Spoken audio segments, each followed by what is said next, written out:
Morning everybody, and welcome to the Highways and Environment Cabinet Panel this Thursday 19th of November 2020.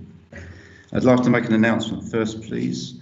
Due to the coronavirus pandemic, the Council will be holding this meeting electronically in accordance with the relevant regulations. Members of the public may also attend this meeting in an electronic capacity, and there is a link on the Council's website for them to do so.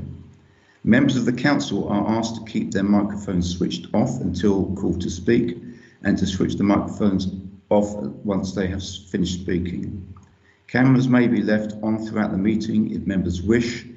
Cameras should be switched on if and when speaking in the meeting.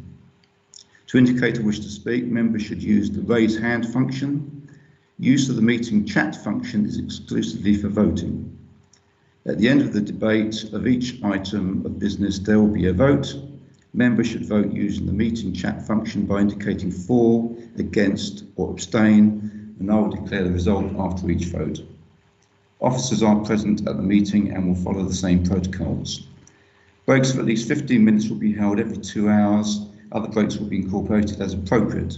And I propose to, depending on where we are in the debate, have lunch at about 12 o'clock for half an hour. If we go on for another 2 hours, then we can have another 15-minute break. Okay. So, part one of the open business, membership changes. Jonathan Kay is substituting for Jane West, so welcome, Jonathan. We have no apologies, and I would like to ask members to introduce themselves, and I'll go in the order as on the order paper. So I'll introduce you, if you can put your microphone on and introduce yourself, please. Eric Buckmaster. Good morning, everyone. I'm Eric Buckmaster and I'm the Deputy Chairman. Stephen Giles Medhurst. Good morning, I'm Stephen Giles Medhurst. I represent Central Watford and Oxley. I'm Liberal Democrat Group Leader and Spokesperson on Highways. Steve Jarvis. I'm Steve Jarvis and I'm the County Councillor for Royston West and Rural. Jeff Jones. Yes, good morning. Jeff Jones, Conservative member for Buntingford and a member of the Highways Cabinet Panel. Asif Khan. Good morning, Labour member, County Councillor for North Watford. Joan King. Yes, good morning. I'm Joan King and I represent South Oxley and Eastbury for Labour. Thank you. Mark Mills Bishop. Good morning, Mr. Chairman. Good morning, everyone. Mark Mills Bishop, Conservative member for Framstead End and Turnford Division. Thank you. Michael Muir. Good morning, everybody. I represent Baldock and a little bit of Letchworth, and I'm a member of this panel. Robin Parker.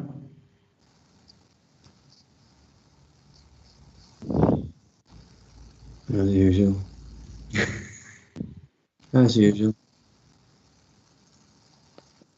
Comme d'habitude. Is Robin Parker here?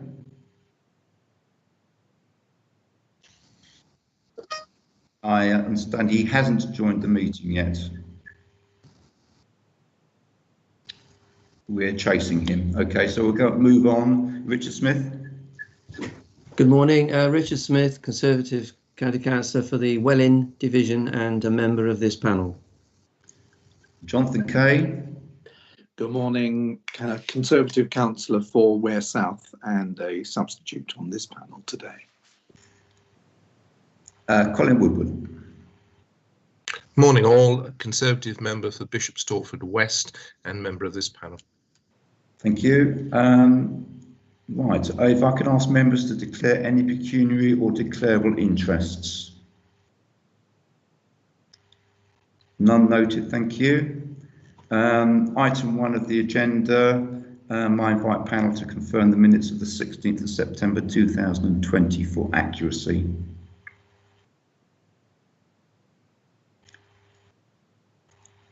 Can I have your indications, please, in chat on whether you agree with those minutes?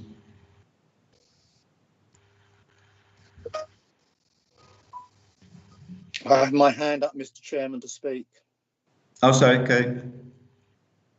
Stephen. Thank you. two items of accuracy to query. Page 5 of the minutes. It's 4.4, third bullet, well, third item, item 3. I think it was clarified that letters hadn't always been sent out to members, and I think we'd agreed actually the wording after in the second line there, after the words "to be" should be inserted on that particular one. Can you read out the paragraph as you see it should be read, Stephen? Certainly. Advance notification of planned work programme to be undertaken within the financial year were to be sent to local members prior to notifying residents and placing site notices. That's the sentence. Okay. Any objections to that? Okay, that can be noted, please. And you had the second point. I have a further one, and that's on page 6, paragraph 5.5, and the conclusions on 5.6, a tree resilience recovery strategy. In that this was going to be come forward to the autumn panel, but that's not recorded in the conclusions. Are you saying we agree to bring that forward to the autumn panel? Well, that's what it says in paragraph 5.5.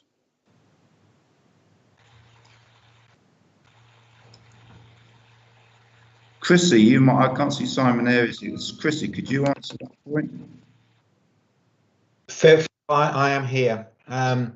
So yes, I can just pick that up. We're not going to bring the tree strategy or the resilience strategy to the autumn panel.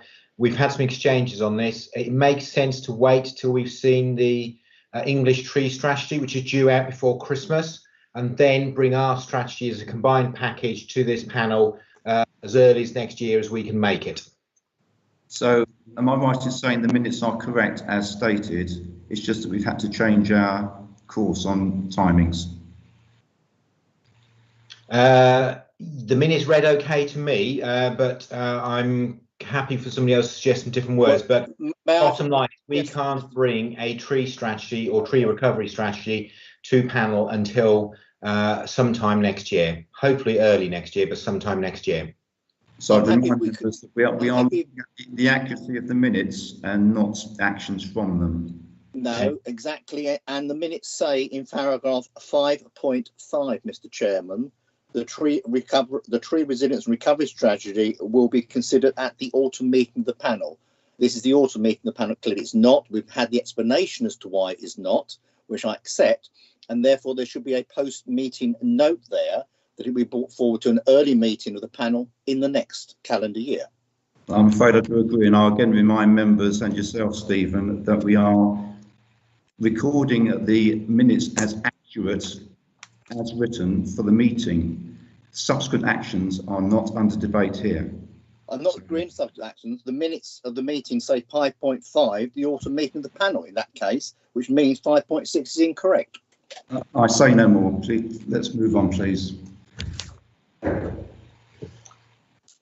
Can we continue the vote on agreeing the minutes for accuracy, please?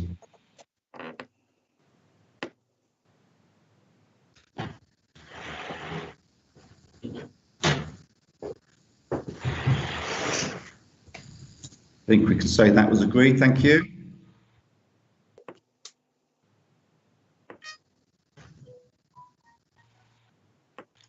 One objection from Stephen. Now, Chairman, Matt, just a point of process.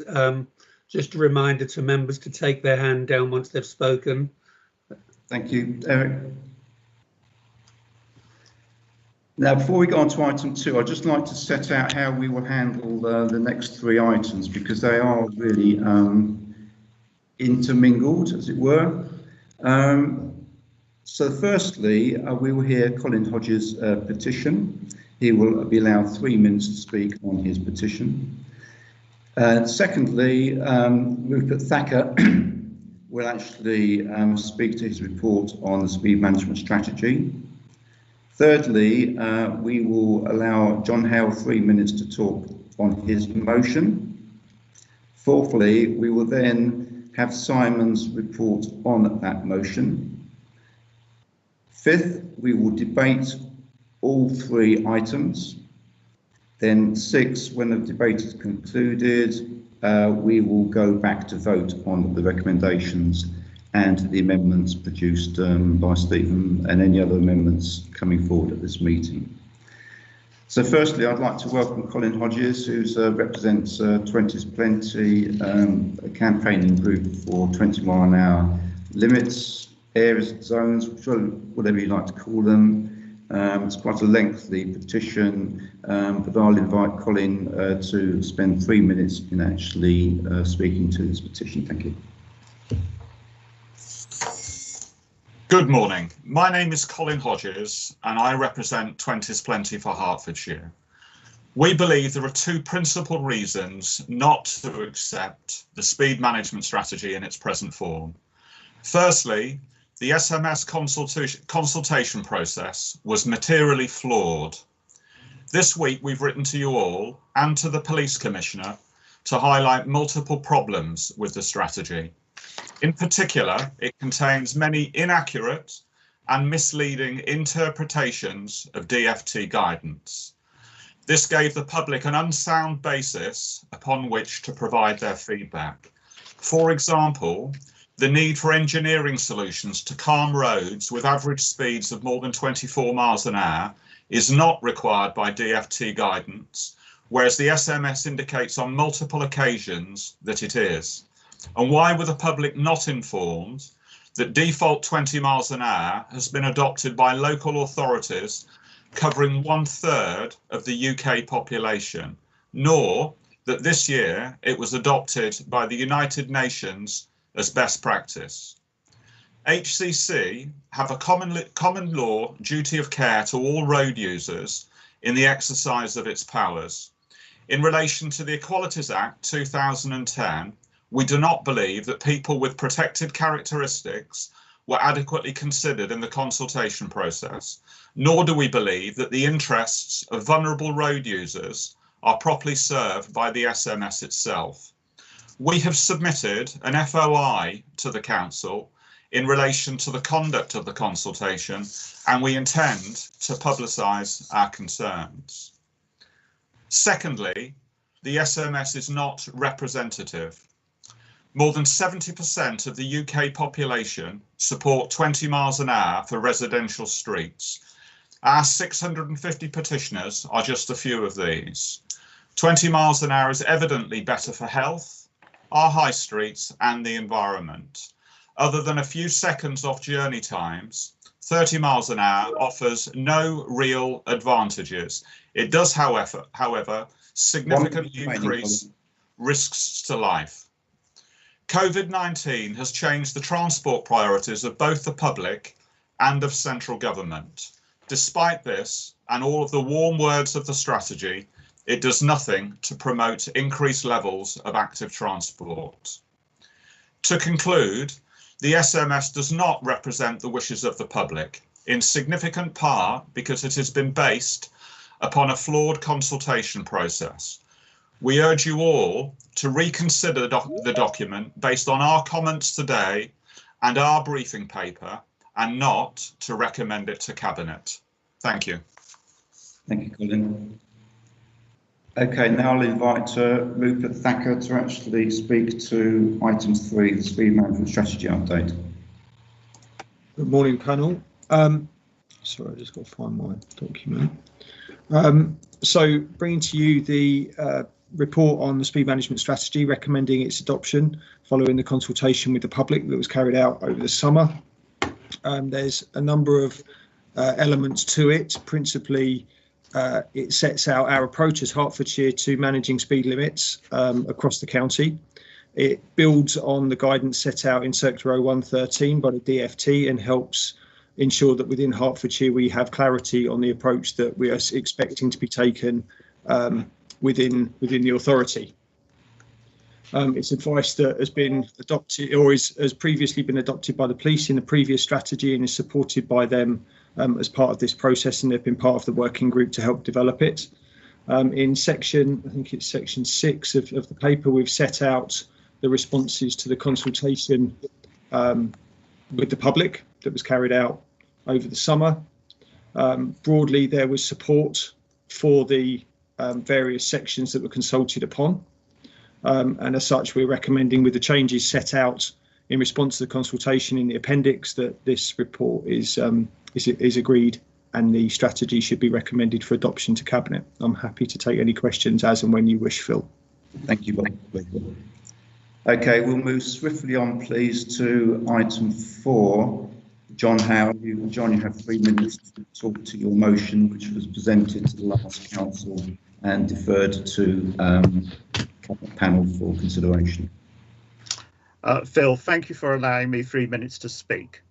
The Stockholm Declaration earlier this year came at the end of a decade of action for road safety, which sought to save lives by building road safety management capacity, improving the safety of road infrastructure, further developing the safety of vehicles, enhancing the behaviour of road users, and improving post-crash response. It was that call for action in 2010 that prompted the various initiatives by the government over the years since to encourage the introduction of 20-mile-per-hour speed limits.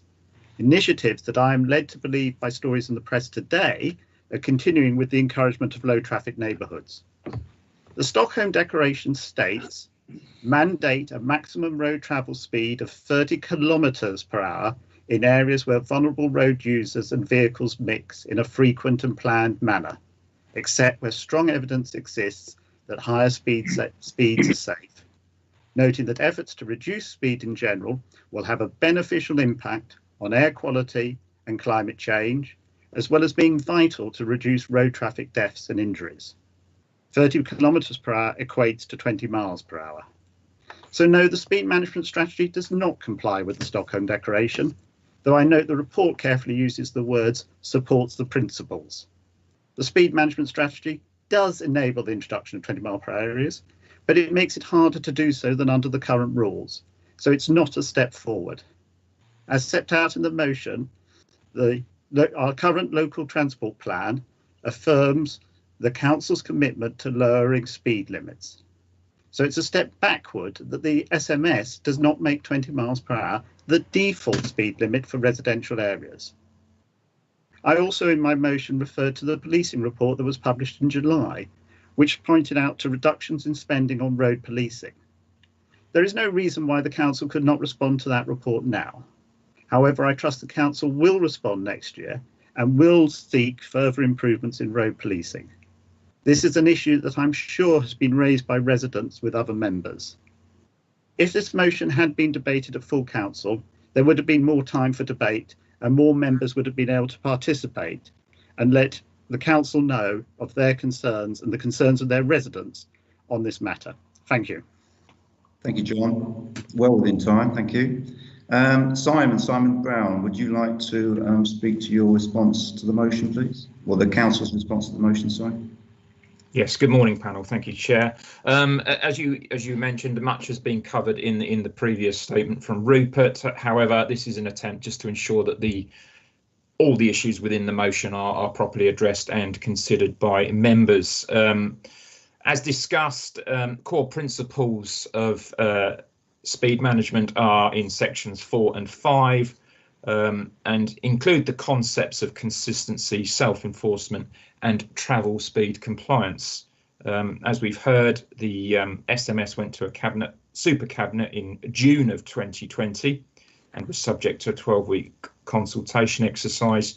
It's worth noting that this was before the adoption of the Stockholm Declaration, hence no actual mention of it within the SMS. The Stockholm Declaration was declared adopted at the end of August. The SMS does recognise the importance of encouraging active travel, protecting vulnerable road users, and the wider benefits from lower travel speeds. The place and movement framework is used to recognise the different needs of roads based on function and usage, and is probably a more detailed approach to adopting speed limits than perhaps what's in the Stockholm Declaration, which talks about where vulnerable road users and vehicles meet in a frequent and planned manner, except where strong evidence exists that higher speeds are safe. No real detail. I think place and movement provides that level of detail. We do know from history where wrong speed limits are applied, they are often ignored. Where compliance is poor, we often see an increase in community concern. And we're also aware that police colleagues are generally unwilling to enforce where they believe or deem the speed limit is inappropriate for the environment. We do reiterate that some roads do require additional engineering measures to achieve compliance to 20 mile an hour, and at the moment there is no specific budget put aside for this.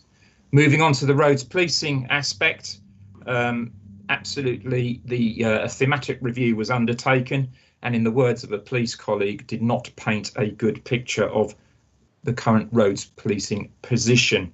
As a result of that thematic review, a further review is now underway, including the Her Majesty's Inspectorate, DFT and the Home Office, and a report is due in spring 2021. This is a very wide review, and again, experience is suggesting that it's not just a question of roads policing numbers, it's how those individuals are used. At the moment, we have no detail, and having discussed it with a police colleague, it's often about abstraction, that there are roads policing officers out there, but they're obviously often diverted to other emergencies as and when they arise. We're also aware that Herts Constabulary are undertaking a fundamental review of their policing process under something called Prevention First. I understand this report is due imminently, but I have no further detail. That's my paper. Thank you, Chair. Thanks, Simon. We'll now go into debate and questions, but I'd like to say a few words first, please, from my point of view.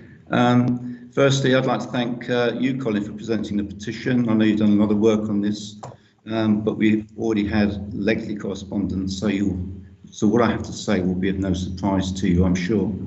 Secondly, many thanks to all officers concerned, particularly Sue and Rupert, in reviewing our speed management strategy.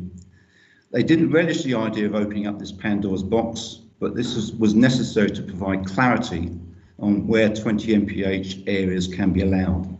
But I believe that the emerging strategy is sound, transparent and realistic. Whatever is said in this debate, I need to point out that the concepts that have been developed or confirmed seem to have had cross-party support through the member advisory group meetings at every stage. The strategy fully supports LTP4 by encouraging viable 20 mph schemes, but ensuring such schemes are effective and safe. We have come away from the 10% rule, which allowed some roads within that zone to be non-compliant, in that they were not self-enforcing. This has left examples of roads with 20 mph limits that have no chance of being complied with.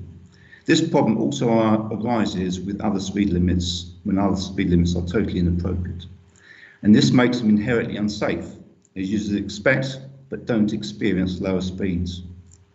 Some would clearly wish that we still allow these situations, and frankly, I cannot understand how anyone would see this as acceptable. Safety is the issue. I have a few examples here. One's in our back door, basically.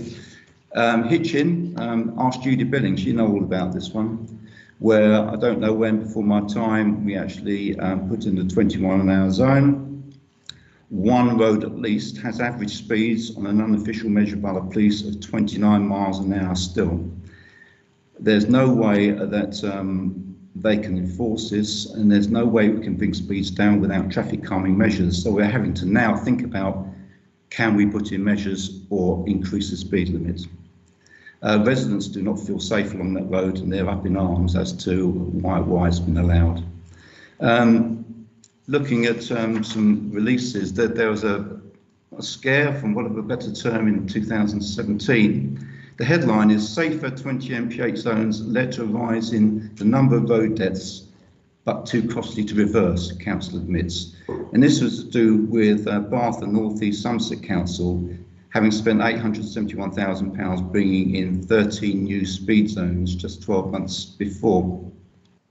Now, the report says that accidents have increased and the scheme is not working, and this went to their scrutiny committee, I believe. And I know, to be fair, that 20's Plenty have actually disputed some of the facts here, but again, maybe this is down to interpretation. But just to reinforce the issue, There was a report by Atkins, in fact, did quite a good report on 20-mile-an-hour limits in the total, and they did a review in 2010 for the DFT for the scheme in Portsmouth. Since the scheme, 19 sites still have speeds in excess of 24 miles an hour. That might not be many because there's quite a few sites in Portsmouth, but I would suggest that 19 is too many. 1 is too many. And the KSIs, the killed and seriously injured stats, have increased by 8%, although to be fair, the number was low before implementation, but I thought implementation was to actually reduce accidents. 20 Plenty are disputing some of our interpretations of guidelines, and I believe that you've all been sent their analysis. Officers and I would stick to our reading of the guidelines, and it would be relevant to highlight just one of these contentions. The SMS implies, this is their words, in paragraphs 1.14 and 5.16, that self-compliance is the key principle in national guidance. 20 Plenty say this is inaccurate. The DFT guidance lists no such principle. But if you read through to paragraph 85 of the Circular 01/2013, this clearly states that, and I quote, successful 20 mph zones and 20 mph speed limits are generally self-enforcing, i.e. the existing conditions of the road together with measures such as traffic calming or signing, publicity and information as part of the scheme lead to a mean traffic speed compliant with the speed limit.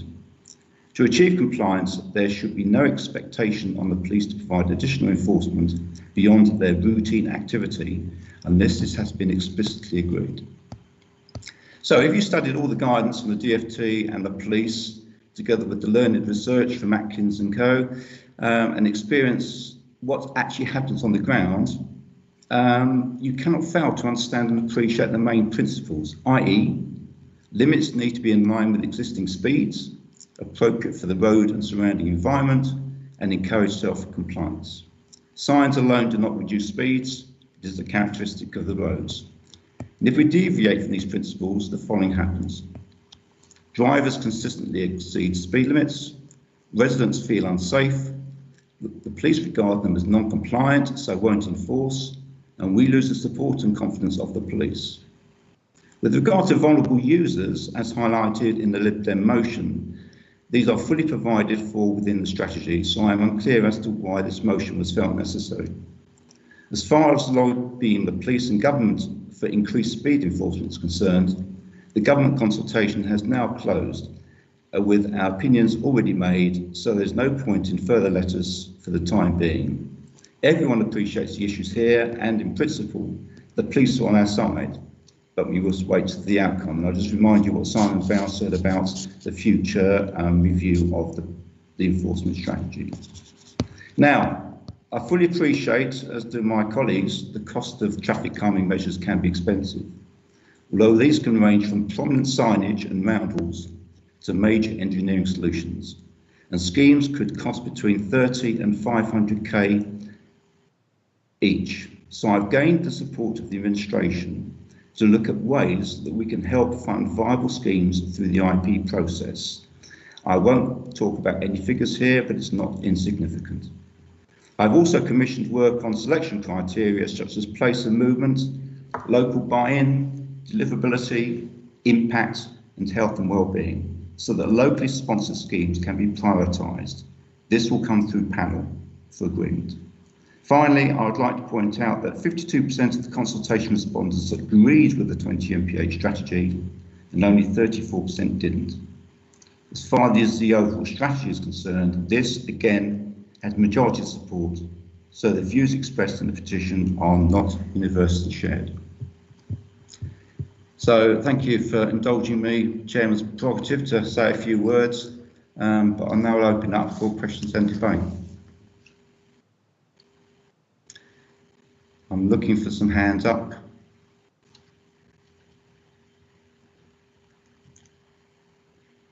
Jonathan. Thank you very much, Chairman.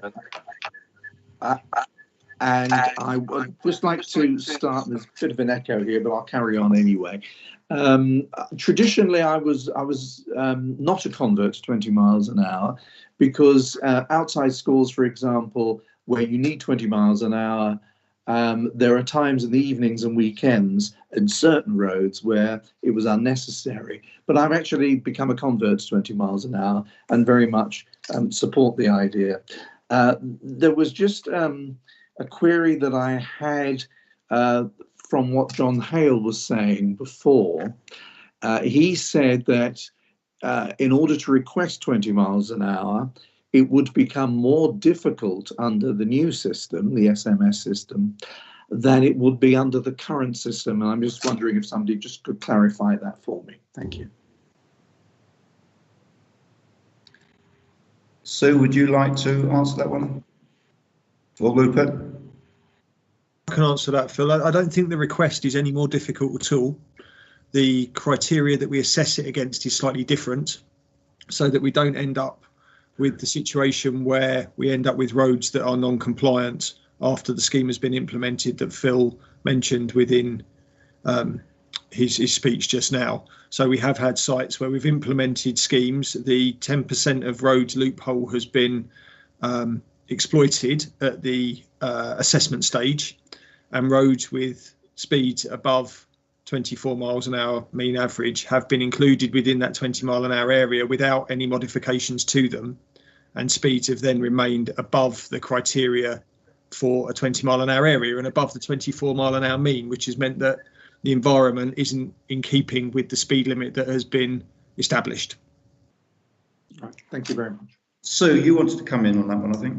Yeah, I think it's just following on that point that the sort of new criteria, what it's trying to do is make sure that those 20 mile an hour areas are properly designed from the start, so that we kind of know which of the roads with the risk of the higher limit, sort of over 24 miles an hour, and we can kind of look at what might be the appropriate measures to get those sort of speeds down to below 24 miles an hour right from the start, so we're not having to go back and kind of retrofit. Thank you. Useful, thank you. Jeff, you wanted to come in? Yeah, thanks, Tim. Yeah, sorry about that. Yeah, I just had a quick question, really, probably to Rupert, regarding a petitioner was sort of critical of the county council that we're not complying with the DFT guidance. I wondered if you wanted to make any comment on that. Really, be interesting to hear officer's response. I think we are trying our very best to be compliant with the DFT guidance, as Phil set out. There are a number of instances within the guidance that stipulate speed limits should be self-enforcing. That's what we've tried to reinforce within our speed management strategy locally, and we've also explained that we believe that the methods of trying to reach self-enforcement can be proportionate. So that can be everything from additional road markings and signage all the way through to large-scale physical alterations to the highway, with various costs and methods in between. I think critical and fundamental to 0113, the government guidance, and our speed management strategy is the principle of self-enforcing speed limits. That's also strongly supported by Herts Police in terms of their ability to enforce the network. Thanks, Rupert. Colin. Yeah, thank you. Thank you, Chair. I'm a long-term supporter of viable 20 mile an hour limits, and recognise that there are situations where perhaps they're not so viable. I mean, for Jonathan's benefit around schools, we can, certainly I have in my patch, introduced timed 20 mile an hour advisory limits, which only apply when the wigwags flash for the school times. So that has been a significant success. I was interested to note the review of roads policing, and I'm wondering if one of the officers or chair can actually clarify to me whether this review, if it comes up with different approaches, will impact on the speed management strategy once we've perhaps agreed the strategy. Simon, would you like to? Yes, thank you, Chair. It's probably a bit of an unknown, to be honest, until we actually see the content of the review. that there is a national feeling that roads policing, as the motion suggested, has decreased. There is a less visible presence, but until we see the detail, it's going to be very difficult to comment. Yeah, it's almost impossible to answer, I think, is the answer. I think my point was effectively, will we be locked into something that's perhaps contradicted by the review because we have set a strategy? I suppose in terms of the SMS, we are where we are. I can bring members' attention to the fact that we are producing a road safety strategy, which will probably provide far more detail on enforcement as part of a safe systems approach to road safety and casualty reduction. I would probably suggest that we can incorporate those recommendations and strategies within that road safety strategy, which forms part of the overall local transport plan and supporting documents framework. Thank you. I think it would be safe to say that it would be foolish to actually rely on the police to actually be able to enforce roads where we know are non-compliant with any sort of logic. So, I mean, if we said, OK, now you've put more money into enforcement, we'll give you a lot of roads that you're going to find difficult to enforce. They're not going to very much like that. And as members of the Speed Management Partnership, I'm sure they have a few words to say in that sort of strategy. I note that point, Chair, but I'd also point out that, as I have said before, that we do have weight limit restrictions around most of our towns. Certainly my town is ringed by them. They are not enforced by the police. It doesn't stop us putting up signage and actually having weight restrictions. And similarly, as many of us are finding, and certainly in my town again, with social distancing measures that have come in, there is a significant degree of non-compliance and non-enforcement, and that is worrying. It's a fair point, but those two items you do suggest, they are fully compliant restrictions. So basically the police have got something to hang their hat on, but they don't. But you're quite right. Mark.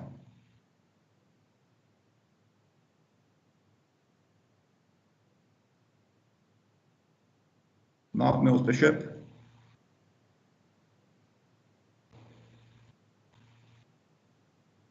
That would help.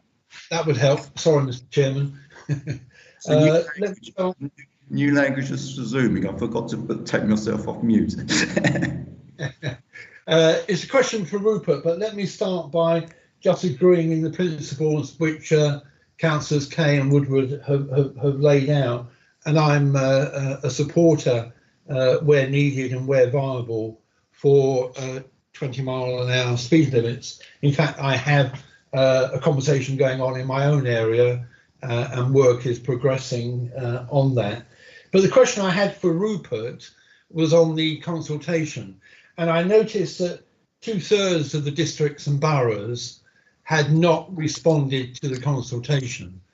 I just wonder, under LTP4, whether they had responded in a like way or a different way under that consultation, which would have been taken into account under this consultation. Thank you, Mr. Chairman.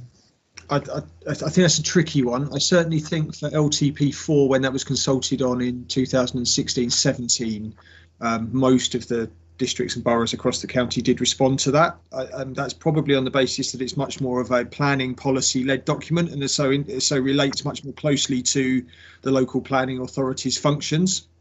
Speed management strategy falls within the jurisdiction of the Highway Authority, and as such the County Council much more, although we work closely with districts and boroughs, as you're aware, across the county in relation to managing the network, seeking to support projects that are being delivered by them and help them ensure that they're compliant and consistently delivered on the ground. So there would be more relevance of the LTP4 to those LPAs than there is necessarily the speed management strategy, I think. Although we have spoken to officers across the board, had officer working groups in relation to the speed management strategy. It's been presented at various steering groups through the process to ensure that they're up to speed on it. Yeah, thank you, Rupert. I understand that. My own thought is that given the interest that has been shown across the whole county, I would have thought all districts and boroughs would have had some input to the county about the effect of 20 miles per hour within their own local area. Thank you anyway. Phil, could I just add as well that Roads in Herts, which is our development sort of a guiding principle document for developers and for our own schemes, is being updated. Yeah. That will make reference to and include aspects of the speed management strategy, and will help to secure the implementation of 20 mile an hour areas, wider 20 mile an hour areas within new developments. Yeah. Which again is, I think, key to assisting the LPAs in achieving good sustainable development as it's taken forward in Hertfordshire. Okay, thank you. Sue, is that a legacy hand, or did you want to come in on something? No, it's just following up on the consultation with districts, just to kind of assure you that we made, you know, we chased up districts kind of 2 or 3 times to check whether they were going to put a response in.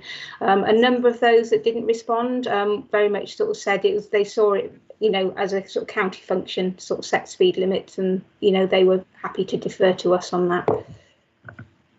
Thank you. Steve Jarvis.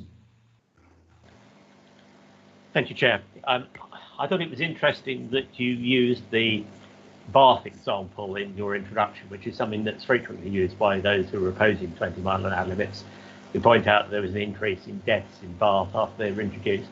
What they don't say is that the increase in deaths was entirely attributable to a lorry loaded with gravel that ran away when its brakes failed and ran over some people on a hill, which happened to be in a 20 mile an hour limit. Both the operator and the driver were jailed, and the presence of the speed limit had absolutely nothing to do with the accident, but it's held up as an example of how the Bath 20 mile an hour limits resulted in an increase in killed and seriously injured accidents. I think the issue that we have here is that the speed management strategy sets out claims that the DFT sector 113 makes existing speeds the primary or main consideration when setting speed limits. But in fact, it sets out 6 factors that should be taken into account. One of them is the existing speeds, but it also suggests that one needs to take into account collisions, road geometry, road functions, the users of the road, and the environment. And those are the sorts of things that were talked about in the first of the member advisory groups that talked about this. And at that stage, there was a discussion, and I believe an agreement, that there was a desire to move away from existing speeds being the principal or only determinant of where 20 mile an hour limits should be installed. I have to say that at subsequent meetings of that group, we moved further. The suggestion was to move further and further away from that. And I think we've now got to a position where the view appears to be that actually we will only set speed limits to reflect existing speeds. That doesn't seem to me to be a tenable position. It doesn't seem to me to be a tenable position to most of the members of the public that I speak to. There is actually no point in having a speed limit if all it does is reflect the speed at which the traffic travels anyway. I think we all understand that there are a range of measures that we need to take in order to change drivers' behaviour to travel at speeds that are appropriate for roads. And in some cases, those speeds will be higher than the appropriate speeds, will be higher than those that the current limit is. I suspect there's not very many of those, but it's certainly the case for the reasons that have been set out by some of the previous speakers, that it's appropriate that in residential roads in towns and villages where there is no other road function, that the limit should be lower than 30, and the work done in the Stockholm Declaration supports that. But Hertfordshire appears to be going in the other direction. We currently have the speed management strategy that says that 20 mile an hour limits are permitted if the current speed is 25 or less, and we will allow 10% of the roads that are over that. We then consulted the public on whether or not it should be acceptable to have 20 mile an hour limits where the average speed was 25 miles or less, with no exceptions. And we now have a speed management strategy that we're being asked to recommend that has changed that to replace 25 miles an hour with 24 miles an hour. Now, those of us who pursued the introduction of 20 mile an hour limits in our divisions and looked at the results of the speed monitoring that is done, will know that that 1 mile an hour difference will actually substantially reduce the number of locations where 20 mile an hour limits can be introduced without additional measures. So that 1 mile an hour is quite significant, and frankly, it's moving things in the wrong direction. Now, I think we all accept that there won't be 100% compliance with 20 mile an hour limits. There isn't 100% compliance with any speed limits. But to set out as it does in the strategy in key criteria 12, suggests that 20 mile an hour limits will be, after introduced, will be reviewed in 12 months. And if they're not being complied with, one of the options appears to be that they will be removed. I don't think there's a lot of public support for saying that if people are not complying with speed limits, that the best strategy is to remove them. Now, there is, of course, the alternative that we can install a substantial amount of traffic calming, but other councils have identified that that isn't actually the most effective way to spend the funds that they have available in order to change behaviour. Now, the strategy is very far from clear as to what sort of measures it regards as suitable, but it certainly hints at the notion that we're talking at physical engineering measures. And another council that's introduced 20 mile an hour limits extensively, Lancashire, identified that to do so would increase the cost by 5 or 10 times and not necessarily improve levels of compliance. So I think we are clearly going in the wrong direction here. We had a position that was substantially out of line with best practice in many other counties and under many other highway authorities. We've consulted on moving in the wrong direction. And now we've got a strategy which we're proposing to introduce that moves even further in the wrong direction. So I don't think that the strategy that we're being asked to agree today is at all what we should be doing. I think we need to be looking at how we can ensure that most of our residential roads, and we've identified which ones are suitable. There was a lot of work done on the place and movement strategy to identify the roads that would be appropriate. We've done that piece of work. That certainly goes, and I agree with, I think it was Simon Brown said that went significantly beyond what was set out in the Stockholm Declaration. And I think that's good that that's been done. But having done that work, having identified where it is appropriate, we then shouldn't throw that away and revert to a situation of saying, well, we'll only do it essentially where we can't avoid it. Interesting listening to you, Steve. I'm surprised that you show quite a misunderstanding of what we're saying and what the SMS is saying, what I said, what officers have said. You're fully aware that through the MAG process and Cabinet, we've actually agreed the place and movement approach. So existing speeds is not the only criteria. What we're saying is if existing speeds are above the 24 mile an hour, we need to think about doing things to improve them. And you go on about we have to have engineering measures. Well, it's clearly stated in the SMS, and I put it in there myself, that if the speeds are marginally above the 24 mph barrier, then we can perhaps consider signs and roundels, nothing more. And they will possibly reduce speeds by, say, a couple of miles an hour. So I'm surprised that you show such a misunderstanding. I'm just wondering if you have actually read the SMS in detail. Anyway, can we move on, please, to Joan? Thank you.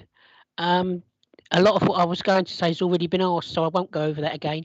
But I would like to go back onto the consultation. I know none of our MPs could be bothered to respond, but I just wondered, I can't see any parish councils on this list. Did we actually ask them, because they're the people on the ground nearer to the people that are actually seeing the problems? So I just wondered, did we actually manage to ask anybody?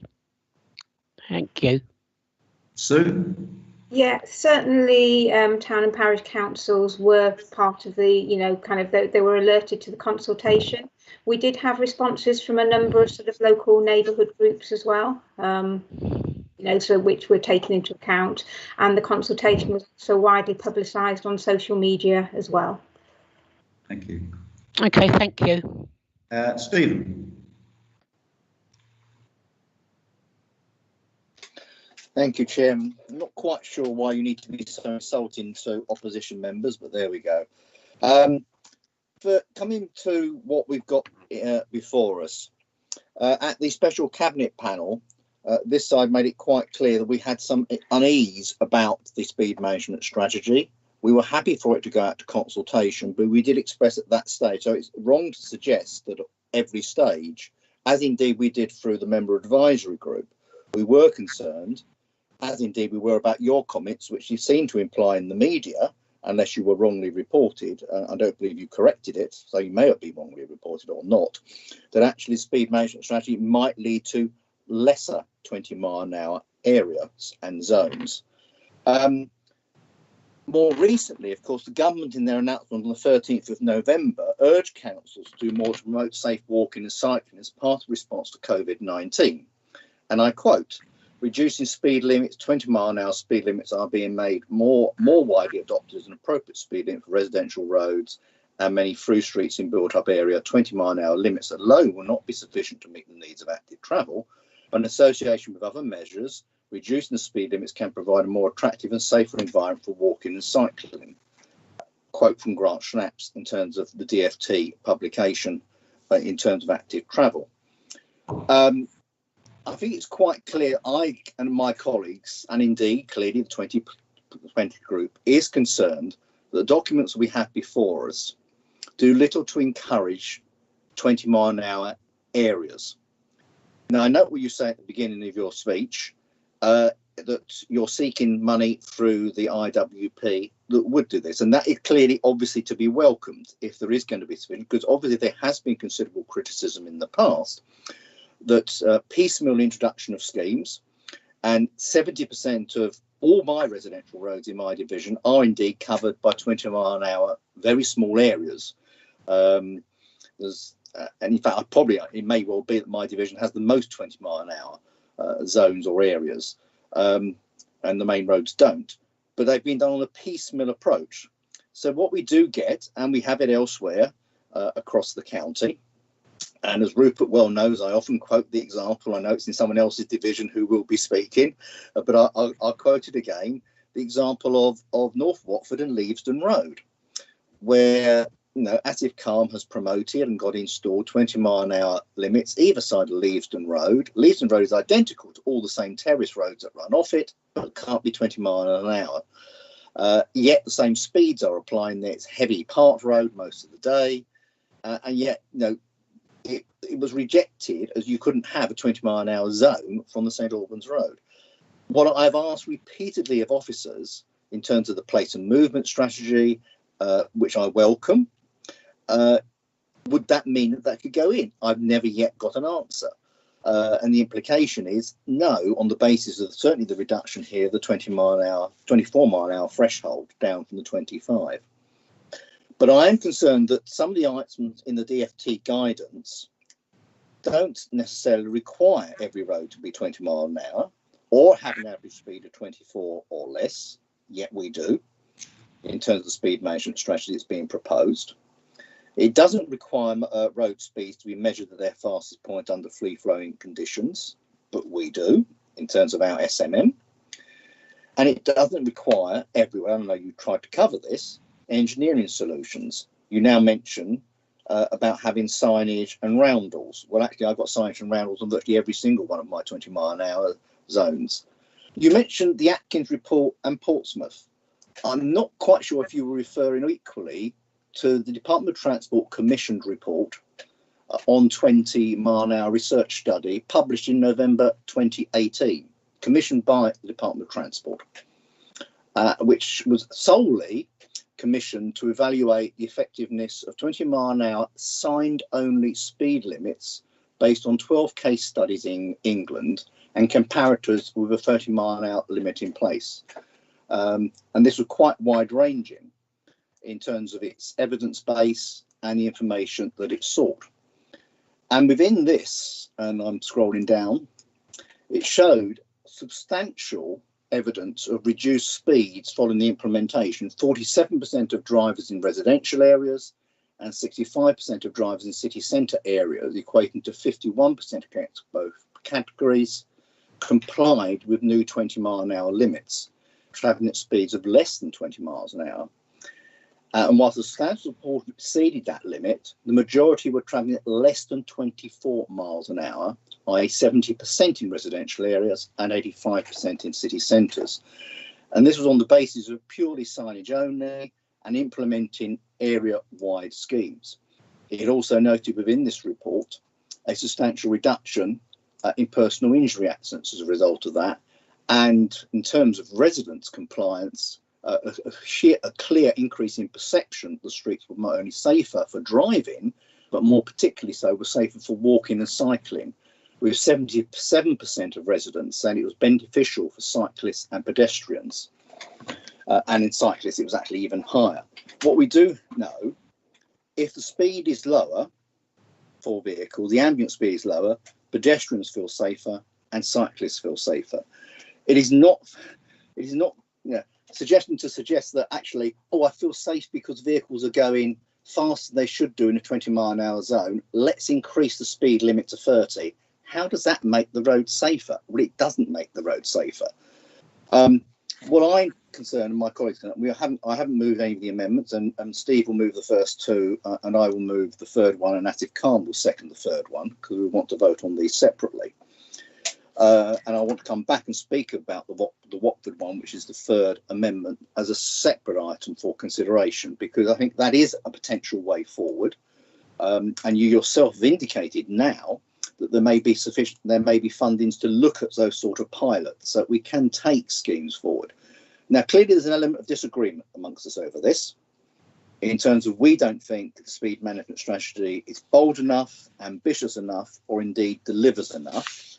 But equally, I'm realistic to understand you have the majority vote on this council, and therefore you will vote for the current speed management strategy. But you want to actually suggest in these amendments ways forward that actually all of us can benefit in terms of out of this, and more particularly not us, but actually our residents who are crying out for these needs.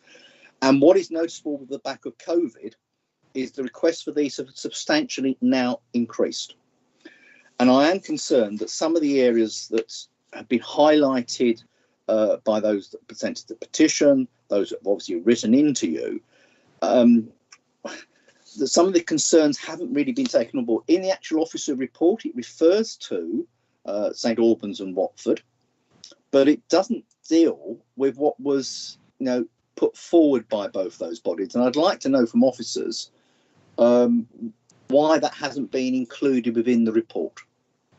I'll leave that now and we'll come back subsequently. Thank you, Chairman. A few points I'll come back on, and then I'll invite Sue on the response to the consultation. The media, I'm not sure where this was and when this was and how I was quoted, because I was phoned up by your friendly reporter and he asked me, and I said, quite frankly, I don't remember that. But if it was quite a while ago, you might be right in saying that I would indicate that yes, taking away the 10% rule would logically reduce some 20 mph zones or areas.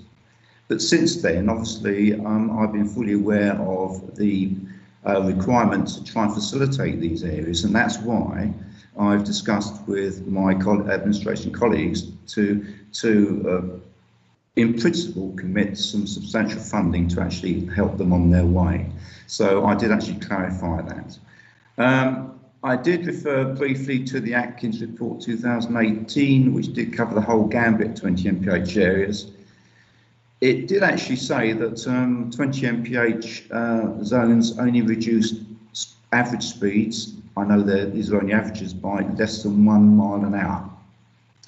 They do confirm that yes, it improves the health, sort of the well-being factor of residents having a 20 mile an hour zone. But funny enough, parents are still no more likely to let their children walk or cycle to school, which is quite interesting.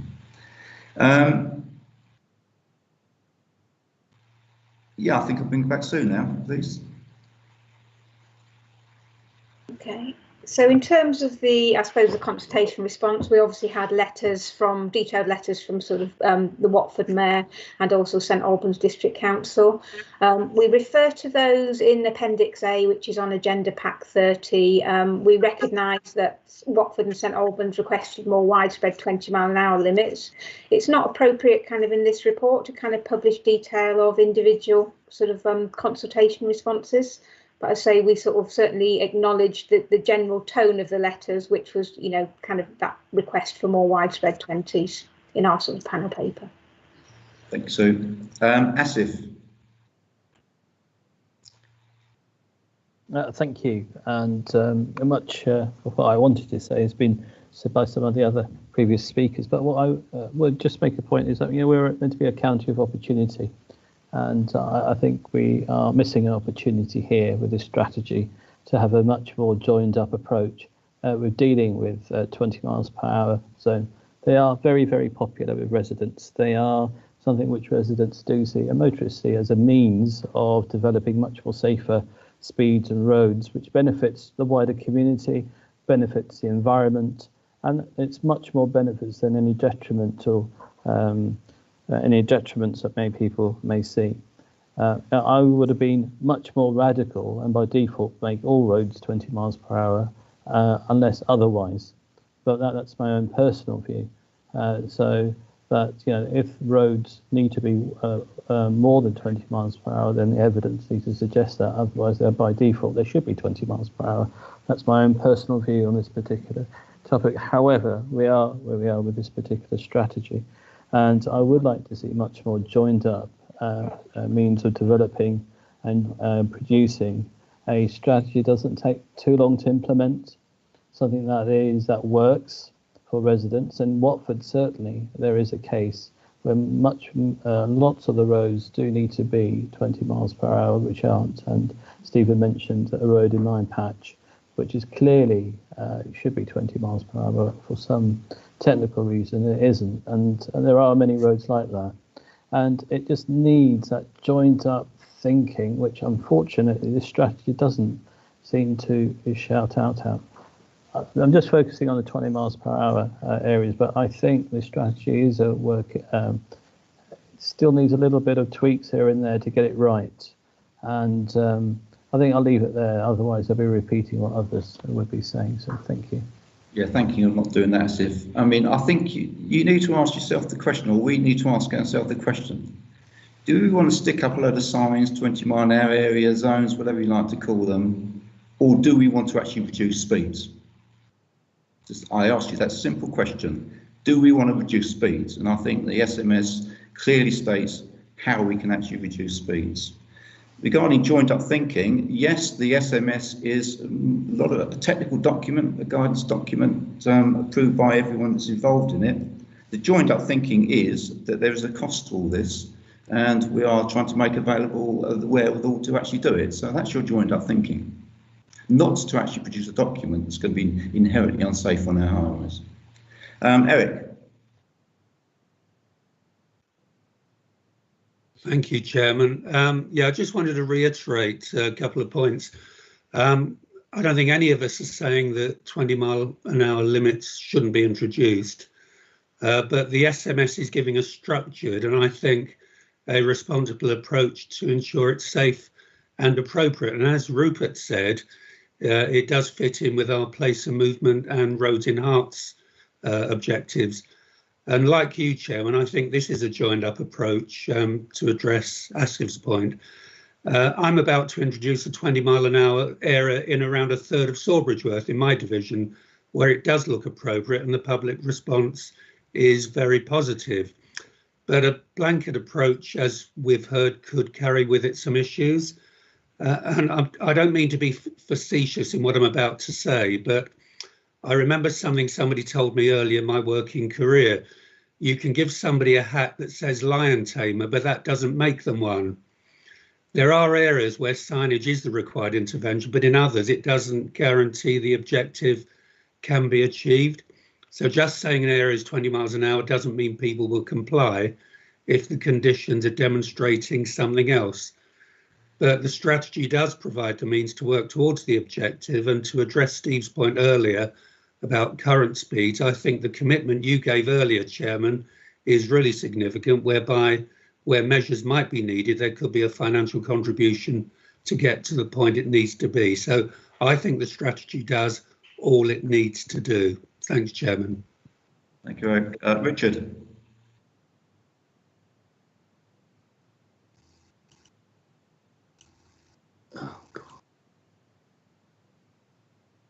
Oh, I'm having trouble switching on. Can you hear me? We can hear you. Yeah. Sorry. Chairman, could you please advise me before I say any more? At the start of the meeting, you talked about dealing with petition items and for items 4 and 5 as one debate, because I want to say something which actually is written in the report on item 4, but I think is very, very relevant to the concerns that have been expressed. Yes, item 4 is included in this debate. Okay, could I refer colleagues to item 4, items 2.7 and 2.8. They both refer to something that has been touched on by, I think, one of the officers, but I'd like to just read this. And to me, as someone who's a fan of 20-mile-an-hour schemes, I think this is the one thing that's always bothered me is the enormous reduction in what we used to call roads policing. And I was a member of the Hertfordshire Police Authority for 12 years, and I saw it happen, successive reductions in the role that most of us feel is the one they're supposed to offer. I quote, "A national review of roads policing is underway by Her Majesty's Inspector of Constabulary and Fire and Rescue Services and the Department for Transport. We understand recommendations will be made in a report due in spring 2021. The next item says, and this is the really important bit, Hertfordshire Constabulary are already embarking on a fundamental transformation of the force as they move to a prevention-first approach across all areas of the business. This will include roads policing and safety." That's the first statement I've seen on that subject for a long time. And to me, it greatly strengthens the approach we're taking towards this subject in particular. Thank you. Thank you, Richard. Now, I've got one hand up, I think. It's on the others bubble, and I'm not sure who it is. If you are waiting to speak, can you just turn on your mic and interrupt me? I think it's Jeff, Chairman. Jeff? Yes, sorry, Chairman. I don't know how that has happened. No, I just wanted to put my take on the speed management strategy. Certainly, well, getting back to the petitioners, I've been a firm advocate, a firm supporter of 20 mile an hour, and I've been very vocal on that in my division. But I can't support the blanket 30 to 20 approach. I don't think that's appropriate. I think 20 mile an hours are certainly appropriate in the right areas, and I think the SMS document, the approach, is the right one. I think the 5 core principles that are mentioned is certainly a good approach, and the place of movement, for the mean speeds, I think is a good way of bringing in 20-mile limits in the appropriate areas. So yeah, I do fully support the SMS coming forward. And in mentioning that, we've spoken a lot about 20 mile an hours. In there, of course, let's talk about SIDS as well. And I think we all know as members that we get a lot of approaches. Certainly I do in pretty rural area from the villages for SIDS from parishes and towns, and we've put them in. I do wonder though whether we're getting too many of them, and of course then the effectiveness of those that could be questioned. Having said that, some of the areas that I've had them put in is extremely effective, very effective, very visual. You've only got to be behind a vehicle in front of you when he comes into the SID, that you see his brake lights come on. So just seeing those brake lights come on, that wouldn't normally happen, is a reduction in speed, and it makes it effective. But I do wonder in some of the locations.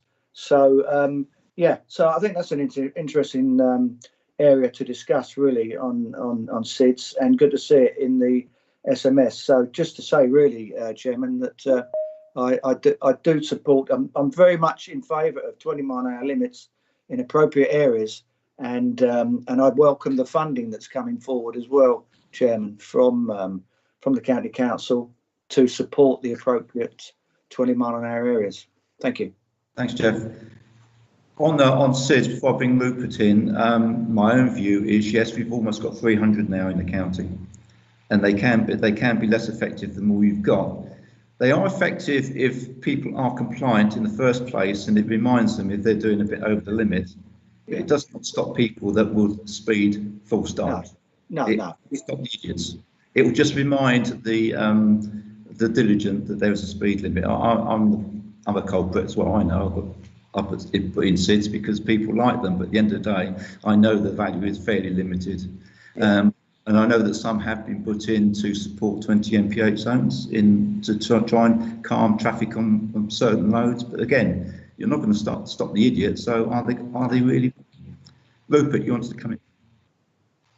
I wanted to reinforce, Phil, that our view as officers isn't that this strategy is anti 20-mile-an-hour area. With the place and movement framework we've got a good ability, as I think has been highlighted by a number of members on the panel, to identify areas that are appropriate in terms of their overall place and movement function to be 20 mile an hour. But the speed management strategy helps then establish a robust framework to assess those locations against, and to help identify areas where we're going to need to consider measures, be they light measures in terms of signing, roundels, all the way through to engineering features, to ensure that they are compliant and safe for users on the network, coming back to the points you made at the start of this process, to ensure that we can then make it clear to members what the likely timescales, cost and implications of these projects would look like on the ground. Thanks, Rupert. Well, I see no more hands, so perhaps I've got this pop up here. Get that away. You popped up a screen for me, Rupert. I don't know why. Jeff, you want to come in again? Mike?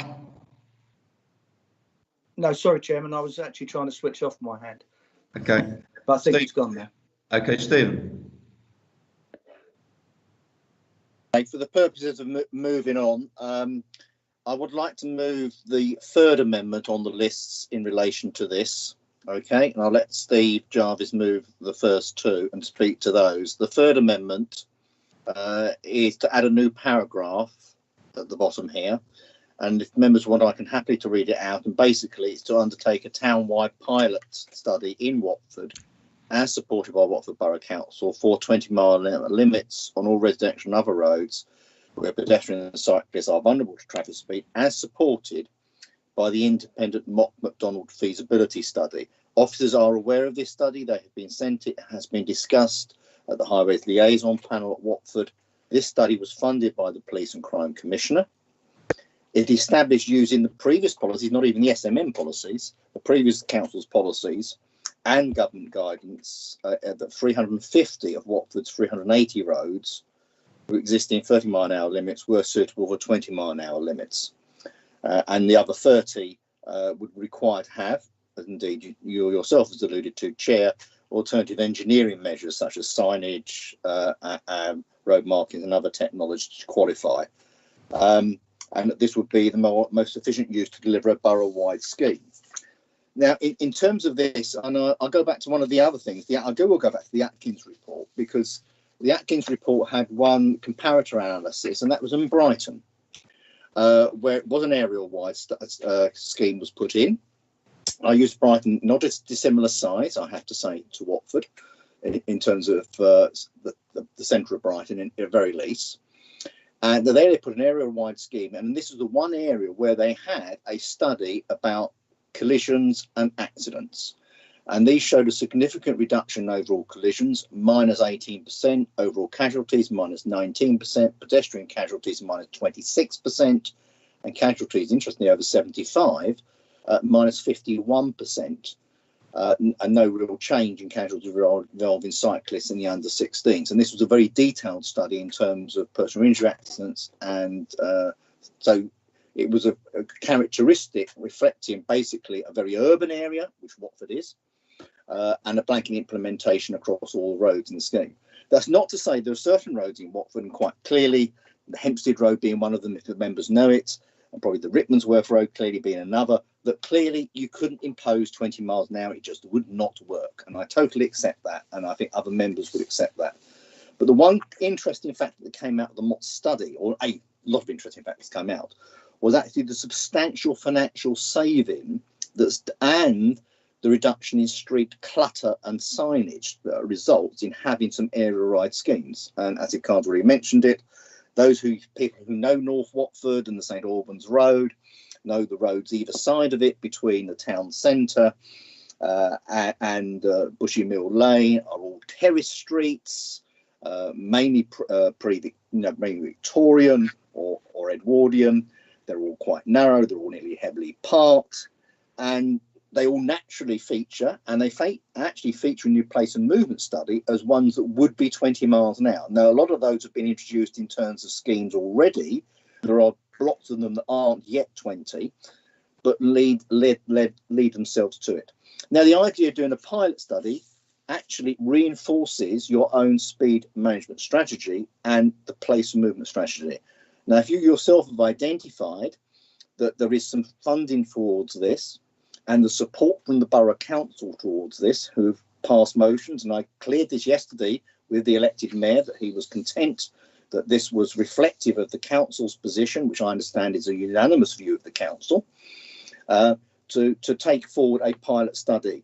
I understand there's requests equally for some pilots in St Albans, but clearly that's a rather different issue because St Albans has some more rural, shall we say, non-town centre areas that need to be looked at in much more detail. But I would suggest in terms of taking this forward to see whether or not this is feasible, a pilot study, doesn't say implementation, it says a pilot study to see whether this is the next step, and would show willingness from the county council that they aren't necessarily anti 20 mile an hour area schemes and willing to actually save money. You know, in terms of the savings here, you're potentially talking, had this been done to start with, bearing in mind there already are 20 mile an hour limits, I've already mentioned my own division, and Ativ's got some in his division, as of other members in Watford. Had this been done as an area to start with, potentially there would have been £2 million saved, rather than doing traffic regulation orders, speed checks, and all the individual roads that were done in order to implement the current schemes. So I asked members of this panel to consider that. One thing I am particularly pleased to hear separately, because I didn't mention it earlier, if I may, separate from this motion, was a comment from Rupert about the roads for Herts will be updated. But I have to say, I have been particularly critical. In my district patch, I have a lot of new development. None of it is signed as 20 miles an hour, even though the roads are particularly designed to be 20 miles an hour in terms of the way the development has been built. So effectively, people can drive through these new developments, and I've got one of 500 new homes. It should all be 20 miles an hour. None of it is signed as that, but there are actually road features which lend itself to be 20 miles an hour. So we have, to some extent, already missed some tricks with developers, if I may say so, and thus the possibility of ensuring that future roads. So if it's been dealt with now, that future new developments, the default will be you design in those roads that meet the place and movement strategy so that it should be 20. That is good, and at least is some progress, bearing in mind the housing numbers that central government says that Hertfordshire have to have. So we shouldn't have a situation of, hundreds of new homes built and no signage. Effectively, they should be 20, but no one's got the developer to bring in a 20 mile an hour default on those new developments. So that's separate, I have to say, from my amendment. And I want to support what's being said in terms of the roads for Herts, And perhaps if Rupert would clarify that is the intention for the future, that would be useful. I'll leave it at that, Mr. Chairman. Two things. I'll come back on the developers and the default 20 mph for new developments. You're quite correct. We are looking for default 20 mph. It's not across the board. That would be the default, and this is a good reason why not. And I would, again, as I always do, say, what are the districts doing in insisting their developers provide these measures? Well, I can answer you on that one, Mr. Chairman, being a district member as well. Yeah. And the district planning officers say they cannot insist on the planning condition on highways unless the county council requests it. And I have that in writing from 2 district heads of planning. Okay. So if the county don't ask for it, they can't insist on it. They're not the highways authority. Then perhaps Rupert can take back that we will be we'll be recommending these things and leave it up to districts, because it's them that makes the decisions. I agree. They make decisions. And also, if the districts actually talk to our planning officers as well, they can actually probably agree a strategy as to how they handle planning applications, rather than being an us and them, to be honest with you. On your interesting amendment, I'm not so sure what other technology you're talking about, and I'm not. I wouldn't close the door, and I'm sure Rupert wouldn't close the door in having a pilot in there somewhere. But I would suggest to you that we need to see what the demand is first before we can actually commit to do anything in Watford. To be fair, that would be quite a big job, and we might prefer to do a smaller pilot somewhere, which would be a lot safer and a lot easier to put right if it didn't work. So I'm sure we can take that sort of offer on board, but I think you need to put that forward as a proposal when you come to us and say, we would like to put a 20 mile an hour area in Watford, please, which I've no doubt you will do. I've just done that. I've just proposed that, Mr. Chairman. Yeah, but not through panel. We're not going to give a commitment to doing it, because what we're doing, subject to funding, which we're being agreed, we're going to come up with a selection criteria, and Watford will be viewed against all other comers. So I can understand the principle, and I'm sure we're not going to close the door, but I could not commit to this in a cabinet recommendation, I'm afraid.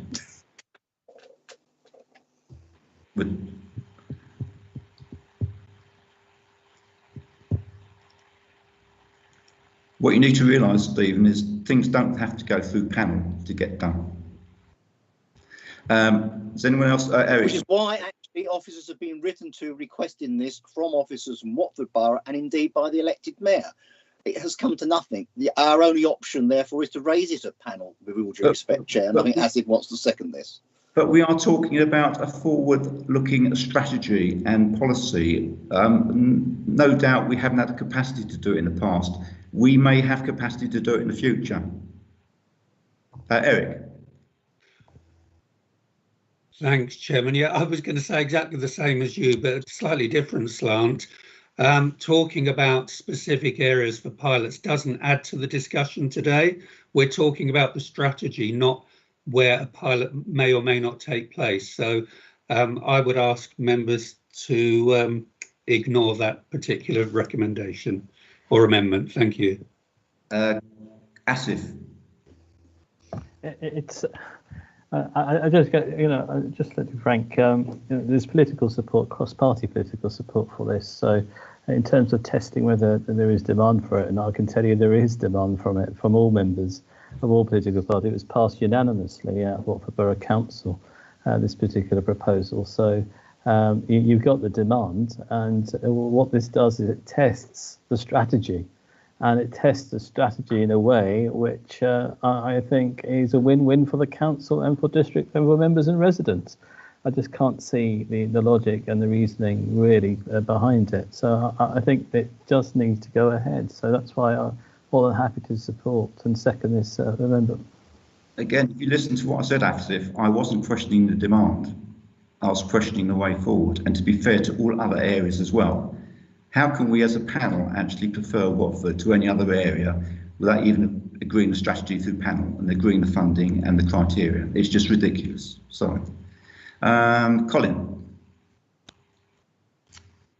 Yes, thank you, Chair, for your clarifications and also the intervention of your Deputy Eric there, because whilst it was very thoroughly, I think the arguments were put in favour of Watford, I'd be concerned that at this stage, moving from strategy to a sort of tactical implementation and focusing on one town would actually then put in jeopardy many of the other schemes that we're actually looking at, because we don't know about the funding. And I personally feel that most of us have potential areas and schemes that we would like equally to be considered, rather than making a commitment at this stage to pour a substantial amount of funding into just one town. So thank you for the clarifications. Thank you. Would someone like to move the other amendment, Stephen?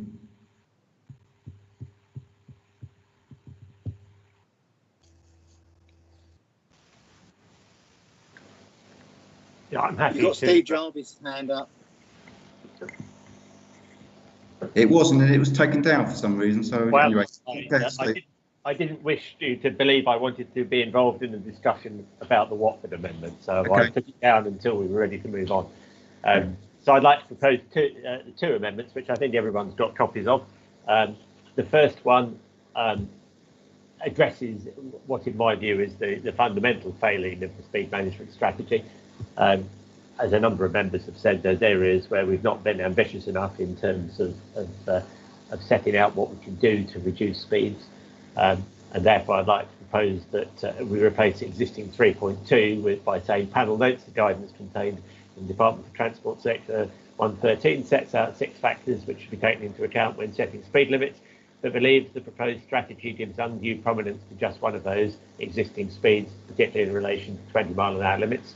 It notes the work undertaken on place and movement has assessed all roads in Hertfordshire on the wider range of DFT specified criteria, and believes that 20 miles an hour should be considered the default speed limit for roads in place and movement categories P2M1 and P3M1. And they're the ones which are actually referred to in the strategy itself. They are the residential roads and the town centre categories. So that's the first amendment I'd like to propose. Do you want me to do both of them at this time? Yes, please. Okay. The second one, I guess from what you've said, Chair, that you personally will not be supporting the first one, but I hope that the second one will be less contentious in the light of what you've said.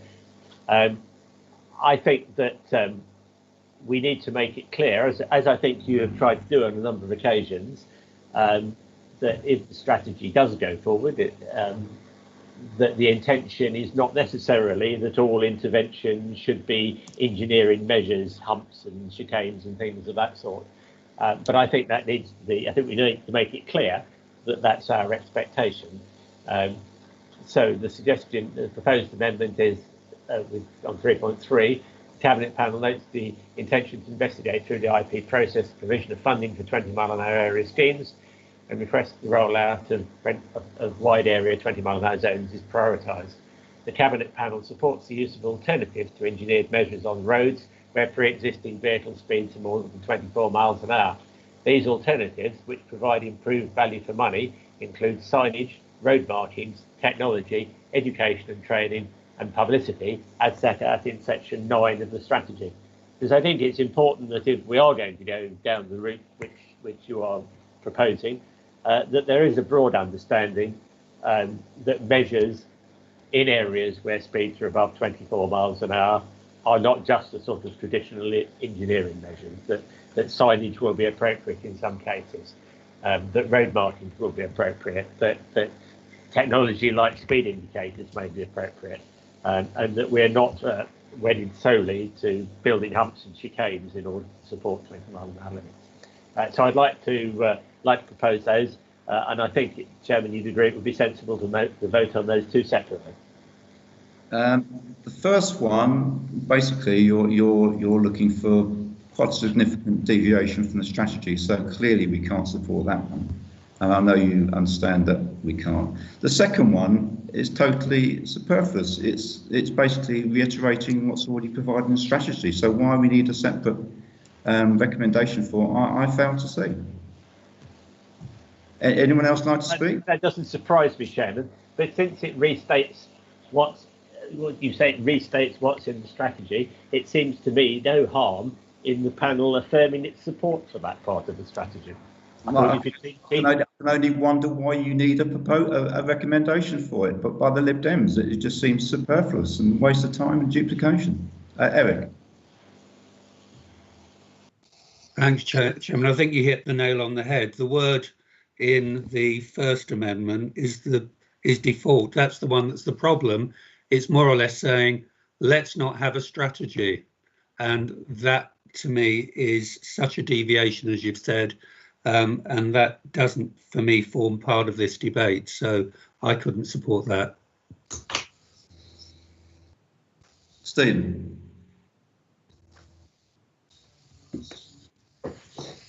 Thank you.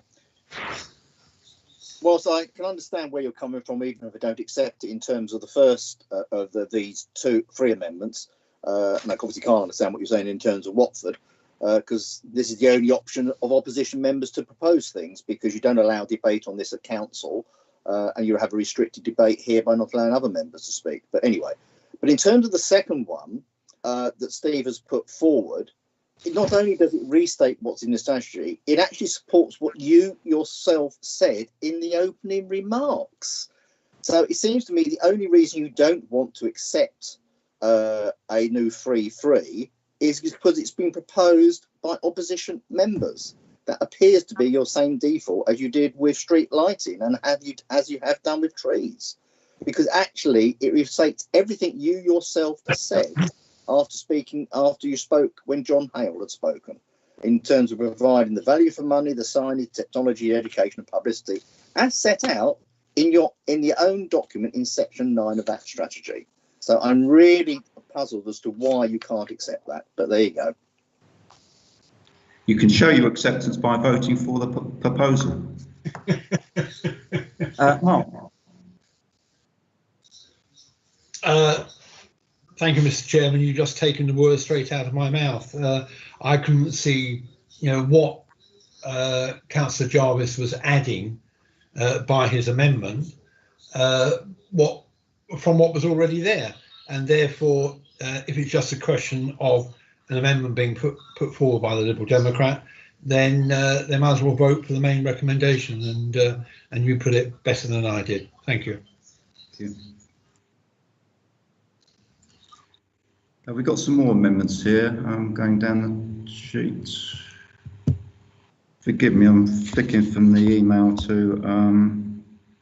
There are 3 amendments on this one, Chair, to help you, which we've asked for separate votes on. So there's the additional one in relation to Watford, and then the other 2. Sorry, the other amendments are on sustainability. That's correct. That's on a different item. Okay, so shall we therefore please, there's 3 amendments there. We'll take them in order, 1, 2, 3. So can we vote on amendment 1, please?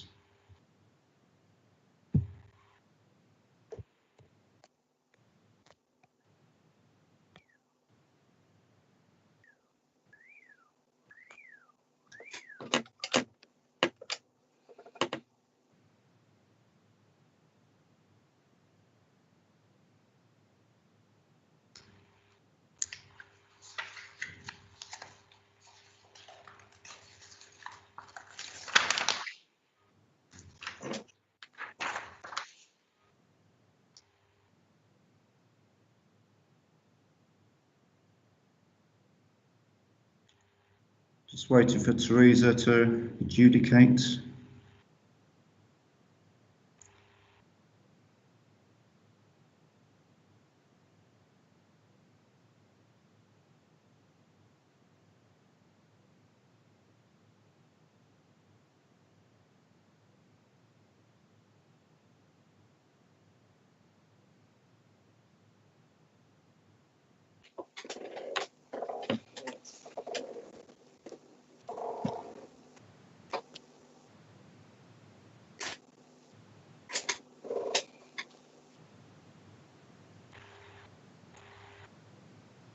Are you there, Teresa?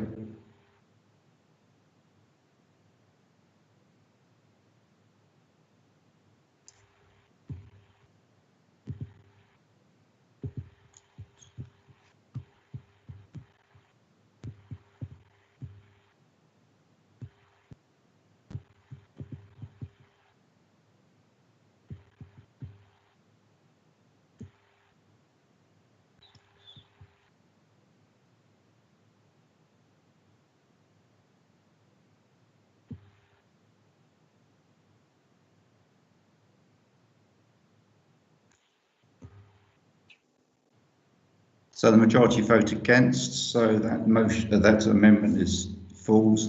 Right, can we now vote please on amendment 2?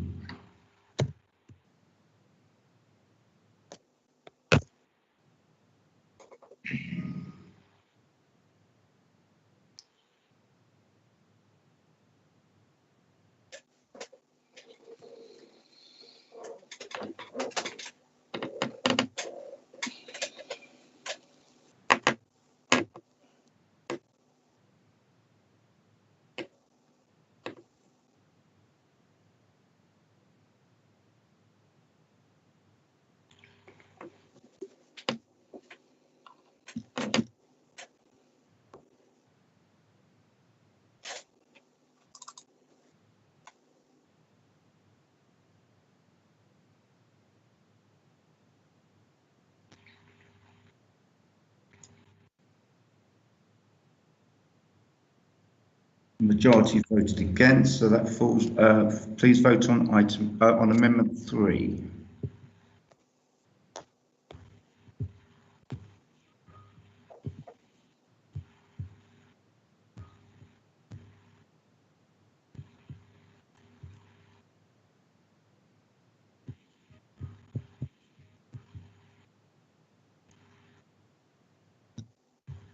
Teresa, just to let you know, I've lost my main screen for the meeting, or I think you can hear me. I'm going to try and get it back. Hold on a second. I can hear you, Chair. I'll call out the vote in a moment. Yeah, I'm voting. I've got it back now, and I'm voting against. Right.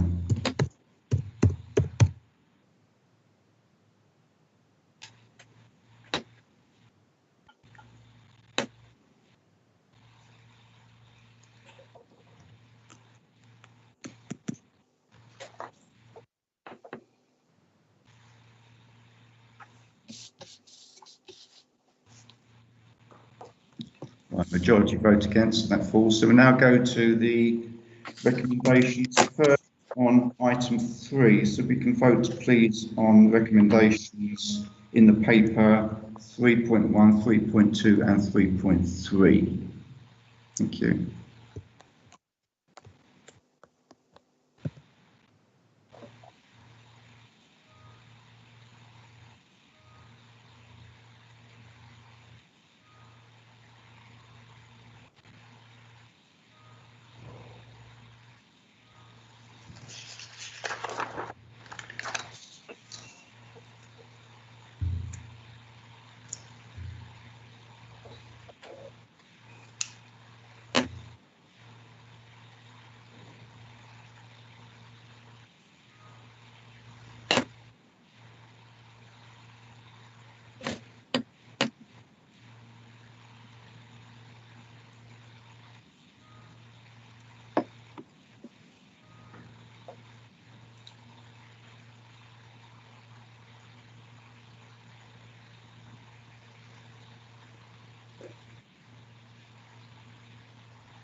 They are accepted. Could we now please go on to item 4? Now, for the record, I did indicate, Mr. Chairman, that I wanted my group recorded having the way they voted in the minutes, I believe, in writing to Teresa in advance, all those 4 items.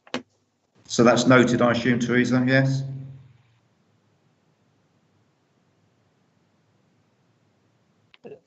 Same for the Labour group, please. Yeah, noted. Okay.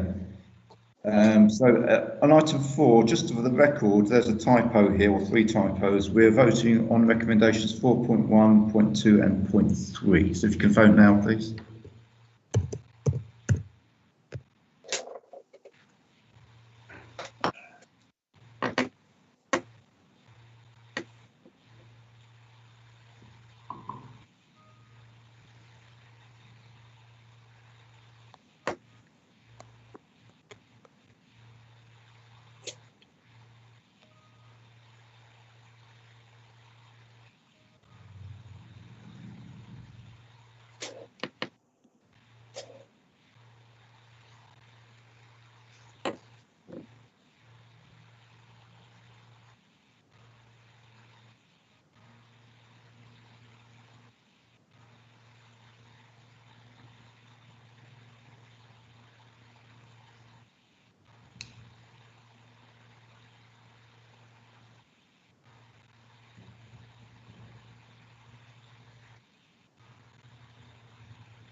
The majority voted in favour of those items, so we can move on to item 4. I think hopefully we can do this one and then break for half an hour lunch if everyone's agreeable to that one.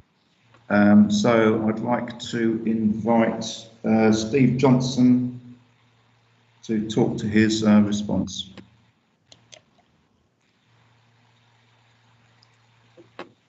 Sorry, Phil, was that me you wanted to...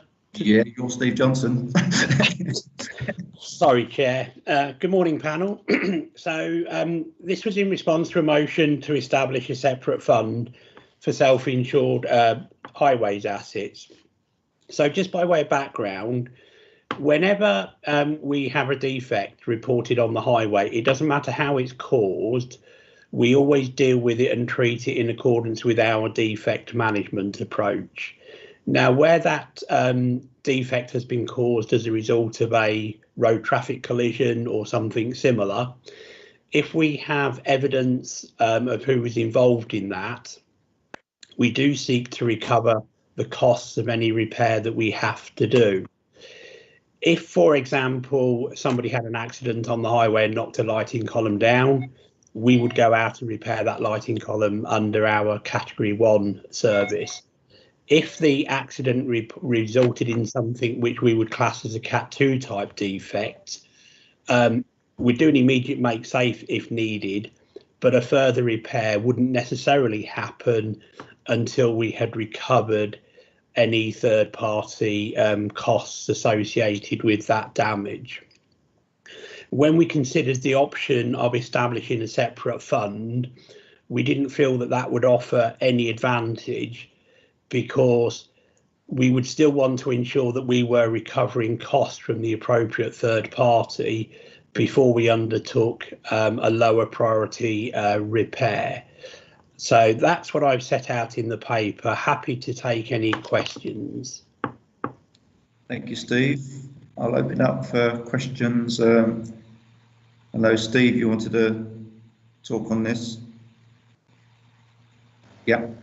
Go ahead. I mean, I think we've all, we're all aware of issues surrounding relatively minor amounts of highway damage where pedestrian guardrails get knocked over and traffic signs get knocked over, and I think that's not really the area that we were concerned about mainly in this motion. I mean, there are sometimes some extended delays in getting those repaired. But I think that the major issue that I think prompted this was concern about what happens when there are more substantial amounts of damage that have taken place.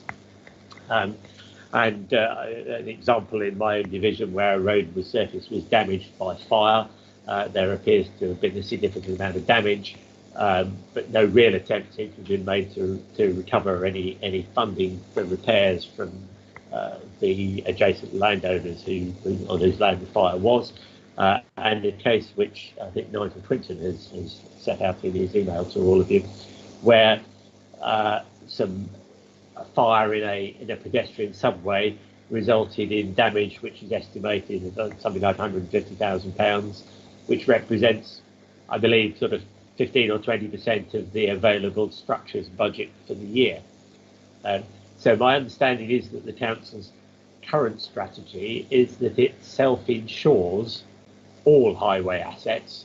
But I think that these incidents question whether or not that's the most appropriate response in terms of the very high value assets, in terms of very large payouts. Insurance is about spreading risk.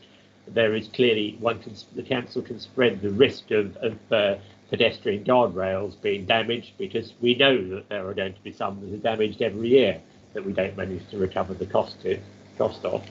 But in terms of these more major issues that happen relatively infrequently, it isn't clear to me that self-insurance is necessarily the most appropriate way of dealing with those, because it either removes a very substantial proportion of the maintenance and repairs budget, meaning that other things can't be done, or there has to be a recourse to find special funding from the council's reserves.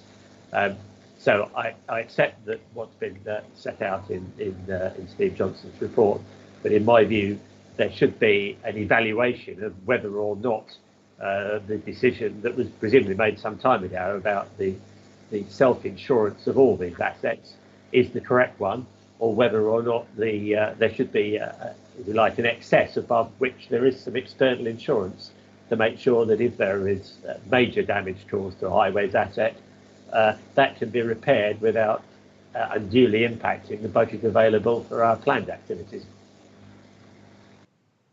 I must admit, whenever I've queried this with councils, why do we self-insure, and would it be better to insure? The answer is always the insurance would be too expensive. But I think we've got an added complication here in that the highways, IWP, etc., and our maintenance schedules and repair schedules would not lend themselves to actually waiting for insurance payouts, etc. So I know Steve has covered that in the report, but that's my personal opinion on that. Stephen. Yeah, it's the issue actually boils down to paragraph 4.9, where it says the highway service use own general repair and maintenance budget to fund the damage that's caused by third party, and allowances made in that budget to cover such damage. Now, Steve's already mentioned one item, which I understand was fire damage, which is not mentioned in the report, I have to say, and a substantial cost. And I understand, therefore, schemes that were going to go ahead have had to be delayed while money's been transferred. I'm now being made aware, and indeed as would someone else if they've been allowed to speak, of other RTA structures. Water End North between Hemel and Luton, £60,000 repair, that had to be paid for out of another budget. Bigham Bridge, against the bridge, £30,000 repairs. The Kingsmead Viaduct, £40,000 repairs. All of these have been caused by errant vehicles. No failing within the structure, no failing within the maintenance, and therefore the general maintenance budget had to be used. And as you say, if you add those figures up, plus the one that Steve Jarvis has already mentioned, we're into getting close to £250,000.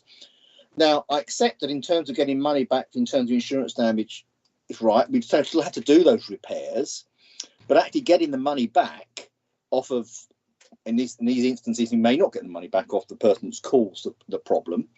But actually, is that right? I mean, I've no problems with the works being done, but what I don't want to see, and I think none of us want to see, is, hang on, so £250,000 worth of damage here caused by vehicles. We can't get any money back from the owners of the vehicle, the people who caused the damage. So we used, the general maintenance budget, and other works will just slip by a year. And I think that is the crucial issue here, is on these bigger schemes. So what would happen, for instance, if there was a fire in the Baldock underpass?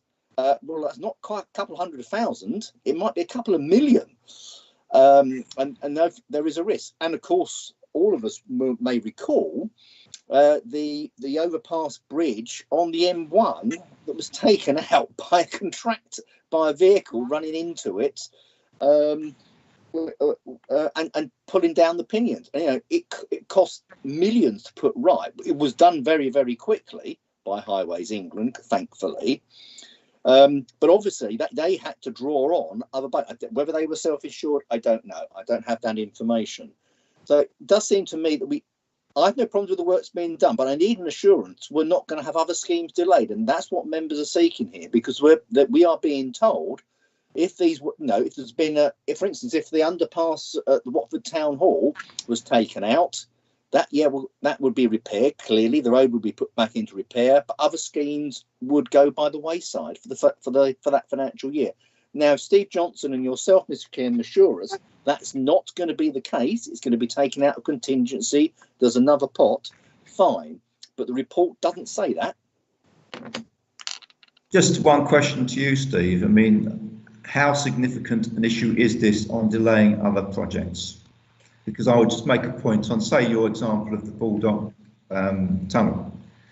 I would suggest that insurance claim would take years to complete, but we'd have to do the work quite immediately anyway, and there'd be no guarantee that we get full payout. So we're still leaving ourselves in the risk. But I suppose that's just my observation. My question is to Steve, how significant is the problem that Stephen's worried about?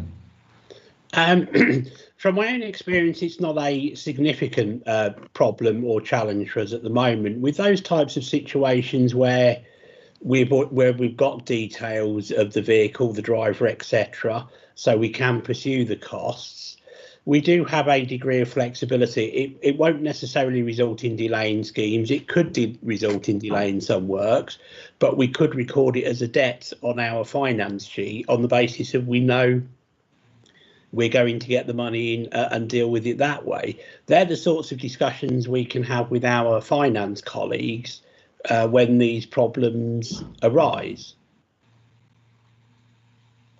But with all due respect, Chair, that hasn't answered my question. These problems have already arisen, and I've just given 3 examples. Steve's given another example where we have been told, and elected members have been told, that actually the cost of their budgets have been eroded because of these repairs, and those budgets have not been replaced when the insurance money's come forward. Hence the original motion. Now, fine, if that's going to be reviewed, and we're going to have a further report or an information note to members saying this has been looked at, fine. But at the moment, we're not getting those answers. I mean, I can't speak for every single example that's been raised because I'm not familiar with every single example that's been raised. I do know in the case of the Welwyn Garden City subway that was damaged by fire, I know that has been repaired. It's due to open, I understand, next month. And that was paid for by deferring some other projects across our maintenance. But when that money comes back in, that will go back into that pot to make sure that those schemes can go ahead. So they may have to be deferred by 3-6 months, depending on how close we are to the end of a financial year. We can always look at other opportunities to bring money forward as well to continue with our programmes. We maintain that flexibility. It's fair to say, Steve, that we're still, no guarantees, but we feel fairly comfortable, even with the COVID pressures, that we're near enough on track to fulfil our IWP commitments this year. Yes, yeah. Steve. Yeah. Thank you, Chairman. You mentioned that insuring these assets, even with a substantial excess, would be too expensive. I wonder when there was last an evaluation of the financial benefits of self-insurance and what the additional costs of insuring externally would be. Before I ask Steve and put him on the spot, I mean, this it's not limited to highways, I would suggest. Any councils, any local authority have lots of assets and not self-insured because insurance premiums are just too prohibitive. But I'm just wondering if Steve is aware of any review. I couldn't answer that off the top of my head, I'm afraid, but I will discuss it with the insurance colleagues and get back to everybody.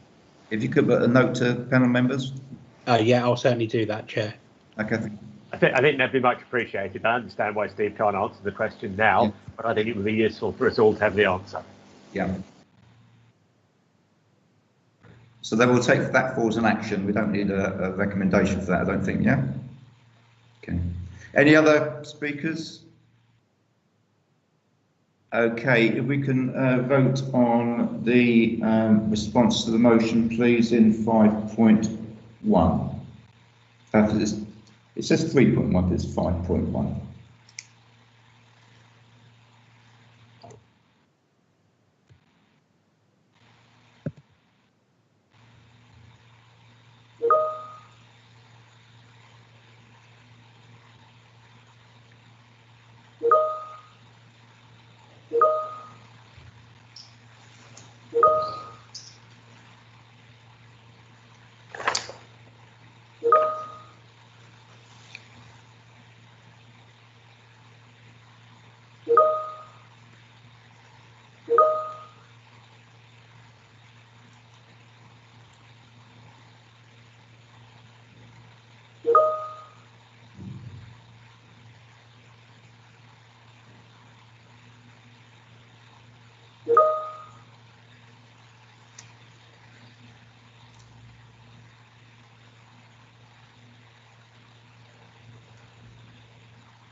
Okay, the majority agreed to that.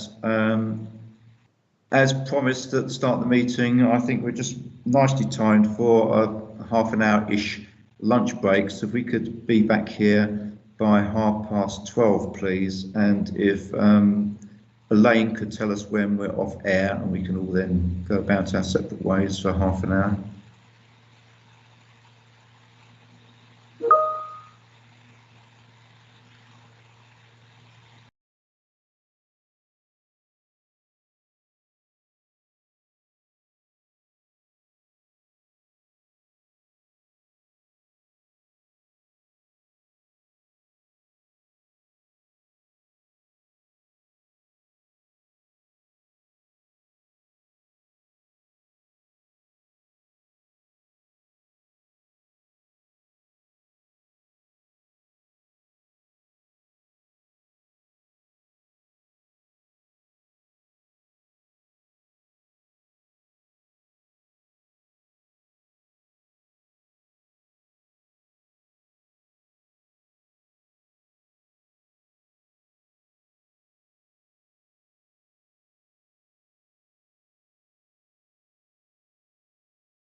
And ladies, we are now live again. Welcome back to the panel after a nice, well-earned lunch, I'm sure.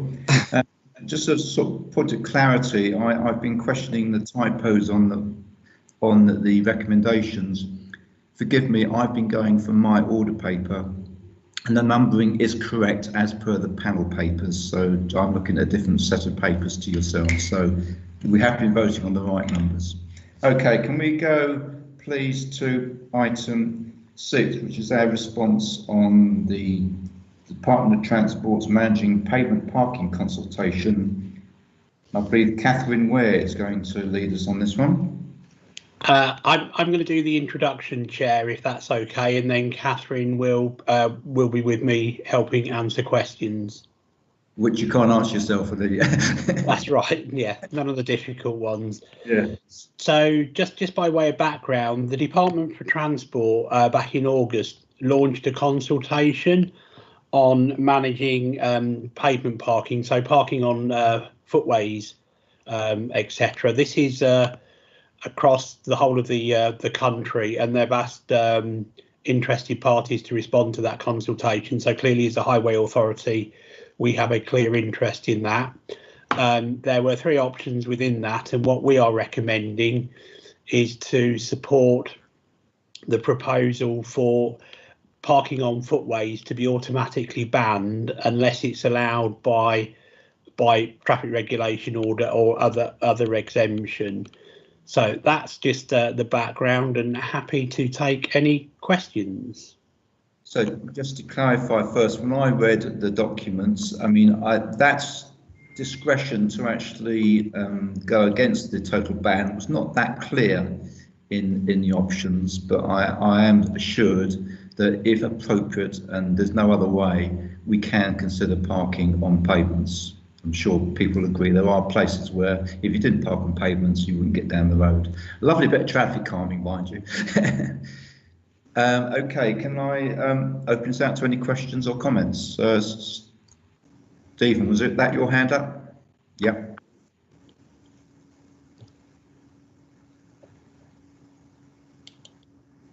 Mike now would help, wouldn't it? Yeah.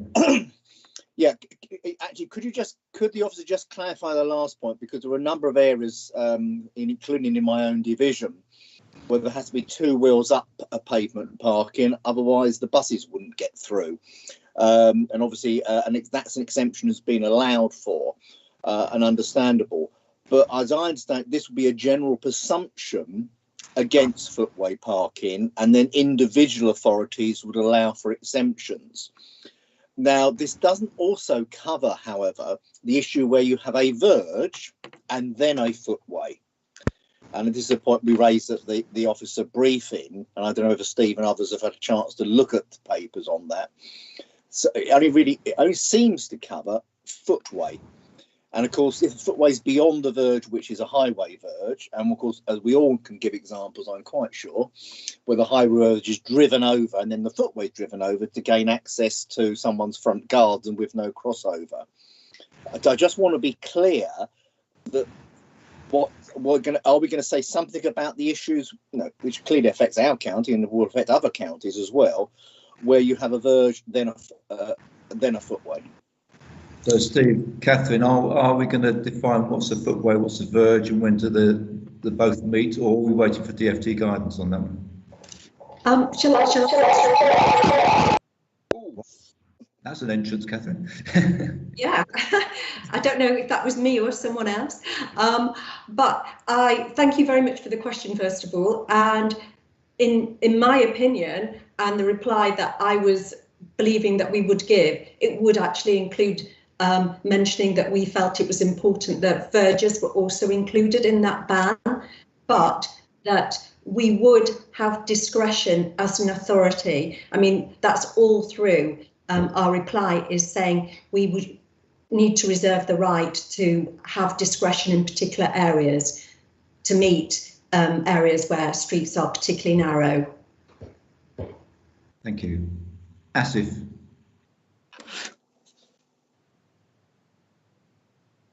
Thank you. It's an interesting topic, and I think the common sense needs to prevail when we implement it. So, for example, in my patch. I've got verges, but I put grasscrete on where cars can come along and park and make the traffic flow, etc. better. So I think it does need a bit of common sense to do so. I do find parking on pavements problematic, especially with disabled wheelchair users or people with prams, etc. So there can be a real nuisance, and there are some who just think that the rules don't apply to them, and they'll park on the road and off they go and jaunt off. So there is a particular problem that needs to be resolved and needs to be addressed, and it does need a common sense approach. Whereas I think I don't want a policy which will target people who perfectly reasonably park on verges which have been engineered in a way which allows them to park. And so I think it just needs a bit of sensibility when we are going to implement this particular policy. Eric. Yeah, thanks, Chairman. It's a couple of things that Stephen and Asif said set me thinking, because they're right.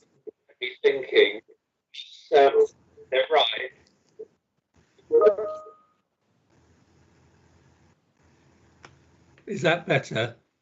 Yeah. Yeah, I think because I've also got my phone on to do the voting. Yeah, the issue is that people are crossing pavements to park on verges, and of course it is already illegal to drive on the pavement, and if the police see it, they will then find somebody. I've witnessed that, but they're not so inclined to then issue the same if they've driven across a pavement to park on a verge. So I'm just wondering whether also there's some clarity around enforcement, because clearly you are having to cross a pavement, and there's a connection between the two. So I just wondered whether this will help at all in those circumstances. I wonder whether Steve has a thought about that. Steve, I know that Stephen actually wrote to you about our work on enforcement. So can you give us any update on that?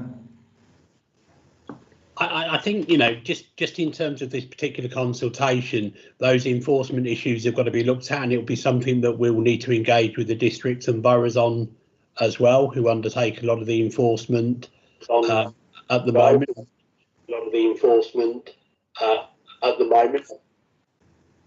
Sorry, I'm getting some echo there. It's okay now by the looks of things. Yes, so that's something we'll be talking through as part of the consultation. This is only the initial stage of the consultation exercise from the DFT, and there's clearly a lot more detail to be worked through as part of this. Okay, thank you. Robin.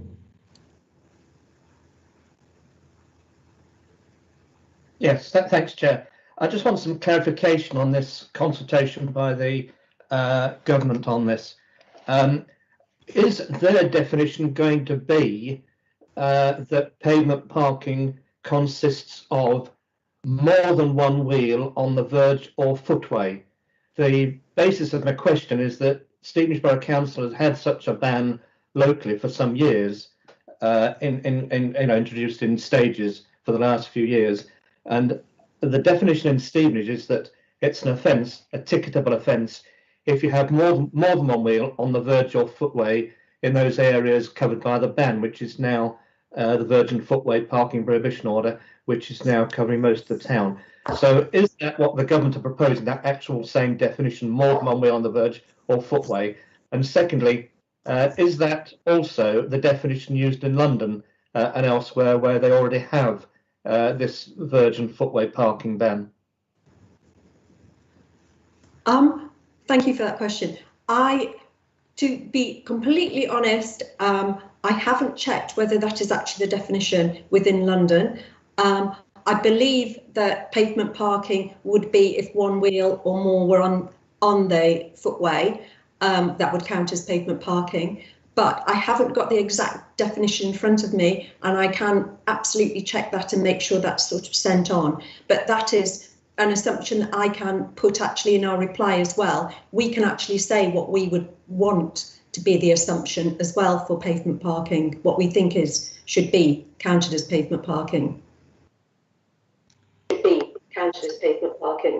Yeah, well, I mean, to me, that definition of more than one wheel on the verge or footway, the one that we use in Stevenage, is satisfactory. And in my view, that's what we should be putting back to the government. So that's the definition that you should use, the government should use nationally, if they're going to roll out this ban nationally. And yes, it will cause major issues in places, but then they seem to have coped in London, and I can't think anywhere would be more of a major difficulty than London. Stephen, your hand's still up. You'll come back.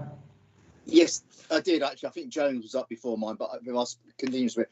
Appendix B lists some possible exemptions to the pavement parking ban in the consultation, and two of them do concern me, and I think it concerns me on the basis of the increased maintenance cost by allowing these. And actually, you got here delivery, collection, unloading or unloading of goods for any premises in the course of business, and equally collection of refuse for or on behalf of the local authority. Well, in both cases, these are likely to be very large vehicles well in excess of a tonne. And of course, any of them, just one wheel on a slabbed footway, if it's not properly reinforced, will end up being cracked and broken. So we could end up having a pavement parking ban whereby actually the very damage we want to minimise our maintenance budgets for is still allowed for. By and large, vehicles with two wheels up on the footway, which is why it's allowed in some areas, like in parts of my division, do not cause that sort of damage because it's two wheels of a motor vehicle. You have two wheels up on an articulated lorry and the tarmac will sink or the slabs will break.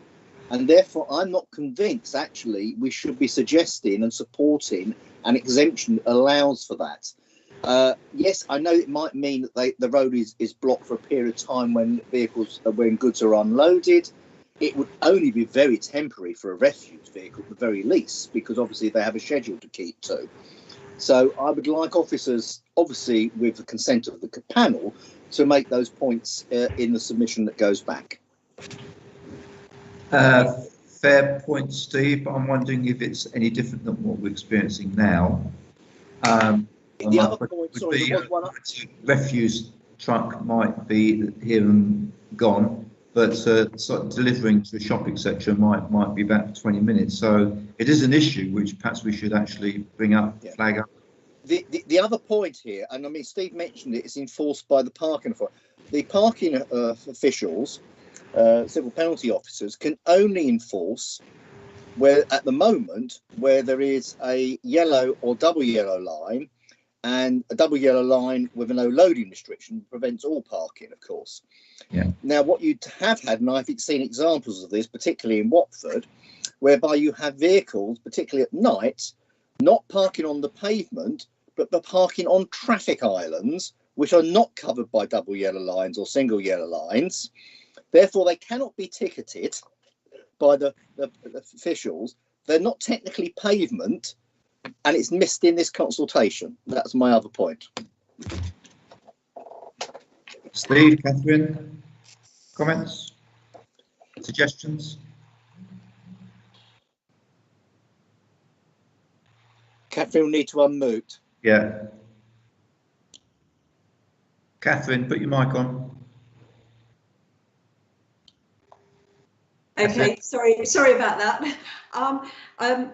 Thank you for that point. I have to say, I hadn't actually thought about people parking in the middle of traffic islands or areas like that, including that in that. But I mean, that could actually be put in the response as well and be included if people felt that that was a major issue that, or even, be put in one of the amendments in our reply. Okay, I think Tony wants to come in on that one.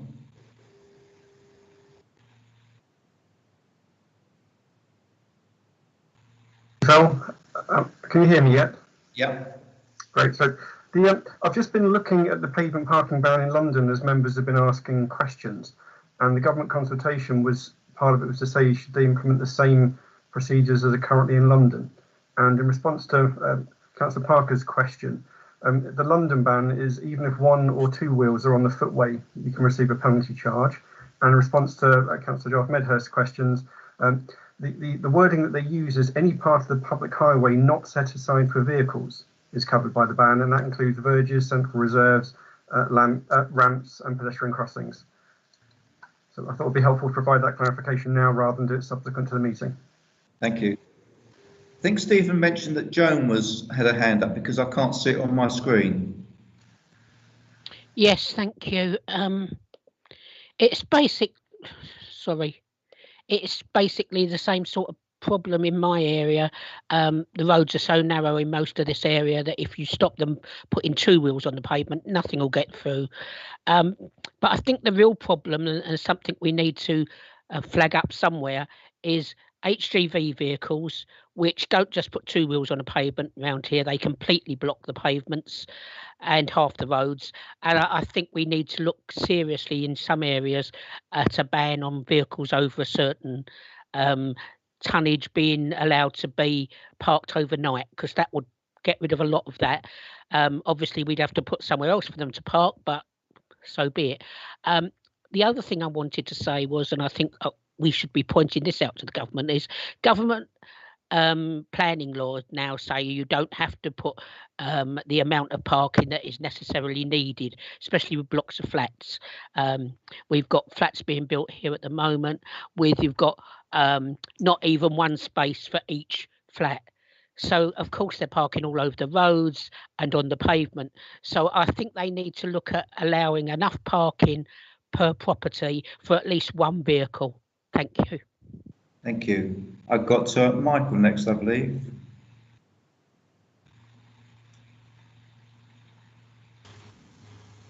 Thank you, Chair. Stephen covered part of my thoughts, is that if the government are going to allow us to park half on and half off, so two wheels on the footway or the pavement or the grass verge, would we need to strengthen underneath the pavements, because that's going to cause a lot of damage? Also, most of my division have grass verges, then the footway. So people are parking on the grass verges, all four wheels, and I can show you areas in Letchworth where the grass verge is non-existent. It's all rutted mud, and we have that happening in Baldock as well. So we must have a law that stops parking on all the highway up to the private property. Thank you. Colin. Thank you, Chair. Well, I very much welcome this consultation and encourage that it's at initial stages. I think we do need clarity here. In fact, I've seen so much pavement parking in my area, despite having lost lots of front gardens to parking as well. We still seem to have so much pavement parking that I actually thought I'd missed out on an amendment to the Highway Code, which said that even if the road is perfectly wide enough for you to parallel park, you must park on the pavement.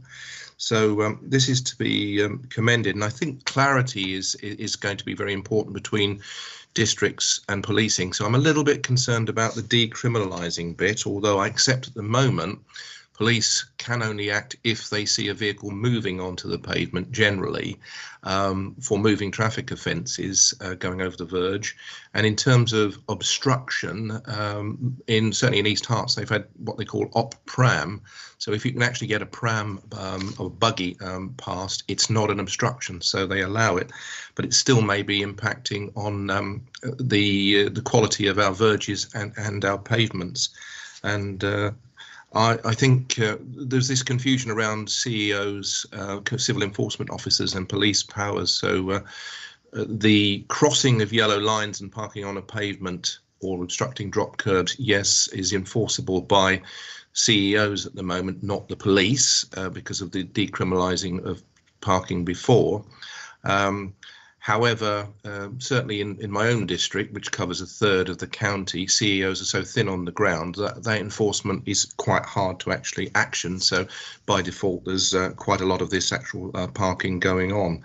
So my concerns are that we do need to get this clarity. I would support the view that Tony was putting across, where basically it's everything that wasn't so defined actually was the default no parking area, because certainly again in our area we've seen fairly frequent abuse by particular companies advertising their pizzas or other products parking on traffic islands, and nobody, it seems, can enforce it. Police can't, CEOs can't, so they've got free advertising space right in the middle of a dual carriageway. Thank you. Jonathan. Thank you, Chairman. I think that clarity is important, but flexibility, I believe, is important too.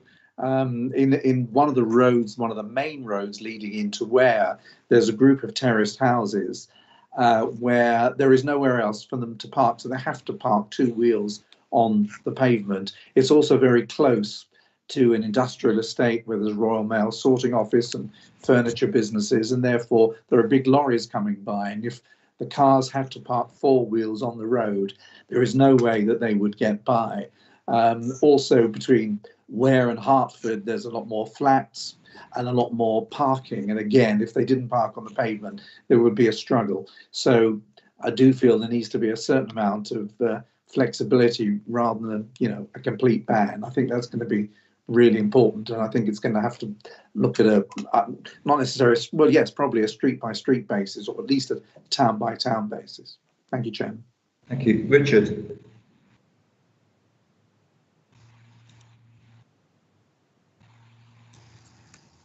Sorry, Chairman. Yes, I want to support all colleagues who've raised their various questions about all this. It seems to me it's a big and important proposal. It means we at county must work extremely closely with all 10 district and borough councils. And if the only way around all of this, in many cases, and you mentioned Welwyn Garden City, Stevenage and others, if the only option is to harden up some of the current grass verges in a reasonably sensible way to permit some parking where there's no other choice, this is the kind of thing we can work with the boroughs and districts very carefully to reduce the present menace, which is obviously upsetting all of us.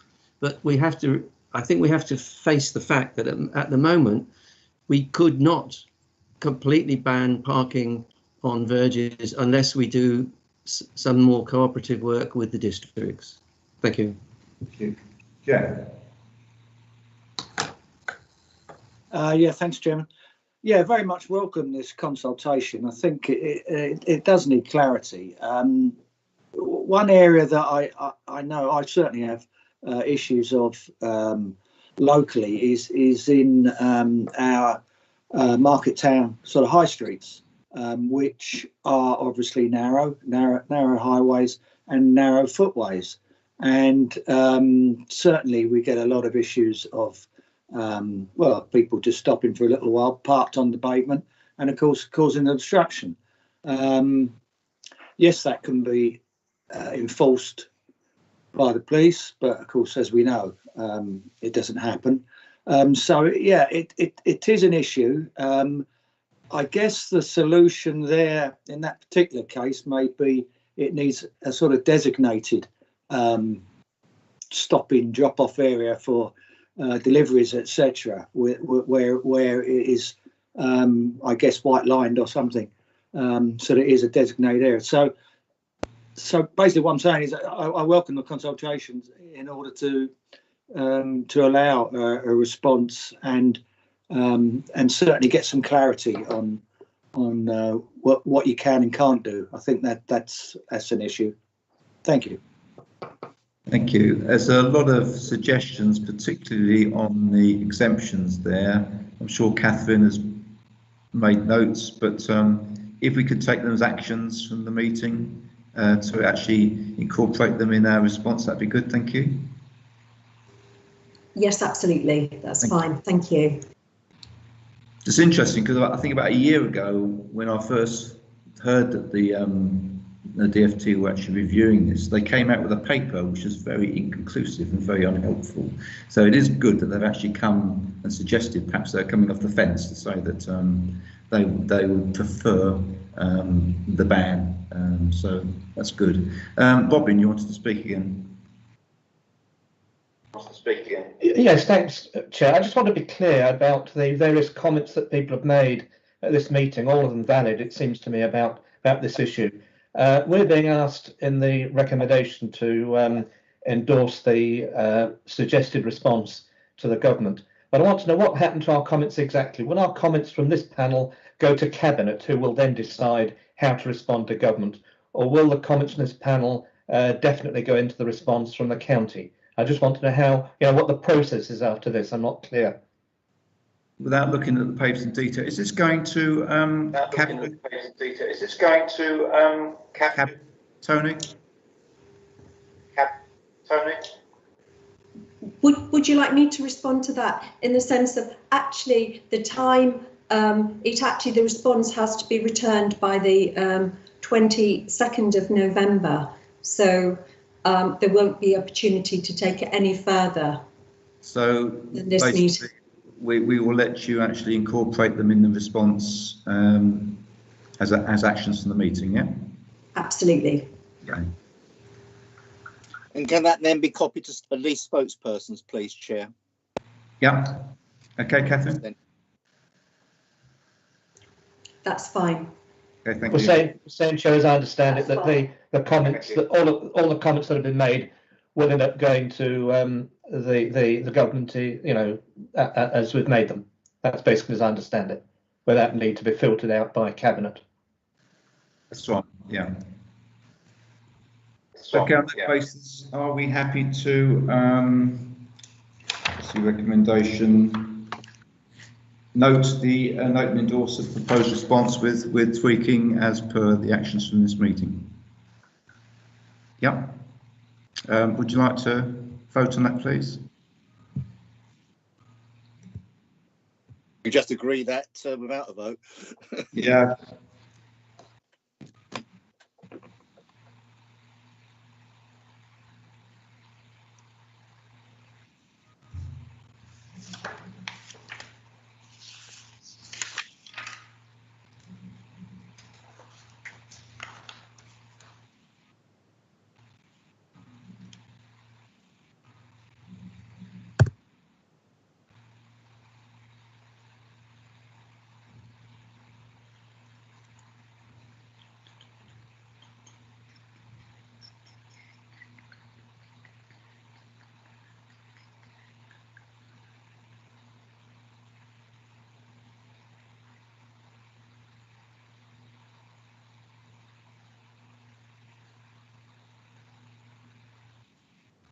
Thank you. Majority agreed that. Thank you. Move on to item 7. This is we had a verbal update last Cabinet. This is a written update by Rupert, which he will speak to. Just again, if we could keep conversations on specific issues off camera, please, between members and officers. But I am aware a lot of conversations are going on between officers, engineers and members to get schemes operating correctly. As far as I'm aware, most are now accepted and operating correctly. But I'll hand over to Rupert for his talk to his report. Thanks, Chair. Yep, so this is just by means of an update really for the panel. I won't cover in great detail where we've been, but just to summarise, we rolled out 15 town centre sites around the county where we implemented measures to help widen footways and enable social distancing back in May before the first lockdown came to an end, to help people have space to queue outside shops. And as it turned out, to also aid businesses that wish to place tables and chairs outside, of which there have been an increasing number across the county in recent months and continues to be so. As part of that, we initially deployed those by informing members of the process rather than engaging them on the specifics of it. As we set out at the time, we've continued to work with district, county members, town centre managers, BIDs and individual businesses across the county to ensure that we've sought to mitigate any concerns and adjusted the arrangements on a number of sites, from small tweaks to quite large scale changes in terms of reversal of one-way systems, removal of one-way systems, and access arrangements that have been put into place to help businesses continue to go about their daily requirements. They've now started to settle down, and we're at the stage further to the award of the ATF1 funding that we bid for back in May, and the award of the £1.25 million. We've worked very closely with districts. It's been quite a difficult process to get to a point of agreement, but we're now in the process of rolling out and deploying planters, parklets, other traffic management in the form of gates to help manage the arrangements on site more effectively than the temporary barriers that have been in place till now, recognising some of the difficulty we've had in controlling behaviours by a small minority of the public. And that is taking place in a number of locations. I'm pleased to say we've now got agreements in place in relation to the planting and maintenance of those planters, which has delayed their deployment in the first instance. We've also put on the ground a number of cycling measures as part of our EATF Tranche 1 bid, and again that ranges from additional cycle parking facilities through to pop-up cycle lanes and low traffic neighbourhood type interventions such as in Digswell. And again they seem to be settling down, recognising that they were deployed at pace. There have been some issues with them, and we've sought to adjust those, and each and every one of the sites has undergone a safety audit process both prior to its implementation and a review of those sites once they've gone in on the ground. The deployment of those planters and parklets in a number of the locations is our intention to try to complete that in advance of the second lockdown finishing, so that we're not going back into high streets with any significant works once they reopen in advance of Christmas, to help ensure that the areas are kept safe and there's as much space as possible for people to use the town centres. You'll also recall that at the last update, I think I provided a brief indication of the fact that we were bidding on the EATF Tranche 2 funding, which was a slightly different pot of money to help implement higher quality cycling and walking provision to aid people's switch from either vehicles or public transport onto key transport corridors. We identified and had shortlisted 6 schemes that we included in a bid to government for a total of £6.8 million. We've been very successful and been awarded £6.451 million towards those 6 projects. It's now our intention, as per the government guidance, to review those projects, to undertake a engagement and consultation process and set that out on our website in December to make people aware of what that will look like. And we'll be contacting all members very shortly to make them aware of that. We're likely to include an additional number of schemes from the initial 280 shortlist, reviewing the criteria that now appears to be in place to make sure that we've got some flexibility around ensuring we can maximise the amount of infrastructure we deliver on the ground with the funding that's been provided to us, and recognising that, through the engagement and consultation with the public, there's likely to be a need for some of these schemes to be either adjusted, altered, or potentially delayed, and others to be prioritised in advance if there's not sufficient support for them in the first instance. I'll leave it at that for now, but I'm more than happy to take any questions if you wish, Chair. A few things. Yeah, the DFT grant chats is very concerned that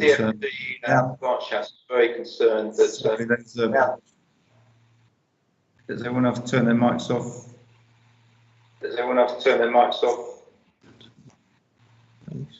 Perhaps you can turn your videos off as well. Save the bandwidth. Michael, Jeff, can you turn your video off as well, please? And Jonathan. Stephen? I have done. Oh, I'm still the seeing. video doesn't make any difference to the volume. It's your own personal bandwidth is the issue, not what's on someone else's. Well, I'm not turning my video off. I'm at County Hall attached to the main server, so anyway, I'll try again. Yeah, the DFT and Grant Shapps are very concerned about the consultation and has allowed us more time to do that. And pleasingly, Tony has agreed with the DFT our consultation strategy, which will be obviously advised and rolled out in due course. Everyone's asking the question, including me, why we didn't get 5%. And I don't think we'll ever get an answer to that. But I think my own cynical view is maybe it's been top sliced to give some areas 125%, but who knows? But 5%, to be honest with you, is not a fantastic amount. But to save you asking the question, I have asked it myself. Okay, we've got Colin and Robin. Colin first. Thank you, Chair. I wanted to say that I note the acknowledgement that members weren't involved in the early stages of this process, certainly with the rollout of the first 4 of the 15 towns. But I wanted to thank the officers for their subsequent engagement with members. Certainly a lot of the issues that the public were flagging up came straight to us rather than going to highways. So we took a fair bit of flack in the early days. It's now settling down, and I appreciate that there are regular checks, in fact daily checks I'm told, in my town on the measures that are actually in place. But we still have quite a lot of orange barriers rather than the more attractive planters or plantlets, I think they're referred to here. So I'm wondering when the orange barriers might be replaced generally. Also, there is significant issue regarding enforcement of traffic speeds and traffic volumes and road closed signs being ignored. So I'm aware that in the background there's been a need to review and harden up some TROs. So I'm wondering how much longer it will be before those are in place and we can actually see enforcement, because although police and district were involved in the early stages, certainly before members, there was a completely hands-off approach to any kind of enforcement. But I want to end by saying I do appreciate the strain that's been on the officer team to do this on top of all the other work, and that is appreciated.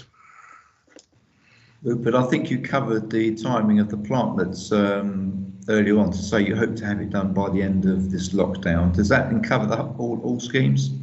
It's not all schemes, Phil. There's some schemes that will remain with barrier, and there's some parts of some schemes that will remain with barrier. We were limited in the scope on some locations due to just sheer cost and affordability terms, but also the need to ensure that we still had some flexible arrangements in place. But I know there are some particular ones where we've deployed planters, but then we've had to top up with some orange barriers because behaviours haven't necessarily been quite as we'd imagined, and maybe the planters weren't big enough to block the whole route off and things like that, and we'll be reviewing that. Partly we're hoping that through working with the districts and potentially accessing the ERDF Restoring High Streets Fund, we'll be able to recycle some of that funding to enable to purchase some additional planters that will be able to top up sites where further barrier can be replaced. And that's part of an ongoing dialogue that we're having with the districts that's proving quite positive at the moment.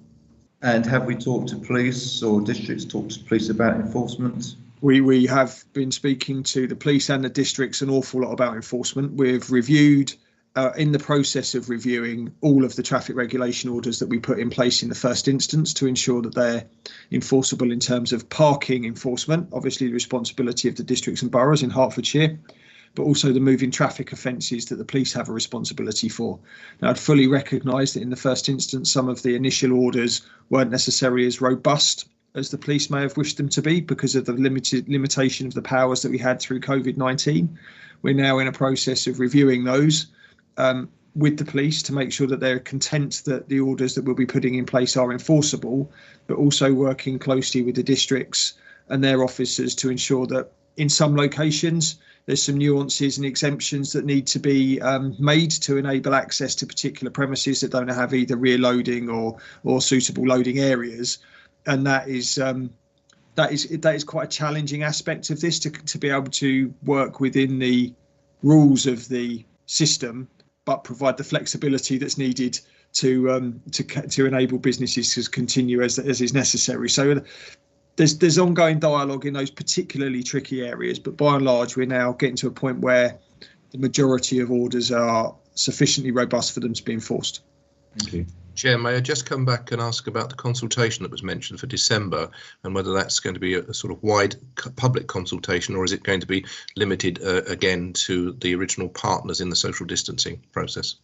So the consultation I mentioned was in relation to EATF2, which is the fund that we've identified the initial 6 projects for. The consultation process will be carried out, the initial engagement process will be carried out early in the new year.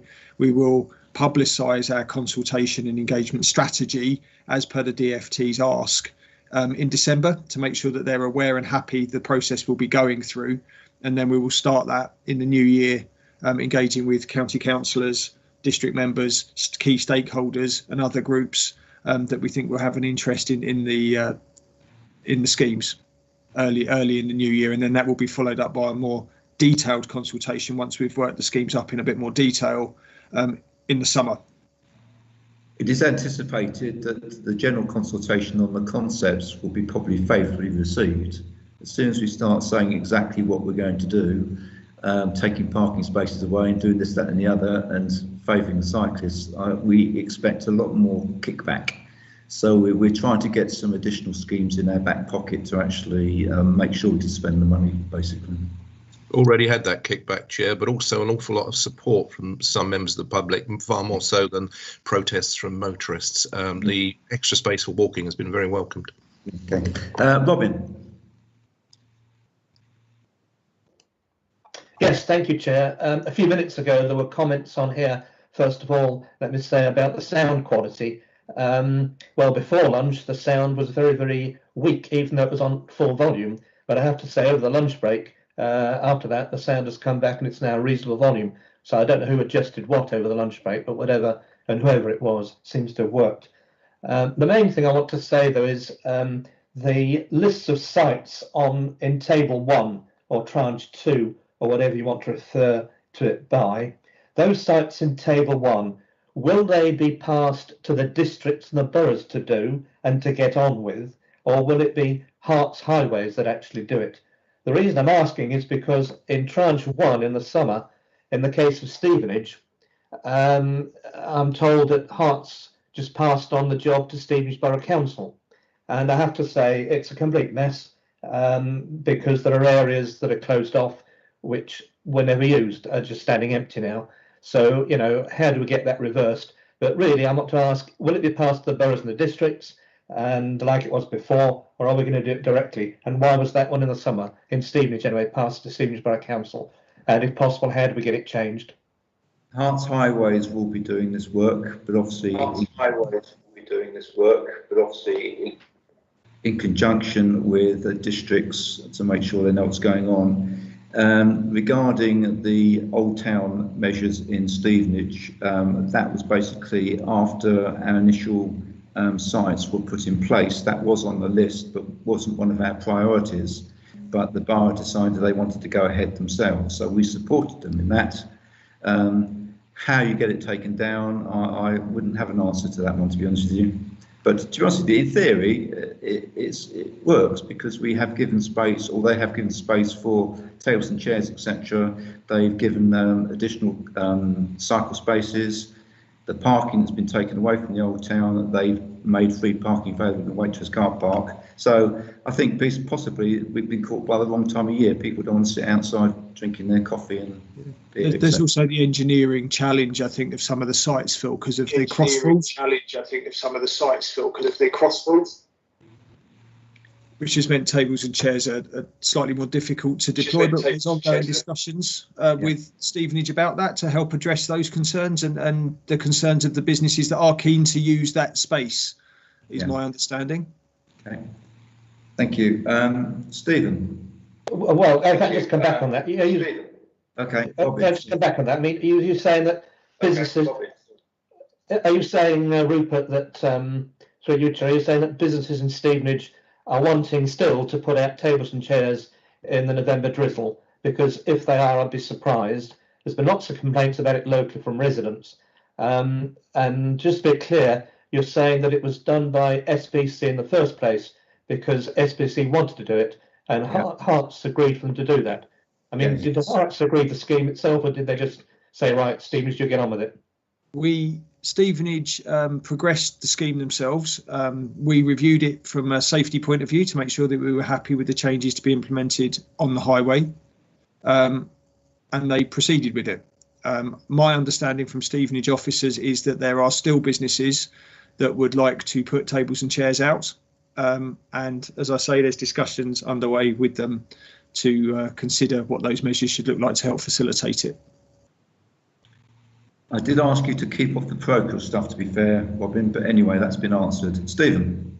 Robin, but anyway, that's been answered. Well, yeah, to be fair, Chair, I asked a general question that anchored it in a very, very important but, yeah, local issue. Stephen?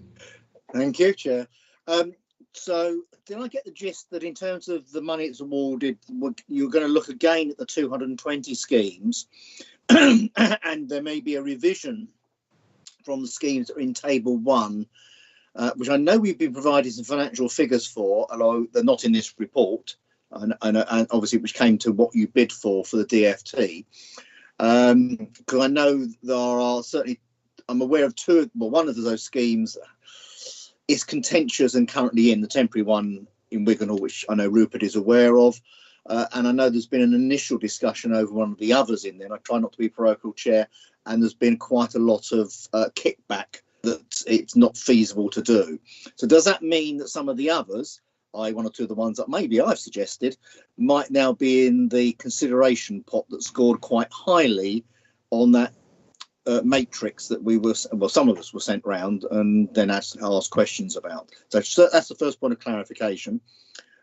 Secondly, yeah, I would echo in terms of obviously the work officers put in, but not only at county level, but also at district and borough level to make the initial 15 schemes, or it was 16 and one got taken out, feasible and work, and the efforts that some officers have put in continuing those schemes and making them more viable. Clearly, they're in for a 18-month temporary TRO, which would presuppose at some stage we will need to build in, I'm assuming, a review to those schemes. And in the case of one, in Three Rivers, there was a petition to a committee that I co-chair this week, asking for the scheme to be made permanent and extended, interestingly.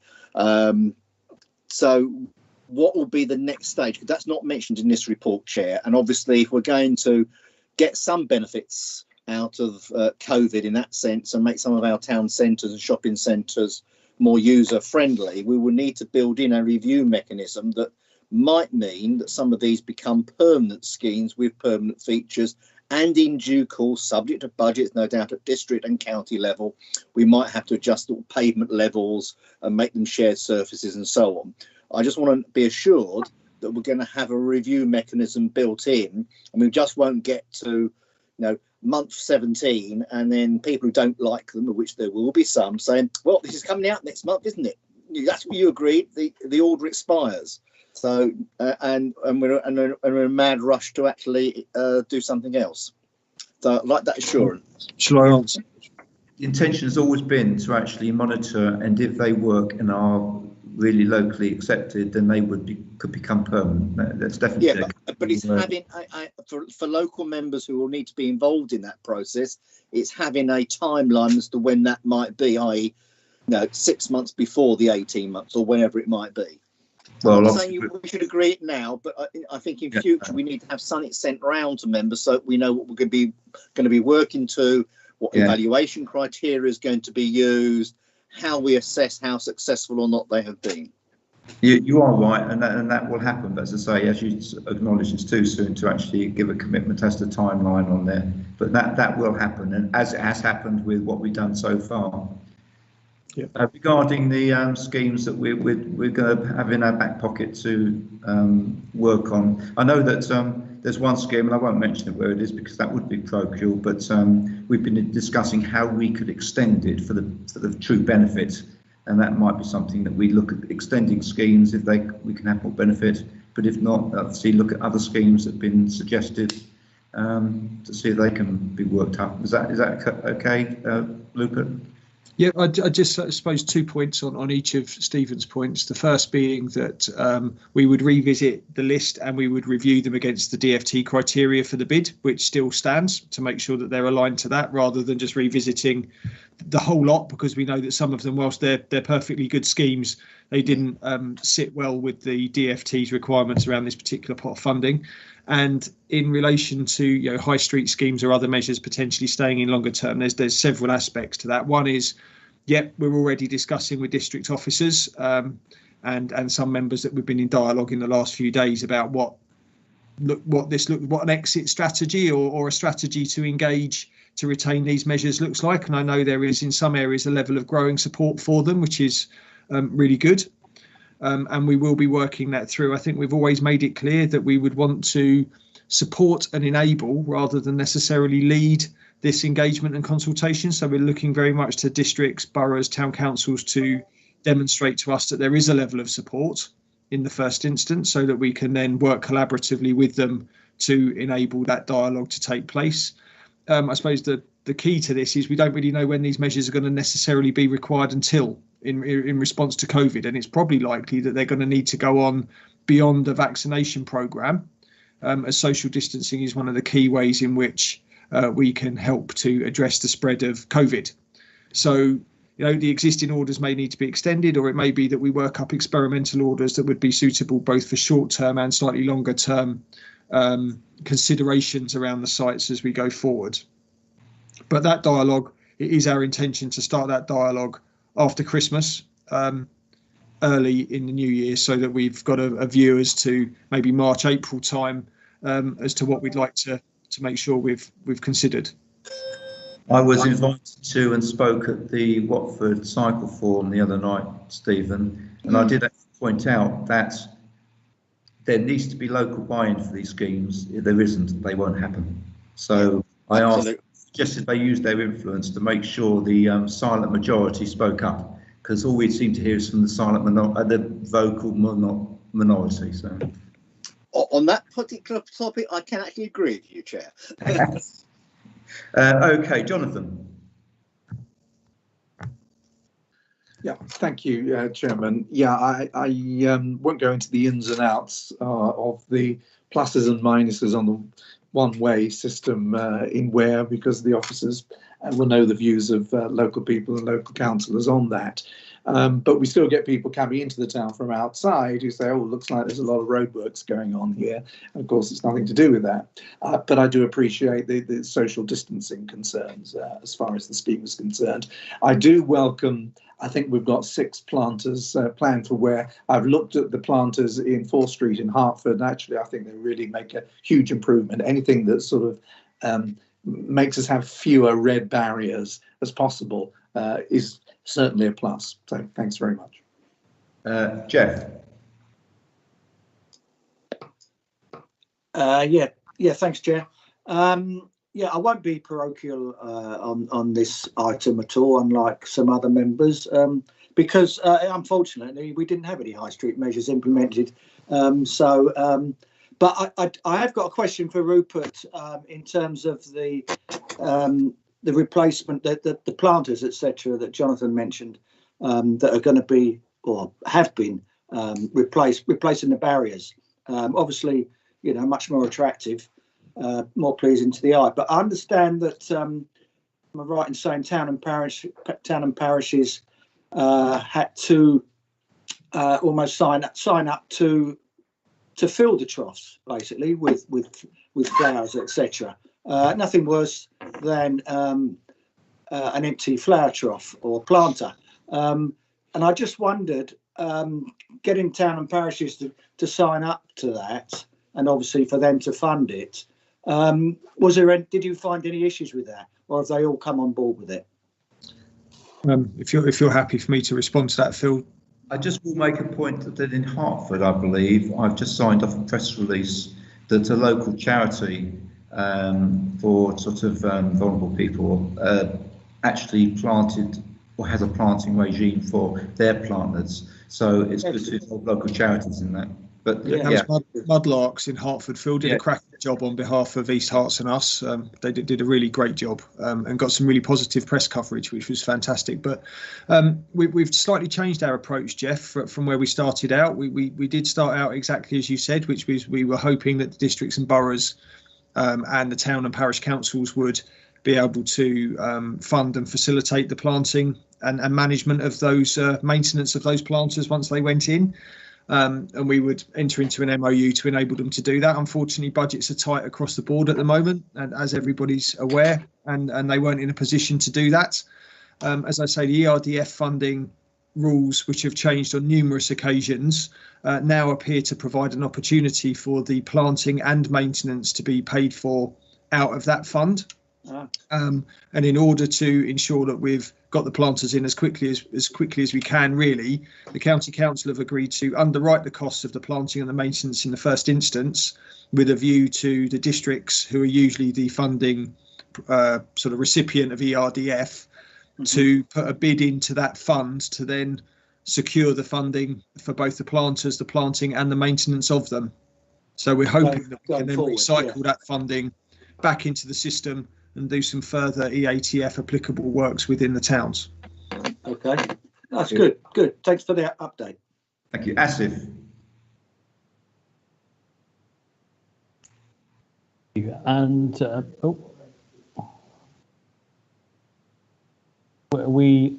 sorry. Mic's off, Asif. Apologies, there's a lag, so I did click it. It took a few seconds to change, so thank you. I think these are quite important, and just my comments on them, that they need to be the response from feedback from whether it's businesses, residents, councillors, borough councils, needs to be, I think, the flexibility and the response. Excuse me, Stephen, I think it's turned his mic off now. So. The flexibility, shall I carry on? Yeah. Okay, so the flexibility and being reasonable to requests that be made, I think it underlines a lot of the what's going on. So there may be other measures that need to be taken which actually have the same impact, rather than causing some of the negative repercussions that some of us may have experienced. The other thing I'd just like to look to was the equalities impact assessment, and it just needs to be slightly tightened up, in my opinion.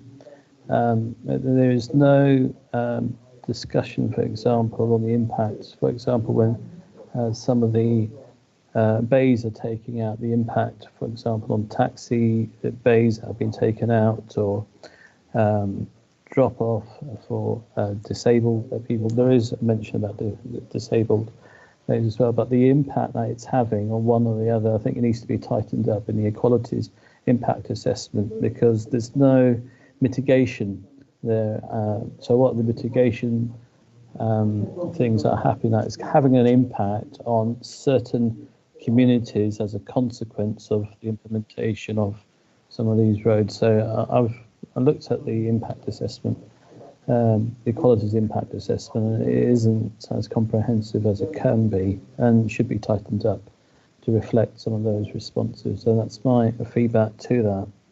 So, for example, some of the taxi bays were taken out in some of the places that had an impact on taxi drivers and had an impact on loss, and it affected one particular community more than the others, and the same goes with some of the businesses. So I'd just like to make sure that going forward that it has been put into equalities impact and any mitigation taking place.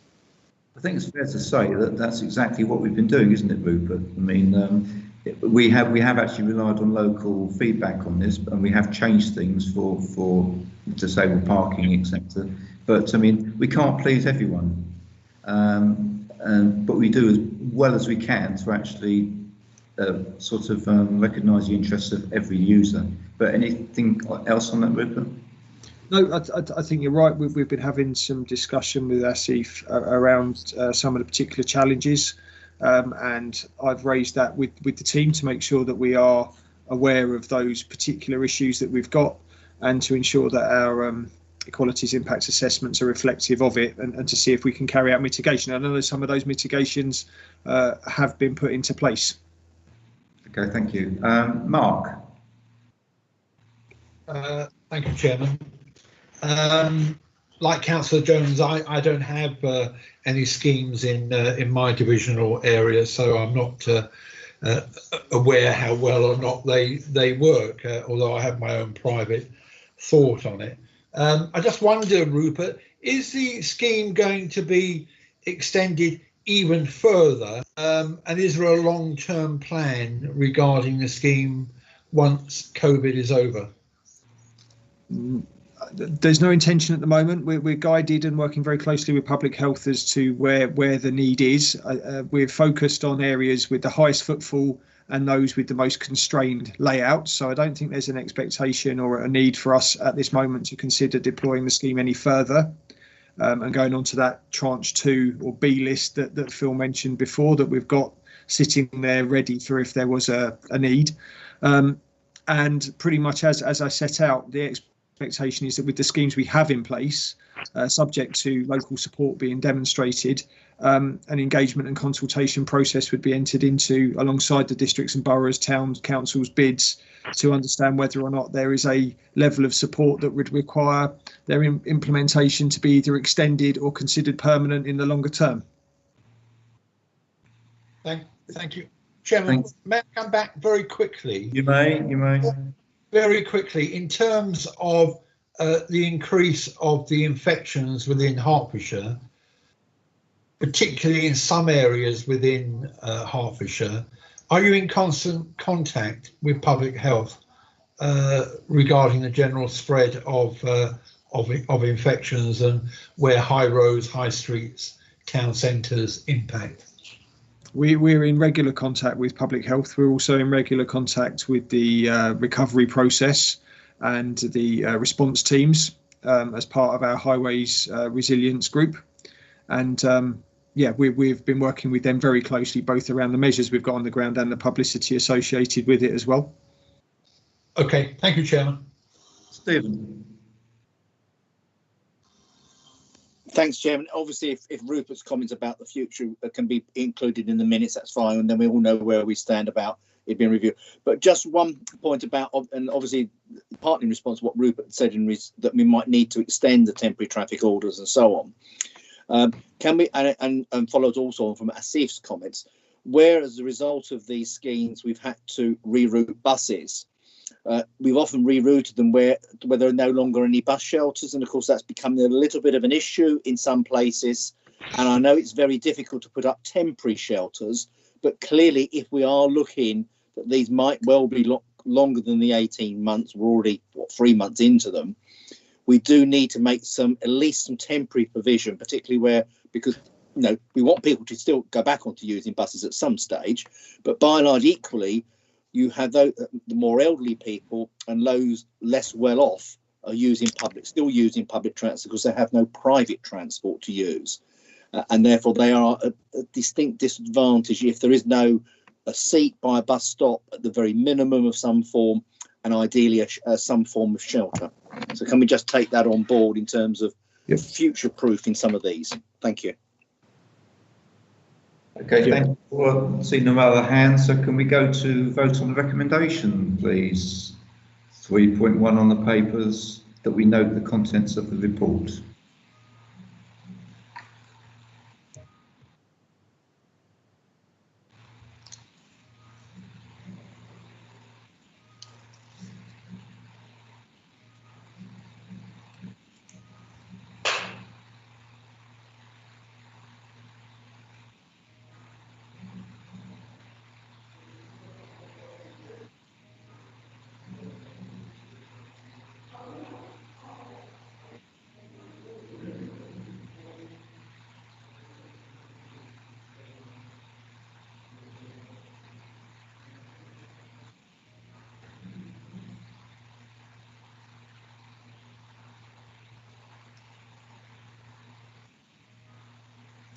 Okay. Yes, vote that we've agreed to note that report. Go on to item 8 and invite Trevor Brennan to give his presentation, please. Thank you very much, Councillor Bibby. Thank you very much for your time today, members. So the report in front of you is principally to provide an update on the current position regarding Broxbourne Borough Council's response to their ministerial direction relating to an air quality exceedance on the southern section of the A10. This report follows on a series of reports that were presented to H&E Panel Public Health and Cabinet in September of last year. The reports set out in the September panel reports, and as was directed by JACU, which is the Joint Air Quality Unit in central government, which is a unit between DEFRA and DFT. At the time, HCC and Broxbourne Borough Council were asked to undertake work related to the introduction of a charging clean air zone to be enforced in this particular section of the A10. The report basically details and summarising where we are currently.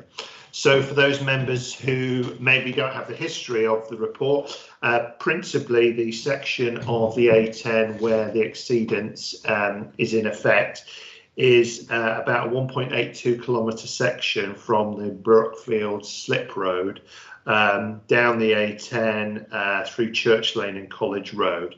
In essence, the exceedance is reflected in the fact that the annual exceedance of NO2 because of the European directive is any area with an exceedance over 14 micrograms per cubic metre of carbon dioxide. The work to date has shown that the exceedance on this section of the A10 is somewhere near 76 micrograms per cubic metre. Because of this and the ministerial direction, a host of work has been carried out between ourselves and Broxbourne in terms of identifying opportunities to address this exceedance. As I said, we were working on the instruction by JACO to look at charging zones. Basically, where we are at the moment is in March of this year, there was a senior officer meeting between JACU themselves and Broxbourne Borough Council and representative of the project team. In that, Broxbourne and HCC were instructed by JACU not to progress further with the congestion zone. Principally, the reasons were based on any congestion zone. There was a fear from JACU that the situation and the traffic was simply being rerouted elsewhere on our network and could potentially have an impact in terms of air quality elsewhere on the network. There was also issues in terms of the modelling data we could access. The JACU felt that the data they provided wasn't 100% robust. Also, they had some key considerations and a request that any of the associated interventions we had identified couldn't be implemented until after the M25 Junction 25 works. Following this, we received, Broxbourne received a further direction in May, basically setting out where JACU wanted the project to go. And as I said, is the recommendation at the time was to not progress with the congestion zone. Just to draw your attention to paragraph 4.5, one of the disappointments we've had from ourselves and Broxbourne is we've always maintained and provided that information to JACU that any of the options we were progressing would displace traffic elsewhere on the network. So there was some surprise that the congestion zones are now being taken off the table. Where we are at the moment is JACU have asked us to refocus our efforts at looking at a mixture of softer measures and more public transport support to try and address the air quality issues. In table 1 of the report, currently we've been asked to look at 6 proposed options, including new and enhanced bus services, running within Broxbourne and Swenfield, putting in a low emission fleet of local bus services, enhancement of public transport provision in terms of bus shelters, real-time bus information, additional support for incentivising more public transport use, and also behaviour change campaigns in and around provision of high quality and bespoke information on sustainable transport choices, and also implementing an anti-idling campaign with the use of VMS. What is to note to members is, and we've reiterated this to JACU, is the project team have highlighted to JACU that there's a real possibility that the current measures they're asking us to implement won't actually address the overall criteria and the reasons why JACU received the ministerial direction. And JACU and the Minister are fully aware of this. One of the further points is, and it was raised previously, is in terms of the capital and revenue funding to support these measures. Currently, what JACU have basically told us is what proposals are agreed between ourselves, Broxbourne and JACU, will be fully funded by JACU, and there won't be any revenue or capital impact on ourselves and Broxbourne. Any questions, members? Just one question from me, or a comment first. It took quite a while for JACU to sort of realise the blind in the office and charging them in Broxbourne and Chesham and actually divert traffic through Harlow and Stevenage, etc., etc. Just displace the problem. But I suppose I have got one question for you, Trevor, because with the first lockdown, we know that in some areas, I think Luton was measured, the air quality actually improved by half. The bits per milligram actually reduced by half. I know we're never going to get to that situation, but when we talk about the new normal and more people working from home, is there going to be any modelling done on what the air quality might be in that new normal, which might mitigate what we're trying to do? That's a very, very good point, Councillor Bibby. What we've basically been told is the modelling we take forward in terms of the COMET model, which is the Hertfordshire own COMET model, the traffic data which we put into that model is what DEFRA and DFT have told us is we are just to work on the existing model output. So that's on what it was pre-lockdown. How we go forward, you're absolutely right. We have seen, on average, 10% reduction in terms of peak flows on our network. So we've asked that question of DEFRA and DFT in terms of modelling going forward. Do we actually take into account the potential change in terms of our peak flows? Now, as of yet, that they are yet to agree that. The likelihood is, and the most sensible option is to look at modelling going forward based on the sort of new norm. In terms of how long it's taken them to get to that decision, I would wholeheartedly agree with you. We've always been open and honest, and we're not the only authority where this change is taking place. For example, Coventry, Leeds, etc. Things have changed over the process. We are where we are. I mean, as I said, we are progressing in terms of the option we've been given, and we will deliver and cost that up fully. But as I said, there is some issue over will they actually address this 40 milligram issue. But as I said, JACU are yet to agree that. Okay, thank you. Colin. Thank you, Phil. I note the comments about an anti-idling campaign with VMS signs and presumably other methods. Do we ever evaluate these? Because I get the feeling that some of these campaigns, it makes us feel like we've done something, but actually makes no difference. I note there is a provision in legislation for penalties, fixed penalties, I think, for failing to turn off engines when stationary for a period of time. Is there any thought about progressing this? Because I always think we need to try and balance making provisions for people with penalties, and sometimes if you just have no penalties, there is no difference in behaviour.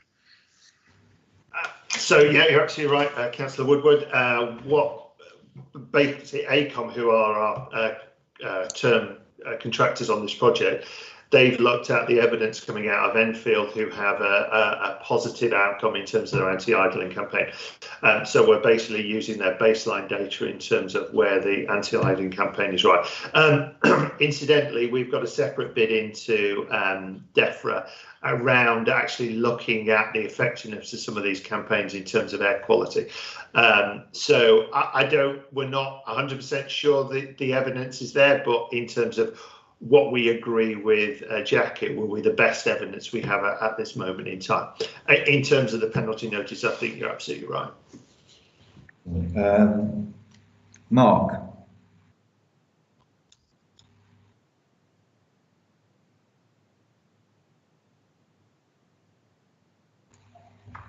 You're muted, Mark.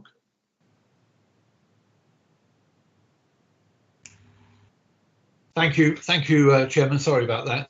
Thank you, Trevor. Thank you for your work that you've done so far. It's been a bit of a journey. I ought to declare an interest, I suppose, in as much as I am a county councillor for Broxbourne, and I was also privy to the directive that was served on the borough when I occupied a different position.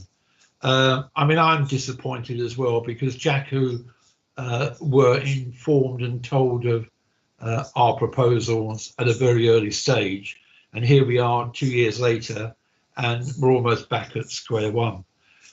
The question I have really is a question about the end game. Are we going to be anywhere nearer? It's a good job that JACU are paying for all this, but is there an end game, and are we anywhere nearer from the July business case that was submitted this year?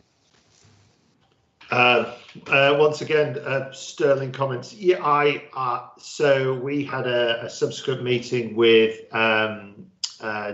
representatives of JACU yesterday, and what we've asked for is another senior officer meeting with the head of JACU to basically put that question towards him to say, are we ever going to get to an end game on this? What they've basically said is, as part of the process, we've provided information on all the reports that have been requested. Ultimately, we've got to submit an outline business case, and what they've basically said is we will agree the outline business case, which will be submitted as and when it's available. So they haven't principally set an end game or date for us yet, but I think we are going to get some clarity in the coming weeks. Our real concern is the options they've asked us to consider. There is a lack of evidence in terms of their effectiveness. So the advantage of a congestion zone is we had the modelling evidence to say if we did this, it would change people's behaviour, so air quality be improved. The key issue we have around these options is trying to find that level of evidence. What JACU basically said is they're willing to have that conversation in terms of the level of evidence we will ultimately have to submit for them to provide the funding for these schemes. What we're hopeful for is we will have that clarity, we will have that evidence base, and then we will be bringing that back to members, H&E panel in the first instance, and ultimately Cabinet to sign these interventions off. As of yet, we haven't got that agreement in place, but that's where we want to bring it. Okay. No, thank you very much indeed, Chairman. I wish they had accepted what we put forward 18 months ago, I think now. Hey ho. Jonathan. Thank you, Chairman. I'm not sure encouraging public transport will make very much difference. This is a main north-south route, just like the M1, the M11, the A1. It affects East Herts, it affects North Herts, as well as Broxbourne, and to a certain extent Essex as well. I suppose I know where we are. I'm sure you've looked at things like looking at the sequence of the traffic lights near the American Car Wash, or what used to be the American Car Wash. People have talked about the possibility of a roundabout. You know, I don't know what the answer is, but putting a lot of effort into encouraging public transport, when I would have thought most of the people that are using that route are using it as a way either to get to London or indeed in the opposite direction. I'm not convinced it's worth putting a lot of effort and resources into that. Thank you, Chairman. Stephen. Yeah, I mean, I had to say, reading through the report, and I mean, I don't know the area as well as clearly some members do, and reading paragraph 5.3, it's a little bit depressing because, you know, the ministers, you said you pointed out to the minister, and I don't know if that means it's the minister you pointed out to or this very junior parliamentary Under-Secretary, Rebecca Powell, and I mean, has actually gone any further than her, that actually these measures are unlikely to reach the objective of the plan. And it just worries me that an awful lot of work's been done by our officers, an awful lot's been done to try and get something in place that doesn't actually solve the problems, and potentially, as some of you have already pointed out, displaces it elsewhere, or indeed puts things in place that people won't use, i.e. the public transport. I mean, I'm all in favour of actually more public transport, but if local members and people know the area, know it that well, and saying actually this is the wrong route to use it on, then they know better than me, and I will adhere to bend to their views. The anti-idling campaign is an interesting one. I think you're suggesting here somewhere, I read it somewhere, trying to find it again, that you'd have VMS signs up at traffic lights. Well, of course, virtually all new cars have Bluetooth technology, so the engine turns off anyway. I have a vehicle that's a hybrid, so it has no emissions if you're driving under 24 miles an hour, and sometimes on the motorway under 70, depending how you use it. But equally, I mean, I cannot, in the life of me, believe someone who's, you know, let's use the usual phrase, the white van man with their Ford Transit, looking at a sign, oh yeah, I must turn this off with the key, and then 30 seconds later, I must turn it on. That's not going to happen. I'm sorry, I may be very, very cynical about that, but it's just not going to happen. And people say, well, that's a bit of a joke. The county council's wasted even more money on a sign no one's going to listen to. I'm more in favour of, you know, schemes like, you know, we should have an anti-idling policy outside of all of our schools. Ideally, we should have school zones, so you don't have parents turning up, particularly those in 4x4s, parked to their car in the winter with the engine on, waiting for son, daughter or grandchild to turn up 20 minutes later, which unfortunately what happens in the schools nearest to me. And there I would very much support having that sort of anti-idling campaign, and indeed having some enforcement that people get ticketed because they're sat in their cars waiting for respective children. But we're never going to be able to ticket someone at traffic lights. And I just can't see it working on that. So I'd welcome some comments back. I appreciate officers have got to do this in terms of the directive, but I'm very sceptical about the outcomes. I suppose on the anti-idling, I mean, you could say that when these schemes are put in place, then it might be up to districts to actually have a word with their police in their priority meetings to actually have a purge on policing this, because again, it's down to enforcement. As you say, Stephen, most cars, well, new cars got stop-start technology, but big trucks and whatever don't. But not everyone's going to do it. But if we had some sort of enforcement on the back of it, it might help. I suppose my question to Trevor is that, yeah, we're saying that what we're now looking at might not be the answer. Are we leading ourselves up another blind alley, or are JACU leading ourselves up another blind alley? And are we going to turn around full circle and say, you really need some serious engineering measures here to actually solve the issue? I'm not going to disagree with members on that. And as I said, we will get more clarity when we go back to JACU once we've had this additional.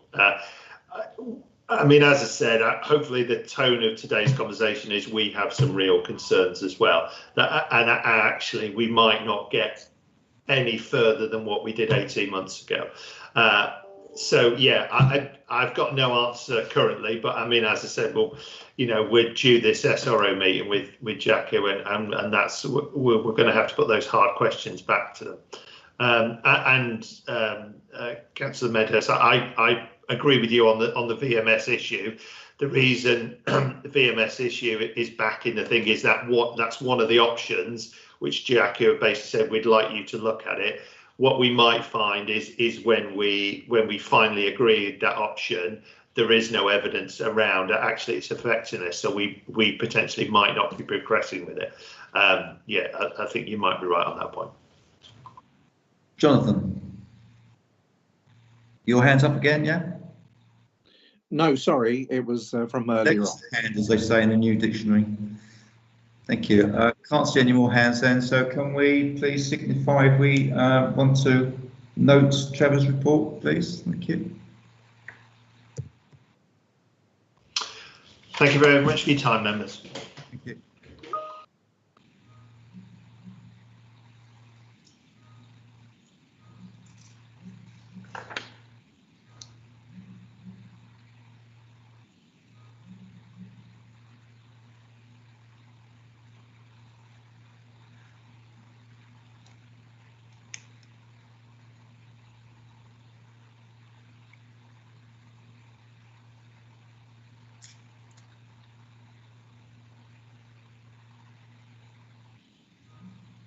That's been agreed, thank you. Before we go on to item 9, can I just make a proposal that there's a fairly weighty item coming up at 11, and it might be best if we can warn Elaine of this, if we agreed a 15-minute break after this item 9. Is there any dissent on that? Okay, so Elaine, that's what we'll do. After item 9, we'll take a 15-minute break and go off here. Thank you very much. Can I therefore invite Paul to talk to the reports on the A10 Buntingford Roundabout scheme? Thank you, Chairman. The A10 Buntingford Roundabout scheme is part of the county's major transport scheme portfolio. It's being proactively developed so that it's ready to proceed if funding becomes available. The scheme involves reconfiguration of the roundabout from an oval shape to a circular shape, also provision of a segregated left turn lane, additional lanes at the exit and entry to the roundabout, providing a new section of shared cycle and walking path at the eastern arm of the roundabout to link with the football club and proposed school, realigning the footway adjacent to the southbound carriageway, and closing an existing lay-by south of the roundabout, and amendments to some field accesses. At the moment, the roundabout experiences delays and queues during peak periods, and this is predicted to get worse with future development in the area. This report updates panel about the feedback received during a recent consultation. That was a public and stakeholder consultation, and it seeks panel's endorsement for the use of statutory powers to stop up and relocate a field access to enable the scheme to be delivered. And if this access were to remain in place when the scheme is built, it is likely to cause a danger to or interfere unreasonably with traffic on the highway. Thank you. I think it's fair to say that whilst we want these statutory powers, it's because it helps us in negotiations, so we wouldn't want to use them unnecessarily. I know there's local support from this, from the people who did respond. There were some objections from people I think didn't appreciate this is really a future-proofing scheme because of the proposed future, I don't know how far in the future, dualling of part of the A10. The A120 improvements, new developments in Buntingford. So this is really future-proofing the roundabout. And so I'll bring Jeff in as a local member. Yeah, thanks, Chair. I think you've summed that up very well, actually. Not much more to add, really. As you say, there was a low response to the consultation, disappointing. But having said that, you can only assume that most people were quite happy with the proposal then, and didn't need to respond. You could look at it that way. Yeah, the stopping up order, yes, it's all part of the process really to ensure. You know, ensure the scheme, when it does receive funding, the LEP funding that it requires, that scheme will come forward. And certainly, I would very much welcome the roundabout scheme, because it does, during rush hours, it does get very congested on that roundabout. We're not seeing it at the moment, of course, with the COVID restrictions, but I know with the growth that we've had in the town, the huge growth, there's a hell of an impact now on that roundabout. And with the new school coming in there, opening September 22, even more reason to get that roundabout sorted out and running a lot better. So yeah, totally welcome it, and look forward to getting the let money to do the scheme and future-proof it. Of course, that's the key to it. Future-proof it for possible dualling of that section. That anyone who knows on the A10 there's a sort of 2 kilometre section there that is single carriageway, quite dangerous, and is crying out really to join up with the rest of the section there down to Puckeridge as a dual carriageway. So yeah, let's hope eventually that'll all come together. Thank you, Chair. It's fair to say, and I understand that the LEP did have money allocated for this scheme. Yeah. Had to be diverted for other pressing projects, but the scheme is now third on the LEP's priority list, I understand. So That's good to hear. Yeah. Still one of their favourite schemes, even though it's not the top favourite. No, but it's good to see it still on the list, and I believe the money was diverted for the A120 bypass project. I believe. I could have that wrong. But, yeah. Anyway, Stephen. I'm sure I saw Jones' hand up, but then went down again. Yeah, it's third on the reserve list. It's not third on the list to be done, Phil. It's third on the reserve list, so it may not be done. It is on the LEP schemes. I have to say, it's £3 million. There's been how many? Very few personal injury accidents. It seems to be a junction off a roundabout that doesn't seem to be much. I have to say, I can understand why the LEP didn't agree to do it to start with, because 3 times this has been turned down for funding. I can think of a lot of other roundabouts and junctions with more than the very small, less than a handful of personal injury accidents, not all of which appear to be associated with the design of the roundabout. So, I mean, I hear what the local member is saying, and understandably they're fighting their corner. But I do wonder how this has got so high up the list when we've got other junctions where I can point to areas where there's been 15 personal injury accidents, and I'm being told, no, there's not enough personal injury accidents to justify major roadworks. So I would like a little bit more assurance as to why this is so high up our priority list. I'll bring in Paul there, and it's a shame that Luke's not here because he's the guru on this sort of thing. I mean, KSIs aren't necessarily the only thing that make us do work. I mean, I understand, but that's being used in the report as justification. You're looking at the future, like the A414 project. That's not down to KSIs. That's down to actually opening up the links within the county. But I'll bring Paul in because he might have some. Yes, thanks, Jess. So this scheme is in the LTP4 delivery plan. It's there sort of. It's more about sort of improving traffic flows and so on, rather than dealing with a specific safety problem. And it also ticks some of the boxes in terms of meeting LEP objectives, in terms of housing and job creation and so on. Thank you. Jeff, you want to come back? Yeah, thanks, Jay. Yeah, very much so. In response to Stephen, yeah, thankfully we haven't got the KSIs. We've had umpteen near misses there, so thankfully we haven't got the deaths and the injuries. But what we've got absolutely massive development. Bunnyford has seen the highest development, housing development, in the whole of Hertfordshire. Our population has increased since 2011 by over 60%. and I believe for a town, it's absolutely massive. So the reason those works are required is because of the impact, the huge increase in population, and the fact we haven't got a railway station. We've got an absolutely zero, well not zero, a very poor bus service. So we haven't got the transport facilities that we've got in the larger towns. We've got no train station.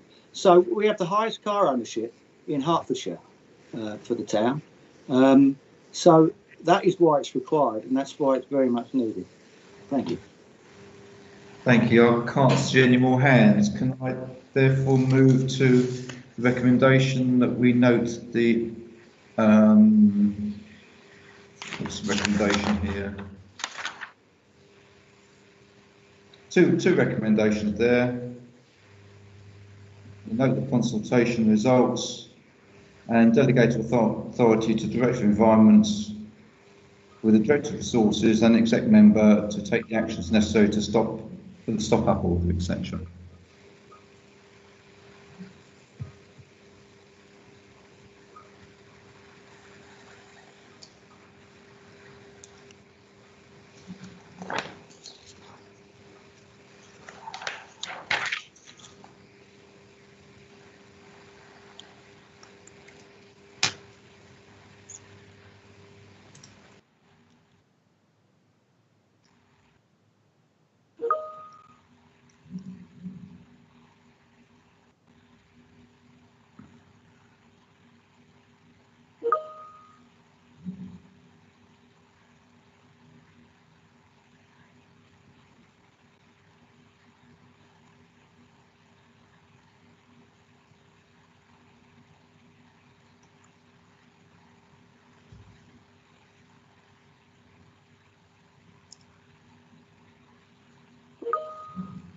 Okay, majority agreement to that. So before we go on to item 10, 15-minute break. If we can be back in good time for 2:20, please. So if we could stay to lane, signifies we're off air. Thank you.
Back everyone, if we can move swiftly on to item 10 of the agenda, alternative verge maintenance, and Peter Simpson, I'm hoping is here to give his report. I am, Chair. Thank you very much, and good afternoon, everyone. So alternative verge maintenance, I'll abbreviate that to AVM for my benefit and everyone else's. And if I may, I'll just take you through briefly the summary in the report. I'll give a verbal update regarding paragraph 7.4, which is feedback to date from the British Horse Society and the Ramblers Association with regard to the trial. And then I'll be happy to answer questions. So AVM was implemented during the maintenance season this year, and the report describes the effects of the trial to date. The summary also goes on to say that the changes to the policy will be considered as part of the response to the Sustainable Heart Strategy, and this will enable consideration of changes in the round. Just before I go on to the verbal update, I would like to thank the Highways team involved for delivering the trial project, particularly during these challenging times. So at paragraph 7.4, we have consulted with and liaised, and we're still liaising with the British Horse Society and the Ramblers Association. And given that we've only completed the trial back in October, it's probably too early to determine if there are any adverse effects. But the initial feedback from both organisations has been pretty positive about the principle in terms of looking to improve biodiversity and wildlife through changing our maintenance arrangements. They raised some concerns. I wouldn't say they were significant. From the British Horse Society, one was around issues in the verge that exist at the moment in terms of defects. So if there's a missing manhole cover or debris, that sort of thing. And we did respond to say that we do inspect the highway, including the verges, through safety inspections, and we've got fault reporting to pick up those sorts of defects. But no real issues around the reduction to the rural swathe cut. And with the enhanced maintenance, which are these 16 sites, we do litter pick prior to actually cutting, collecting and disposing. So that would actually pick up any detritus or debris on those particular sites. With the Ramblers Association, again, they were supportive. Their concerns were around the condition and suitability of the verge in rural lanes. And whilst I can understand that point, it is a rural verge. It's evolved over time. It's not the same as a verge as we would know it in an urban environment where it's been designed, and it's normally to probably a neater level, I suppose. And you know, it's so it is a safe place if people need to use it. And in some cases, some verges do have quite a steep embankment, and that's just the part of the natural character. And you've probably all seen that along a lot of our rural verges and rural highways, you've got some grass verge and then you may have some vegetation sitting behind it. So, you know, there's a range of environments out there. So that was the sort of initial feedback to date, and happy to take questions. Questions, anyone? Steve. Thank you. I think that this has been a really good thing. I think the only adverse feedback that I've received from members of the public is that we're not doing it in enough places in terms of the enhanced management. And I think also, I mean, there's been a lot of comment this year about the fact that in places where beyond the enhanced management, where some of the basic management got done later in the year or to a lesser extent, that it actually provided more opportunity for wildflowers and other wild plants to grow. So certainly the public feedback that I've got is that we need to be doing more of this rather than less of it. I think my only comment on the report was in 7.3, it says that we started off with 27 sites, and there were, I think, 9 or 10, no, probably must have been 11 because we landed up with 16, where there was something happening that prevented access to the road space. And I know that looking at some of the lists, some of the ones in my division that got excluded, had surface dressing work done this summer. But they were clearly one-off events that excluded those sites. So I hope that we'd start with the list of all 27 if we continue the trial next year, because there will be different sites next year where access is precluded for road space reasons. So I hope that we're not going to have the trial that sort of shrinks each year, because there will be those sites where you can't do it in a particular year for a one-off reason, but the following year that reason probably won't apply. So can we just confirm that's the intention? But would you like me to answer that, Chair? Yeah, I'd just like to stress that, Steve, this is a trial, and I suppose maybe we sort of didn't manage expectations to start with, because originally we were thinking of 70 sites, but they were whittled down for logistic problems, etc., and COVID played its part as well. So the sites we have, we started the trial, and we have to continue for a few years to actually monitor that trial effectively. I don't think we can sort of, strictly speaking, put additional sites into that trial, because that is the trial. I've had pressure from a Tring BB Association to say, why don't you do this, that and the other? The fact is, we're doing a trial to see if it works first, and then we can think about doing additional sites. But you're quite right, in the only cutting once has actually perhaps identified sites where we didn't know there were wildflowers, and we can actually take that on board and widen it out for the future. Indeed, I mean, in terms of the longer term biodiversity impacts, you're not going to see results from a single season. But my understanding is that there were some sites that were missed because of road space access issues. And there are going to be those issues every year. So we're in danger of the trial getting smaller and smaller every year. What I assumed we were going to do was we had a list of 27 sites which we would try and do, and each year there would be some of those that we couldn't do, but that wouldn't impact the benefit of the trial overall. Peter, can you assure us that the sites aren't going to diminish in number? Yeah, it's certainly not our intention. I think that the reason, this is an exceptional year in terms of COVID, the restrictions, the challenge of the road space, and starting works later in the year because of the initial government lockdown and so on. That all had an impact. We recognise that, and we are learning the lessons in terms of the practicalities, the challenges on site.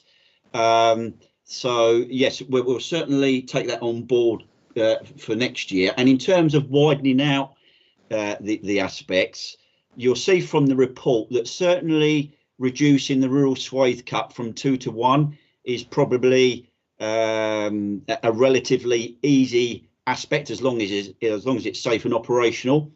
And there is certainly areas of grass that districts undertake on our behalf, boroughs and districts as agents, that would certainly be of a similar type that we could apply that principle to. Some boroughs and districts are already, in their own words, sort of rewilding their own grass areas.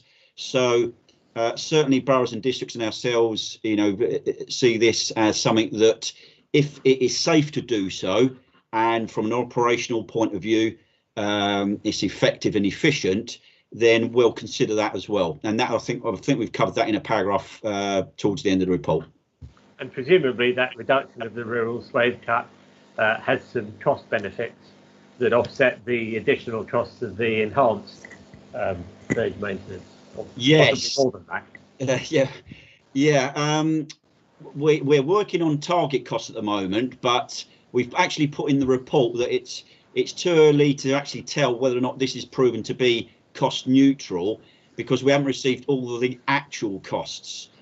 And just to give a bit of an explanation, when we're talking about litter picking, cutting, collecting, disposal, that's very resource hungry, as well as the traffic management. When you compare that to a 1 metre rural swathe undertaken with a JCB and a flail on the back, you can see that the amount of resources involved and the actual cost differential, we're looking at probably a 10-fold or even more increase per square metre when you compare that quite intense activity of enhanced maintenance to the basic maintenance.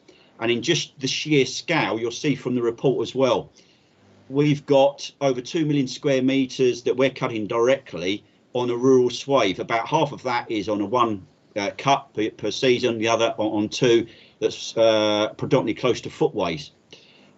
Districts, on our behalf, they're cutting almost another 2 million square metres rural swathe. When you're looking at the enhanced maintenance, just those 16 sites, about 70,000 square metres. So, you know, there's quite a differential there in terms of the proportions that we're looking at and the time and effort to achieve an outcome of improved biodiversity and wildlife. And what we've said in the report is that the initial findings from the trial is just with that reduction in the rural swathe cut. Okay, it was done a bit later in the year because of COVID, and you know, this year's been quite dry. That has also seen an improvement. You know, we've noticed the colour coming back, you know, the wildflowers and so on, that, you know, that will improve, you know, the pollination and so forth. So there's a bit more work to be done. Once we get all of the actual costs in, then, you know, that was one of the aspects of the trial, to actually fully understand the true costs. And given that we're actually cutting, for safety reasons, about 13 million square metres of grass across the county, beyond that 13 million square metres, there are swathes of grass that we don't cut. You'll probably see them adjacent to bypasses and so on. So if we don't cut them, there's also biodiversity and wildlife on those areas as well. Yeah. Stephen.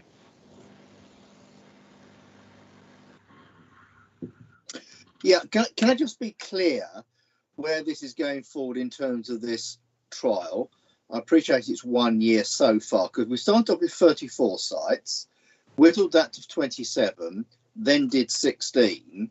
And as Steve Jarvis has said, so what happens if we then, on those 16 that were done, there were some roadworks on those go down to 10, 9, 8? Or are we actually going to look back at the 27 that we did agree this time last year, so a year ago, and actually we can now do, you know, I just pick one, Offie Green or Colt Hill, Warren Lane, or wherever it is, and put those back in. So actually we get back to having a trial is more than just 16 sites, or indeed don't diminish the 16.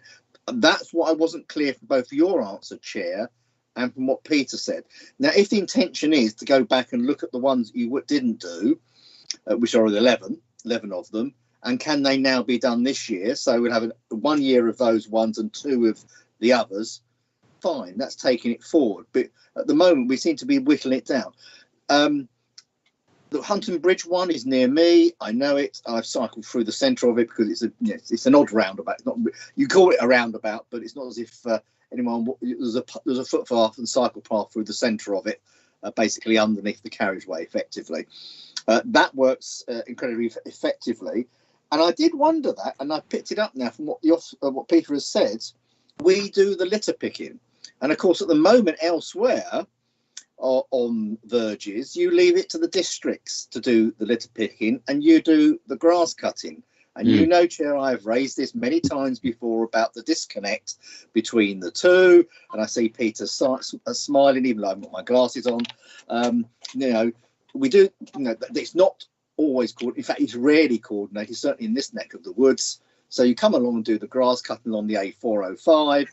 And for a week afterwards, all the litter and indeed the grass arisings are all over the A405 until the borough or the district can come along and sweep them up. Now, what is interesting is you've managed to do that yourself. I assume, obviously, absorbing that cost, which would normally be with the districts. This is where we do need to be coordinated. And I've gone on about it for 20 years, and no doubt may have to go on about it for another 20 years. If I'm still a county councillor. Yeah, don't always raise your eyebrows on that one. The other one that I had raised it before, and I would still like to see it done, and I've raised it at the officer briefing. I really cannot, for the logic, understand why we continue to cut the grass between the high-speed barriers on the centre reservations, between the barriers. I can understand some logic. You need to cut them from the roadside to the barrier. Particularly, obviously, you might have a vehicle go off and therefore hit the barrier, and therefore there might be issues there. but it just defies logic to me that we send an operative up and down with a handheld strimmer, diesel normally, going up and down and walking up and down the centre, miles and miles of the centre of the high-speed barriers, cutting the grass down to surface level. Yeah, you might want to trim the top of it, which you can do from the outside of the barrier, so it's not over the top of the barriers. But why do we have to cut it right to the base? That seems an awful lot of waste of time and money, and diesel for that matter. So, if we could amend that as part of this, so you actually end up having de facto a wildlife centre reservation between the high-speed barriers, that wouldn't be a bad thing, quite frankly. And I'd like to know why we can't do that, and why we just tell operatives now, don't bother cutting. You can cut the outsides to the road, fine, but don't cut the centre and walk up and down it all the time. I'd like an answer on that one. Peter, clarification on the future, the trial and central reservations. Yes, Chair. So I think that we will reconsider those sites. And as I say, it's not our intention to actually cut those, because there have been some operational challenges this year. And yes, we want it to be as slick and as quick and as efficient, as effective as possible.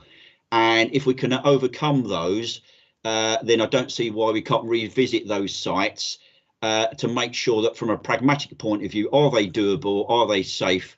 So I'll give an assurance, yes, we'll go back and relook at those sites.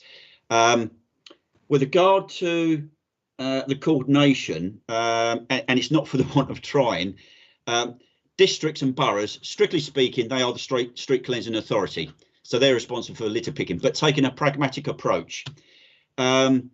High-speed roads and our schedules of work don't always synchronise. And certainly with street cleansing and borough and district resourcing, that for them, in terms of their schedules, don't always coordinate. We do share in advance our planned lane closures. So we end up with a bit of a mixture. Some boroughs and districts pay our term contractor Ringway to undertake the litter picking prior to the grass cutting. Some choose not to, and I can understand that. But we always liaise to see, is there the opportunity to coordinate? They are different speeds of operation. When you're looking at litter picking, manual, probably quite time consuming. When you're looking at, in particular, people on ride-on mowers, that's quite a relatively speed operation. But we can accommodate that, if it means that the traffic management has to be on for a bit longer. But what we're also considering is minimising the disruption to the travelling public. So there's a bit of a balance there, but we have accommodated it previously. It does take some forward planning to try and get that, so it can be done. And as I say, wherever possible, we're trying to, we do write to the districts to say, if it's at all possible, because the lead here in terms of the activity is the grass cutting. We do this year in, year out on the high speed roads. And, we've got our lane closures, we will book them in advance. So we know what we're doing and we know the frequency. And it's a matter of opportunity, really, in terms of and the boroughs and the districts, they will have their own different contractual arrangements. Some of it is in-house, some of it they'll have contracts.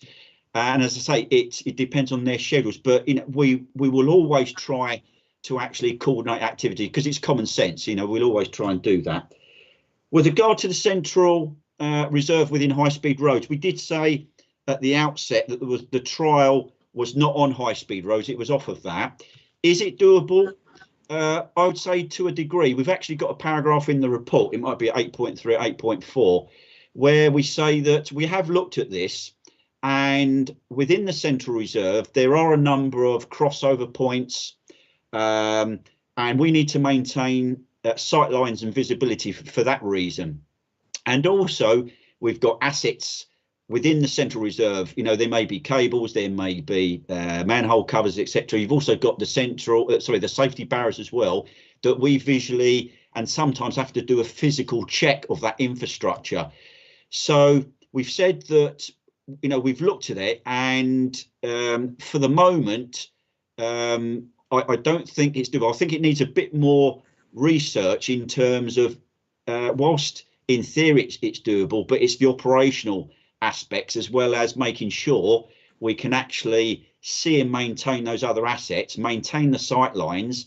And when you actually look at the Central Reserve on high-speed roads, there are a number of crossing points or a number of points where we need to ensure visibility. I recollect a couple of years ago that there was a fatal accident on the A505, and one of the aspects was about visibility for people that are actually crossing over a dual carriageway. And when you're actually sitting in that space in the middle, you're having to make some judgments looking at traffic coming at you in both lanes. And obviously you've got different types of alignment, different speeds. So in both in terms of horizontal and vertical alignment. So it's all those sorts of things that we need to ensure that the highway is safe. And that's probably one of the fundamental reasons why we cut what we cut and where we cut it. But we can look at that again to see, you know, is there anywhere, given all of those factors, you know, would it be safe to do so? So I wouldn't say that we're discounting it completely, but you'll see that there's other areas that are far easier for us to actually put into effect. But as I say, you know, we will look at that. If I can just very quickly come back, Chair, on that point.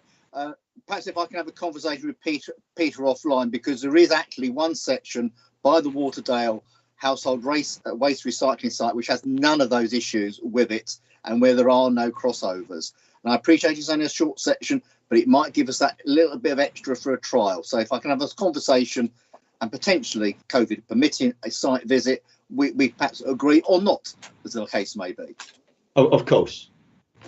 Eric.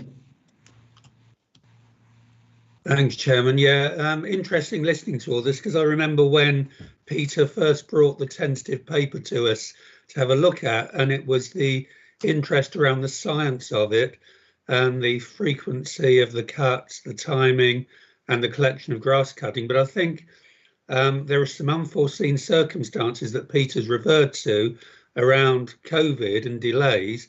And I think we can be too hung up on the science and the trial sites, when actually what Peter seems to be saying is that maybe a different approach in general and delaying cutting in certain places where the public would get used to the idea of that. So I think part of it is getting people on board. So I think it's a lot more than just these sites. And I'm hoping that out of this, there will become a more general approach rather than just the sites we've looked at, because I think there's a bigger picture, and it doesn't need to be all about the science and the cost of it. There may just be a better way overall of approaching it. That's the idea. That's the idea. Joan. Just a quick response to Councillor Buckmaster. I'm not going to take credit for bringing the original report to the panel. That's my colleague Mike Jarrett, with assistance from our colleague Chris Jackson. Okay. Thank you, Chair. Yeah, very briefly, I welcome this trial because it does make most places look much better. But I have noticed, and other people have said to me, that in some places, instead of nice wildflowers, it just seems to be very long grass. And I'm wondering if this trial carries on, if when the trial itself is finished, that there is a thing to do this permanently, if perhaps when it started, we could look at perhaps just sprinkling a few wildflower seeds down, so that we did encourage wildflowers instead of just what people perceive as weeds. Thank you. Well, I know, not being a wildflower specialist, it's not as easy as that. Or even though it might sound, you might see Monty Don on Gardens World say just sprinkle the seeds around, they'll grow. It's not as easy as that. I'm sure Peter will attest to. Yes, Chair, and yes, Councillor King. In the report, we do reference that when we selected the sites, you know, we looked at the existing data because it's also with regard to the soil type, and you know, through reducing the cutting, you know, we will see the natural rewilding of some of those verges. with possibly, without the need to actually go out and sow wild seeds, that will be a natural thing over time. So, one aspect is the actual flora and fauna, but it's also the makeup of the soil as well, in terms of is it rich in nutrients, that is, a good growing place, for wildflowers. There will be other factors, that may, sort of inhibit that, because, there's some obviously impact in terms of conventional vehicle fumes on the environment, and certainly, in terms of the direction of travel of, electric vehicles. And just to say that our contractor Ringway, as well as a lot of other contractors, more and more now, they're deploying electric vehicles as well as electrically operated tools. So that all helps in terms of, meeting our general objectives, really, under the Sustainable Heart Strategy. Thank you. No other hands up, so can we go to the vote on the recommendations at 3.1 and 3.2, please?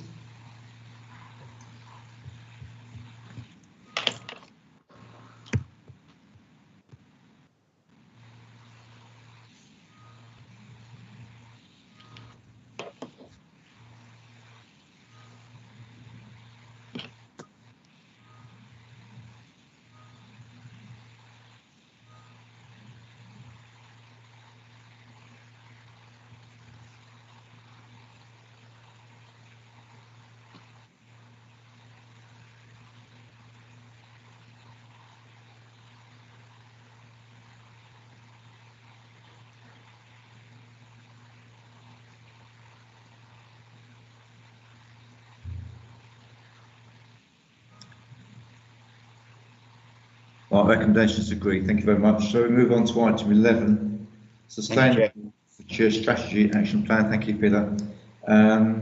Julie Greaves, I hope is here now to present. Yes, good afternoon.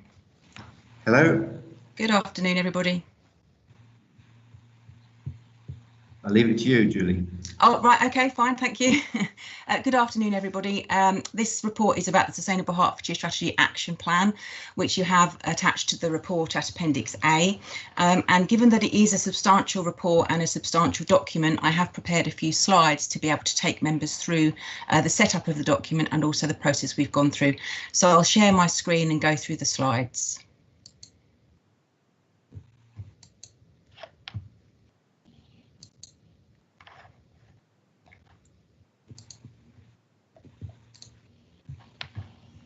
So as members will be aware, we have the panel paper, and at Appendix 1 we have the Sustainable Hertfordshire Strategy Action Plan, and Appendix B is the web version. In terms of the journey so far, the County Council declared a climate emergency back in July last year, at the same time as unveiling the new corporate plan, with the wish to pursue a cleaner, greener and more environmentally sustainable county.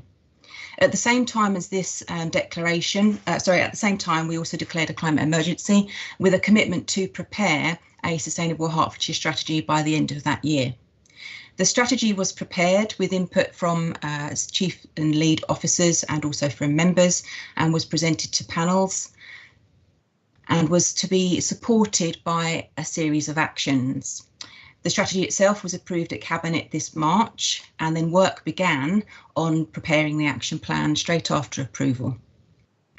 And it's fair to say that a lot of work went on over those months from March to now, with officers coping with the COVID situation and also providing input to the Sustainable Hertfordshire Action Plan. And we had a lot of input from all over the all service areas and from lots of different officers.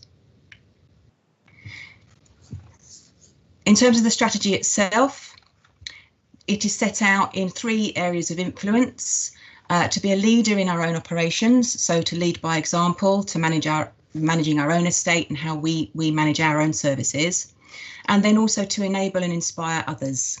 So we're very conscious of the fact that our overall emissions are relatively small compared to the whole of the county, but we do have an influence over the 1.2 million residents, and therefore we wish to seek to enable them and inspire them to behave differently through our delivery of policies and how we can provide them with information and guidance to be able to make a difference.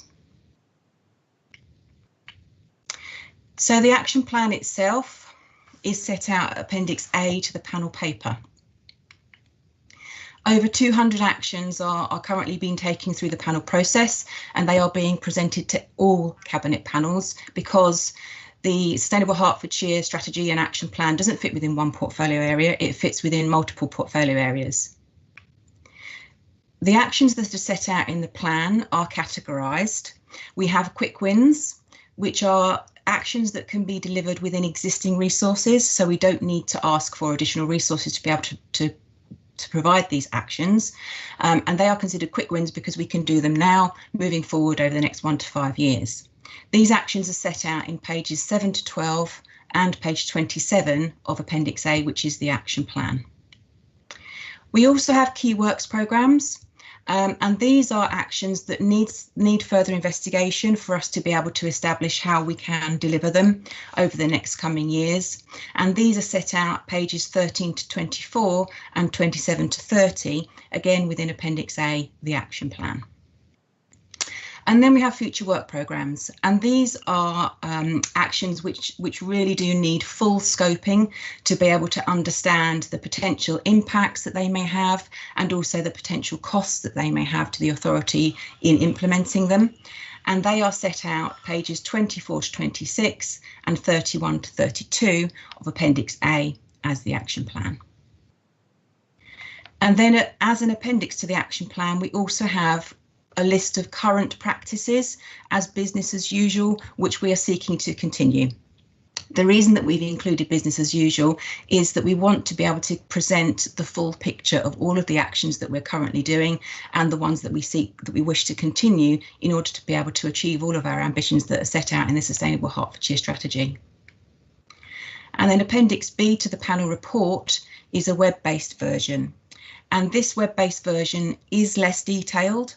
It's designed to be an easy read version of the action plan. And for that reason, it will be worded slightly differently because we have tried to coordinate and consolidate the multitude of actions into a much more succinct document that we hope will be more easily read and then will be placed on the website to accompany the Sustainable Hertfordshire strategy itself.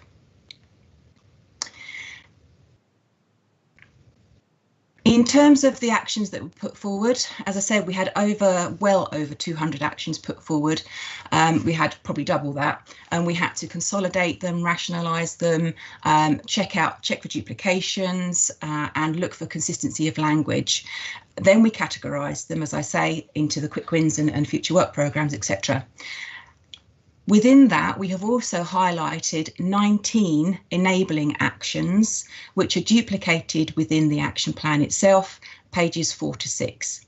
And the reason we've highlighted these is because we need to undertake these actions to be able to enable us to take further action to achieve all the other 200. And we've also identified a lead portfolio area for the actions, and it's very important to say that they are a multitude of actions which are relevant to a number of different service areas and a number of different portfolios. So we've identified a lead portfolio holder where they are going to be held accountable for that specific action, but there are lots and lots of actions in there that will need collaboration with other portfolio areas. So for the purposes of this specific panel, I'm going to focus on the actions relating to highways and environment. So very briefly going through some of the actions, highways and environment specifically related to quick wins. We're looking at optimising work scheduling so that we can make more efficient journey times when undertaking highways work. Looking at the future depot strategy, and that's in terms of infrastructure, for example, electric vehicle infrastructure.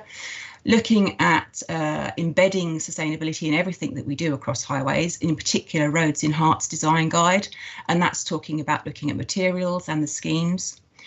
Talking about communication strategies and also looking at climate change resilience discussions with district and borough councils, working via the Hertfordshire Climate Change and Sustainability Partnership. There's also the wish to continue the work on the air quality strategy and making sure we engage with all our district and borough councils on that area of work too. We need to link in with adult care services and public health to make sure that we can continue the positive changes in behaviours that we've seen through COVID.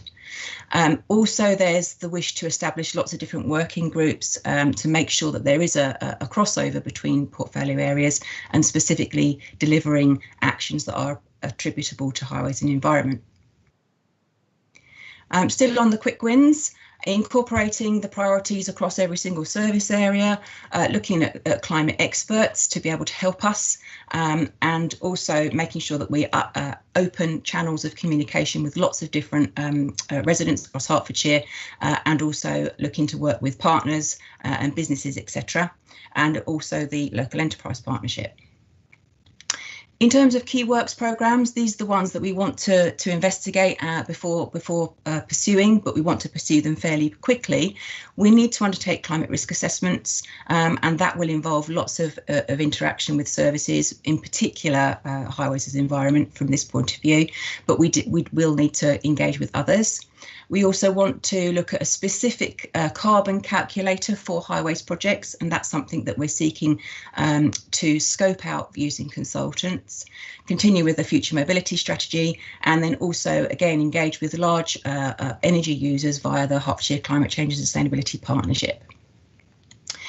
There's some other ones there in terms of electric vehicles, continuing in terms of air quality audits around specific areas, the need to undertake baseline work in terms of biodiversity, etc., and working with, again, the HDCSP and the Growth Board to deliver a sustainable county, good growth.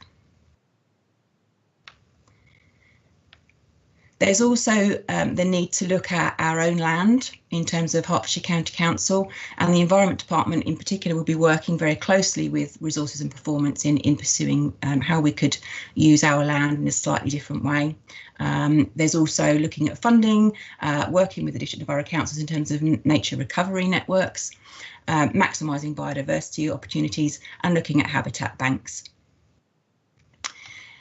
And continuing in terms of the actions that are key works programmes, there are a significant number of actions relating to highways and environment, and I should say there's over 50 specific actions. Again, we're talking about biodiversity and biodiversity net gains, working with key partners, working with planning in terms of ourselves as a planning authority, and obviously district and borough councils with regard to planning, and then working in partnership with schools and businesses and community groups.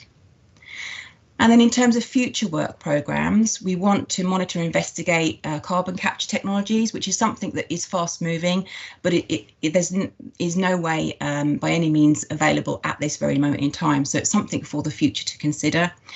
We want to be able to track greenhouse gas emissions and make sure that we're doing that with all of our partners.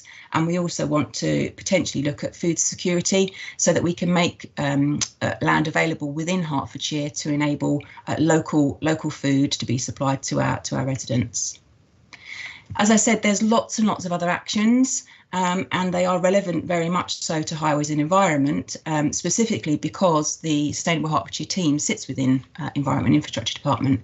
So there's general actions that will need the help from all service areas, such as travel plans, carbon footprint work, procurement strategies, looking at the whole of the vehicle fleet, looking at biodiversity, making sure we are putting forward sustainable plan applications where we are the planning authority, or submitting planning applications where we are under Reg 3 applications, for example, and very much communications and raising awareness through our staff, through our members, and also working with educational establishments and lots of other partners. In terms of the timeline, We are presenting the panel paper and the action plan to all of the Cabinet panels. This is the 4th panel that I'm presenting to today. That will continue until mid-December, and then the view is that we will take on board all of the comments that we receive. It's very much an organic document, and then present to Cabinet and then County Council 14th and 15th of December. Oops, sorry. In terms of recommendations, very, very briefly, there are lots of recommendations, and I'm sure we'll go through them in detail. But essentially, we're noting Appendix A to the action plan as business as usual. As I said, it gives the full picture. Agree the quick wins, agree the key works programmes, and agree the future works programmes for Sustainable Hertfordshire team to continue, monitor and present back to panels as appropriate. Thank you very much. I'll be happy to take questions.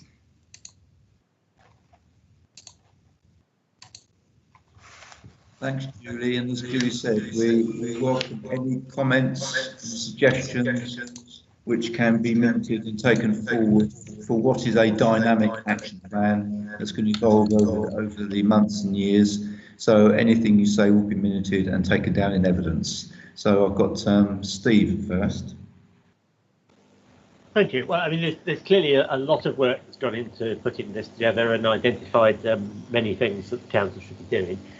I suppose I found it, some aspects of the action plan are rather difficult to follow, and I appreciate that that's because it has actually there's a series of complex issues that interrelate and cover many areas of the council's activity.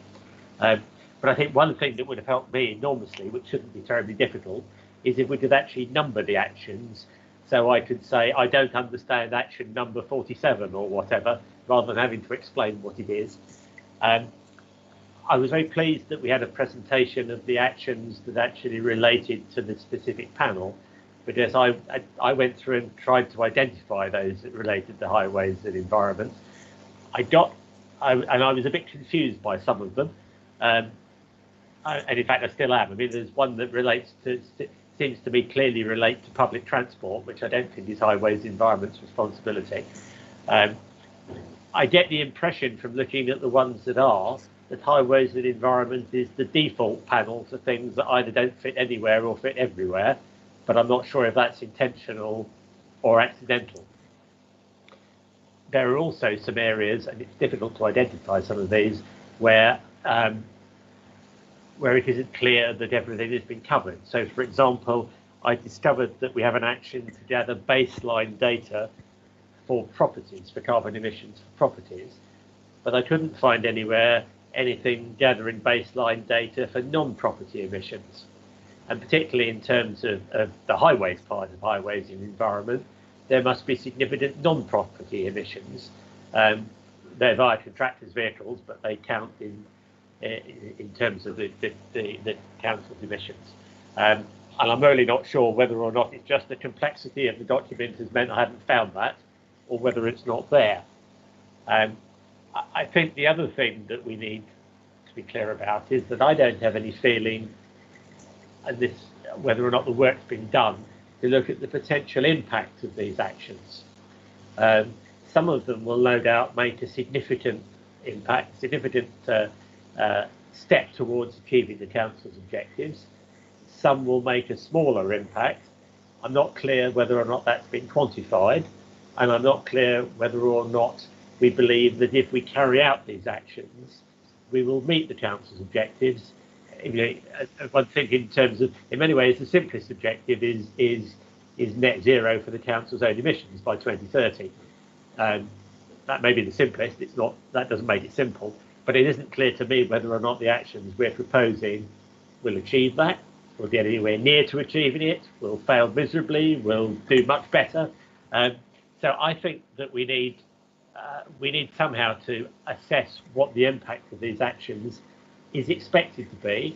And I understand that in some cases that's going to be difficult to do. And in some cases we may have to revise our expectations. But I think the action plan needs that attached to the actions. I think that will help us understand whether or not the prioritisation of the different actions is correct. And I think one of the things that's clear is you said that there are, I think, 50 actions for highways and environment. It was very difficult either for officers or members to track that number of actions effectively, particularly when some of them are probably only going to have marginal impacts. So it seemed to me that we needed to identify some top actions in each portfolio area that officers and members and panels could prioritise in terms of monitoring progress about.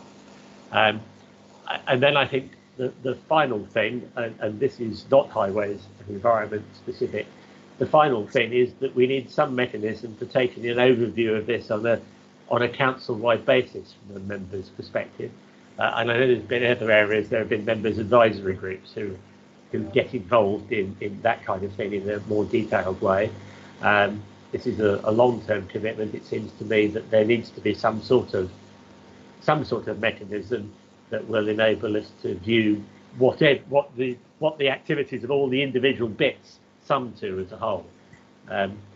This is clearly a need for panels to look at specific areas to deal with it in manageable chunks, but there's a lot that overlaps between panels, and actually achieving the objectives depends on all these things fitting together. So, I mean, I think we gave notice that we're going to propose some amendments, but I think what I'd like to do, given that, Chair, you said you were essentially gathering input, I'm quite happy to do it that way if you're prepared to accept those as proposals as to what we might need to do as this process evolves. So, Julie, quite a few issues there for you. Numbering is probably the easy one. Actions for highways, are they highways? Baseline data, impact assessment prioritisation, and review mechanism county-wide. I think I've captured it all there. Yes, yeah. Completely and utterly accept that there's a lot of information there, and it is a very hefty document. There are a lot of actions to be considered and digested. We did have several goes at trying to format this document as best as we possibly could to make it easy read and understandable. And there are many ways that we could have cut the cake, and I appreciate that this one is difficult. In terms of the number of actions and whether they relate to highways and environment, there are a lot of actions in there that relate to environment, the reason being that they sit with me. And in terms of Sustainable Hertfordshire, I fall within Environment and Infrastructure Department, but I don't sit comfortably within a specific portfolio. So I quite often have actions that are attributable to me that fit within growth and infrastructure and with highways and environment. So you're right, there will be some potential actions in there that don't fit quite comfortably within a portfolio area, but they do need to sit somewhere, and they sit with me, therefore they do fit within the environment portfolio per se. In terms of baseline data, there's definitely actions in there about pursuing the collection of baseline data. There is some baseline data with regard to HCC estate. However, there is a question mark over whether some of that data is missing in terms of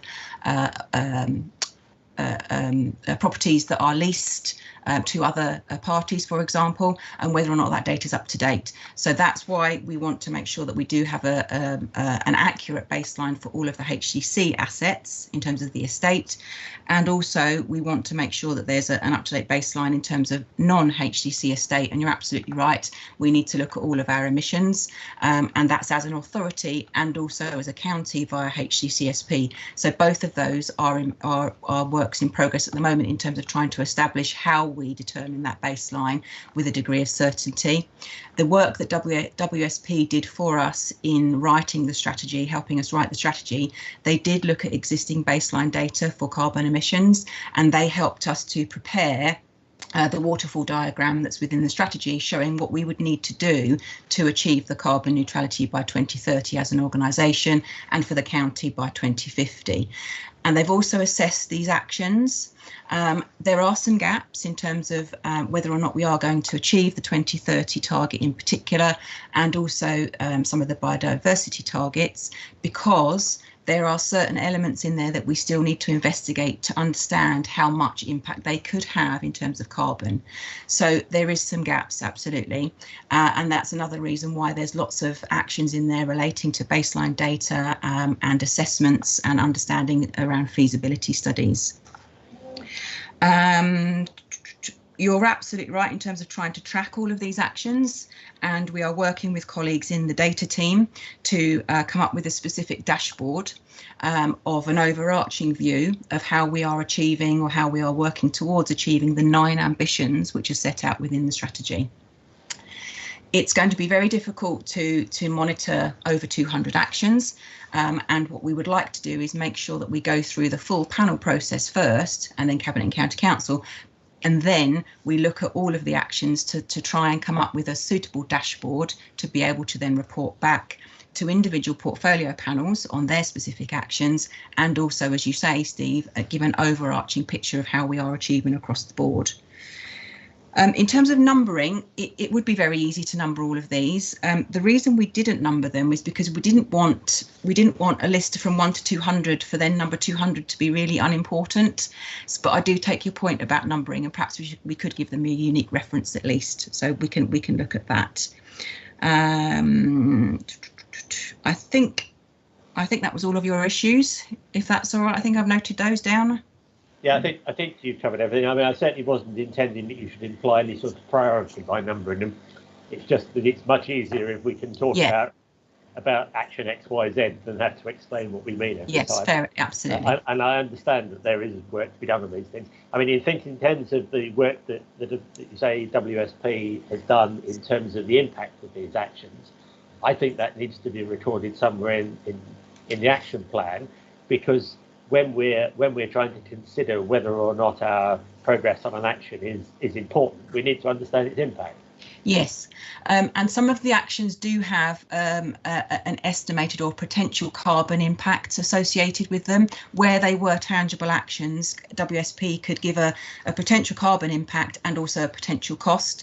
And that's why some of the actions, so for example, on page 13, some of the columns are colour coded because they may have a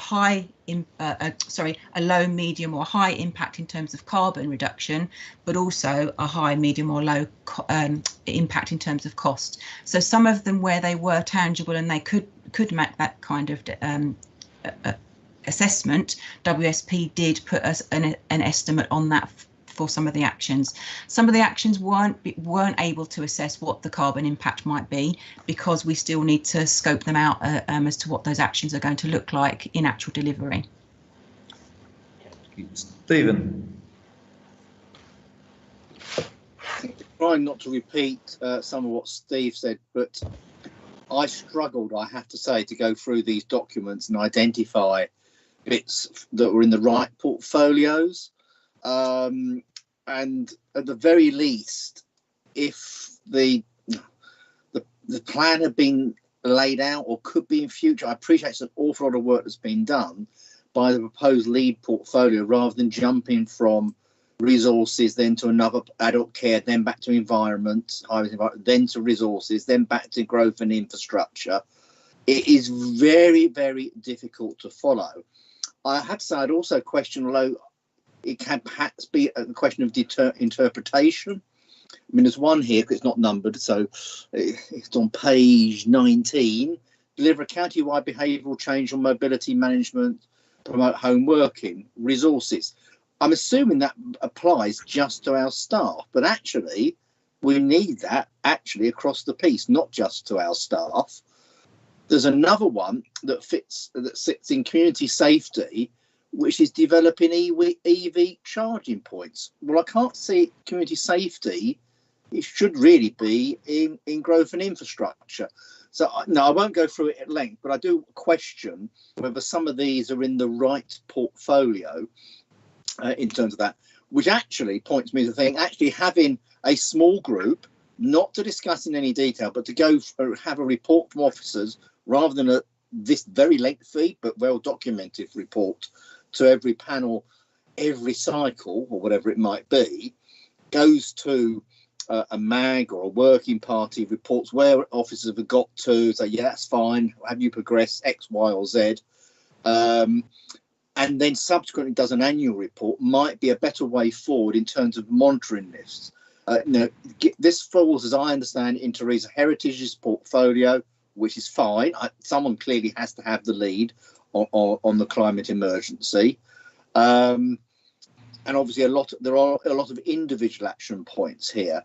The other point, some of these seem to be costed and some of them aren't, was the other thing. No expected additional costs, scoping required. And I appreciate probably at this stage it's difficult to say what those costs will be, and at some stage in the future we will need to put budgetary figures on these. Now, as I have certainly said at council here and indeed at my district, tackling climate change will cost money. Inevitably down the line, well, obviously the government coming up with the billions that are going to be needed, but changing some of the basic infrastructures to enable EV charging points, we're not going to get we know we have an infrastructure deficit of 3 billion in the county for the development we're supposed to take on board. So we have some issues there. The public facing document, I thought that might have been, it has the high level stuff in it. Aim to be carbon neutral by 2030, reduce what we throw away, send nothing to landfill by 2030. Fine. But then I couldn't see within that how we get to some of those. And that was what I felt was a little bit missing in the public facing document. The aspirations are quite right, perhaps not fast enough. And obviously the government announced only yesterday some changes, which might mean we have to reflect on this again in terms of no new petrol and diesel vehicles by 2030. And so therefore I agree, it's a changing document. But what I couldn't see in the public facing one is, that's the aspiration. So what do I need to do to get to that? So, send nothing to landfill. So that means, instead of in some districts, 30 or 40% recycling, what does that mean? Does that mean you've got to hit 80% recycling and the West is food recycling? And I don't know. So that's why I felt perhaps it was a little bit missing at this stage, but I appreciate it is early days. A lot of work's gone into it. So I do thank the officers for that. But none of this is particularly user friendly is all I would say generally. And I did say that at the briefing, as Julia knows. Thank you. Thank you. Richard.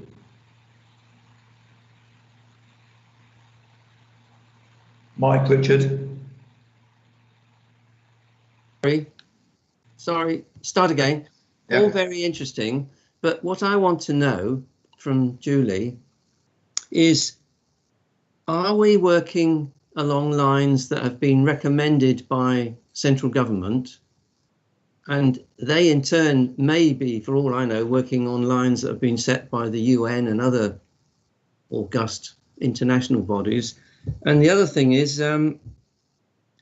there any cooperation between LGA members, almost like a recommended program that we should be running? Because surely we must want to compare our performance with other similar authorities, and surely at national level they will want to know how if all this affects the country. So is there any kind of network or recommended program that we should be following?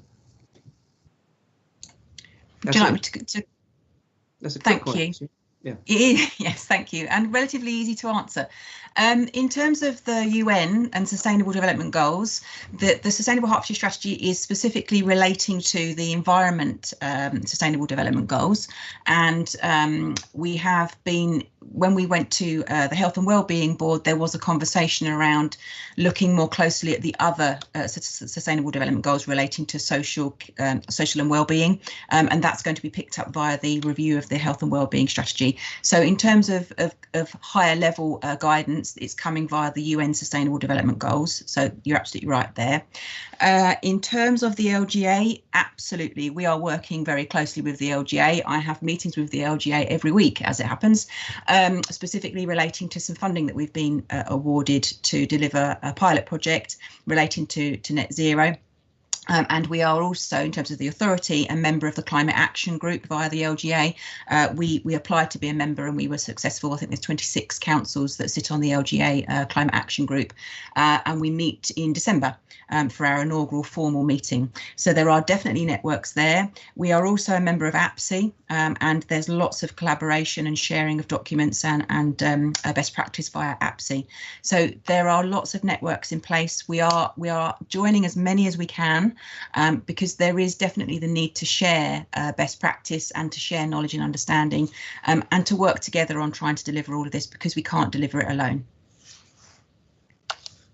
One thing, listen to all this best practice, which you obviously do, and I know the LGA are doing a lot of work on this, but it's going to come to a point where we say, right, we've listened to all that, this is the direction we're going, because otherwise we'll get sort of sidetracked and lose our focus, I would suggest. Yeah. Are there any and other we're also working, sorry, we're also working with all the district and borough councils via HGCSP and the LEP. Yeah. I can't see any more hands up. There's some amendments we emailed Stephen or Steve, whoever. I assume it's Steve, because you were basically almost proposing these amendments through your speech. Yes, essentially. I mean, but as you said at the start, what you wanted to do is record the panel's comments. Correct. If you're happy that we record the comments that have been made, and Julie has responded to those, then I don't see the need to propose a formal amendment.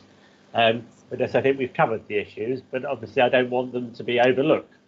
That is gracious of you, because I saw all that coming out in what you were saying, and I'm sure Julie is nodding, and the minutes of all the panels will be actually scrutinised before the final strategy is adopted. So that's good. So can we therefore go to voting on the recommendations as set out in the paper? So do I take it from that, Phil, just to be clear, that those that we put down, they will just be included in the minutes as part of the comments that go to Julie, or Correct. any summary? Yeah, thank you.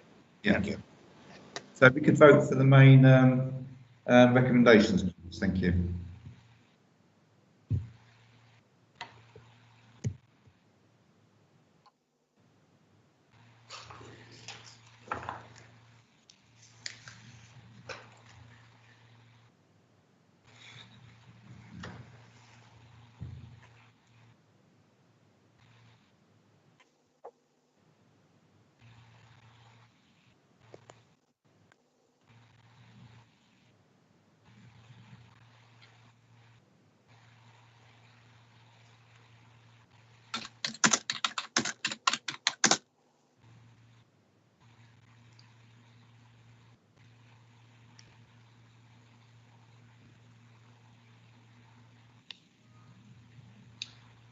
Agreed unanimously. Thank you very much for that. And the final item is, well, final item is item 12, the Wind Service Operational Plan Emergency Update.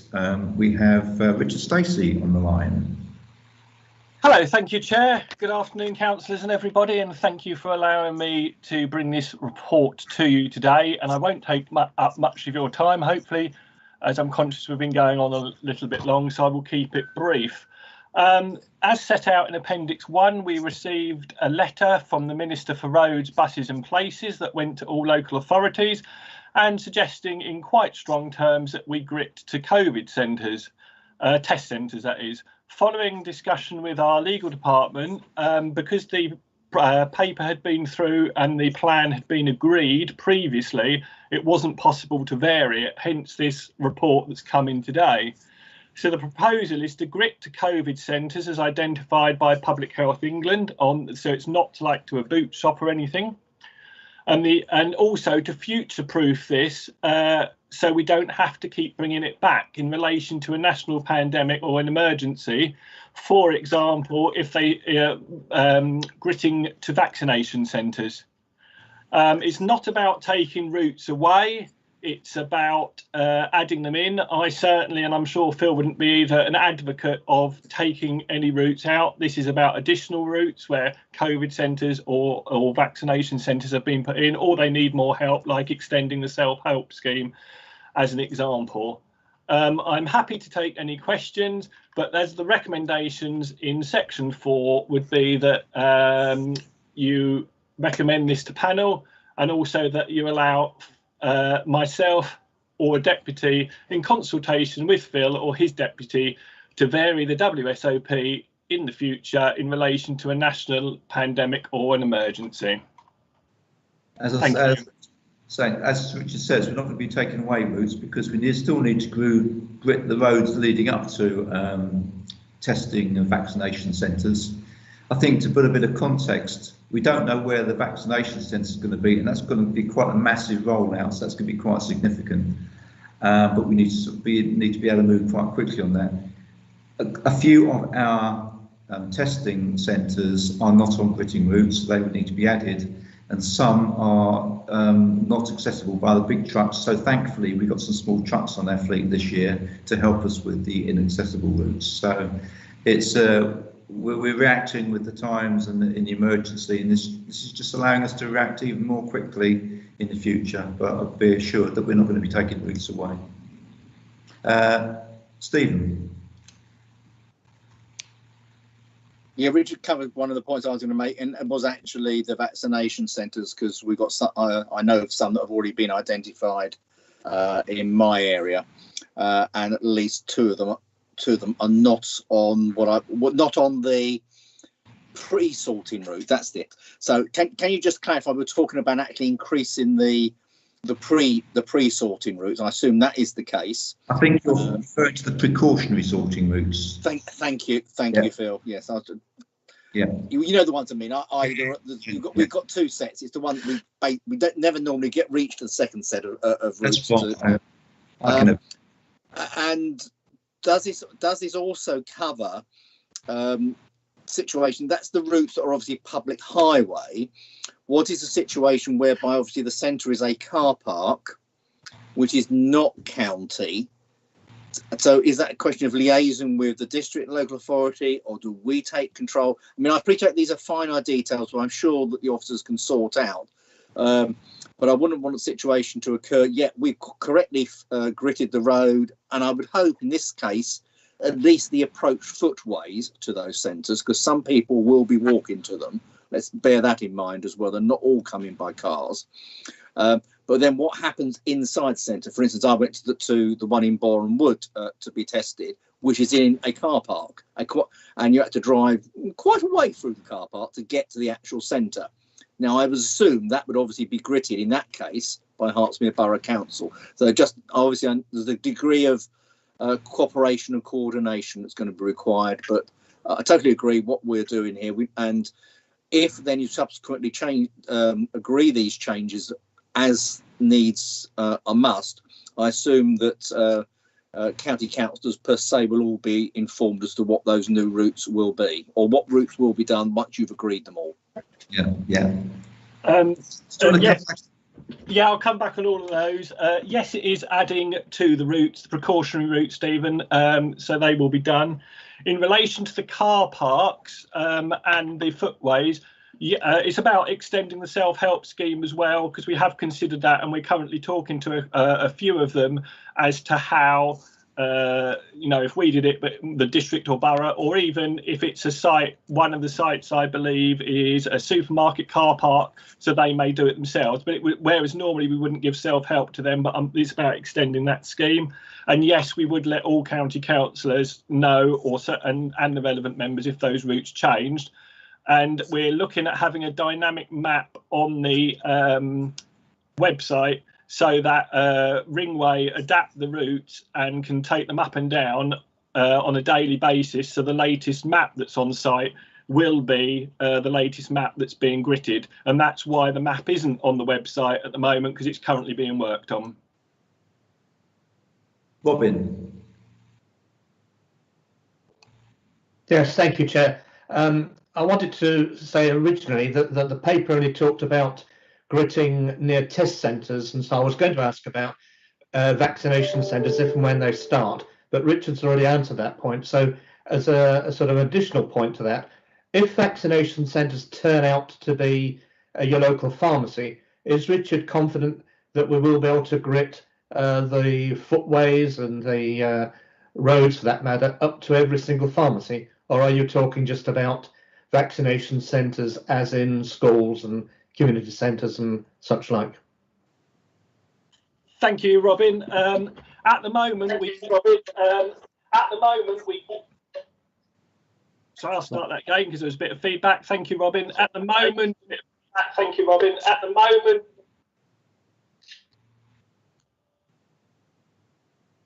lovely. I think it's because Robin still had his mic on. Thank you, Robin. Yeah, at the moment we grit to all key pharmacies and we try and go to doctors' surgeries as well. And we're working very closely with Public Health England and across departments in Hertfordshire to ensure that we can get to all of those recognised centres and vaccine centres in the future that Public Health England and HCC are promoting. Thank you. Mark. Thank you, Chairman. Thank you, Richard, for the report. Adding to the routes, do we have sufficient capacity? Do we have sufficient resource? And are we getting the funding for the additional routes here? Thank you, Chairman. Thank you. Yeah, thank you, Mark. Yes, we've been working closely with Ringway to ensure we have the relevant resources. As Phil alluded to earlier, to cover some COVID restrictions already about having 2 people in the cabs, we had already bought some hired 4 smaller gritters this year, which is what's going to help do these because they're doing some routes at the moment, but they have got capacity. We've also put a budget pressure in for the winter budget because of this, but equally we've also applied to the COVID fund saying that some of these changes are only related to COVID. So yes, the finances will be okay as well. Thank you. Tony wants to come in. Thank you, Phil. It was just to pick up on Robin's question and Richard's answer about gritting to every pharmacy. If I could draw all members' attention to paragraph 5.7 of the paper, where it sort of covers that to say that we'd have to undergo a practical and accessible test. So if, for example, the local pharmacy in my village decided to offer vaccines, it might not be possible to get the gritters to it. So I just wanted to set the right expectations in case you were thinking in your own local area there's a small local pharmacy, that might not be possible. Is that correct, Richard? Have I overstated that? Yes, thank you, Tony. And that's a good point. It is on the practical and accessible check as well, which subject to all of our routes are. Thank you. You might like to take that forward to those in public health working on the vaccination centres because they're doing a lot of work here. So if they can be sort of pre-warned that they need to ensure that they are accessible, otherwise we could find ourselves in a bit of a problem. Thank you, Phil. Noted. Okay, I see another hand up, but I can't see a face. Or is that a legacy hand? Sorry, Phil. It was just me, just to let everybody know we are working very closely with Public Health, NHS, and others on the vaccination centres. So we're certainly feeding those issues in around locations, access, and gritting concerns as well. Okay, thank you. If there's no more debate or questions, can we sort of note the recommendations and vote accordingly? Thank you.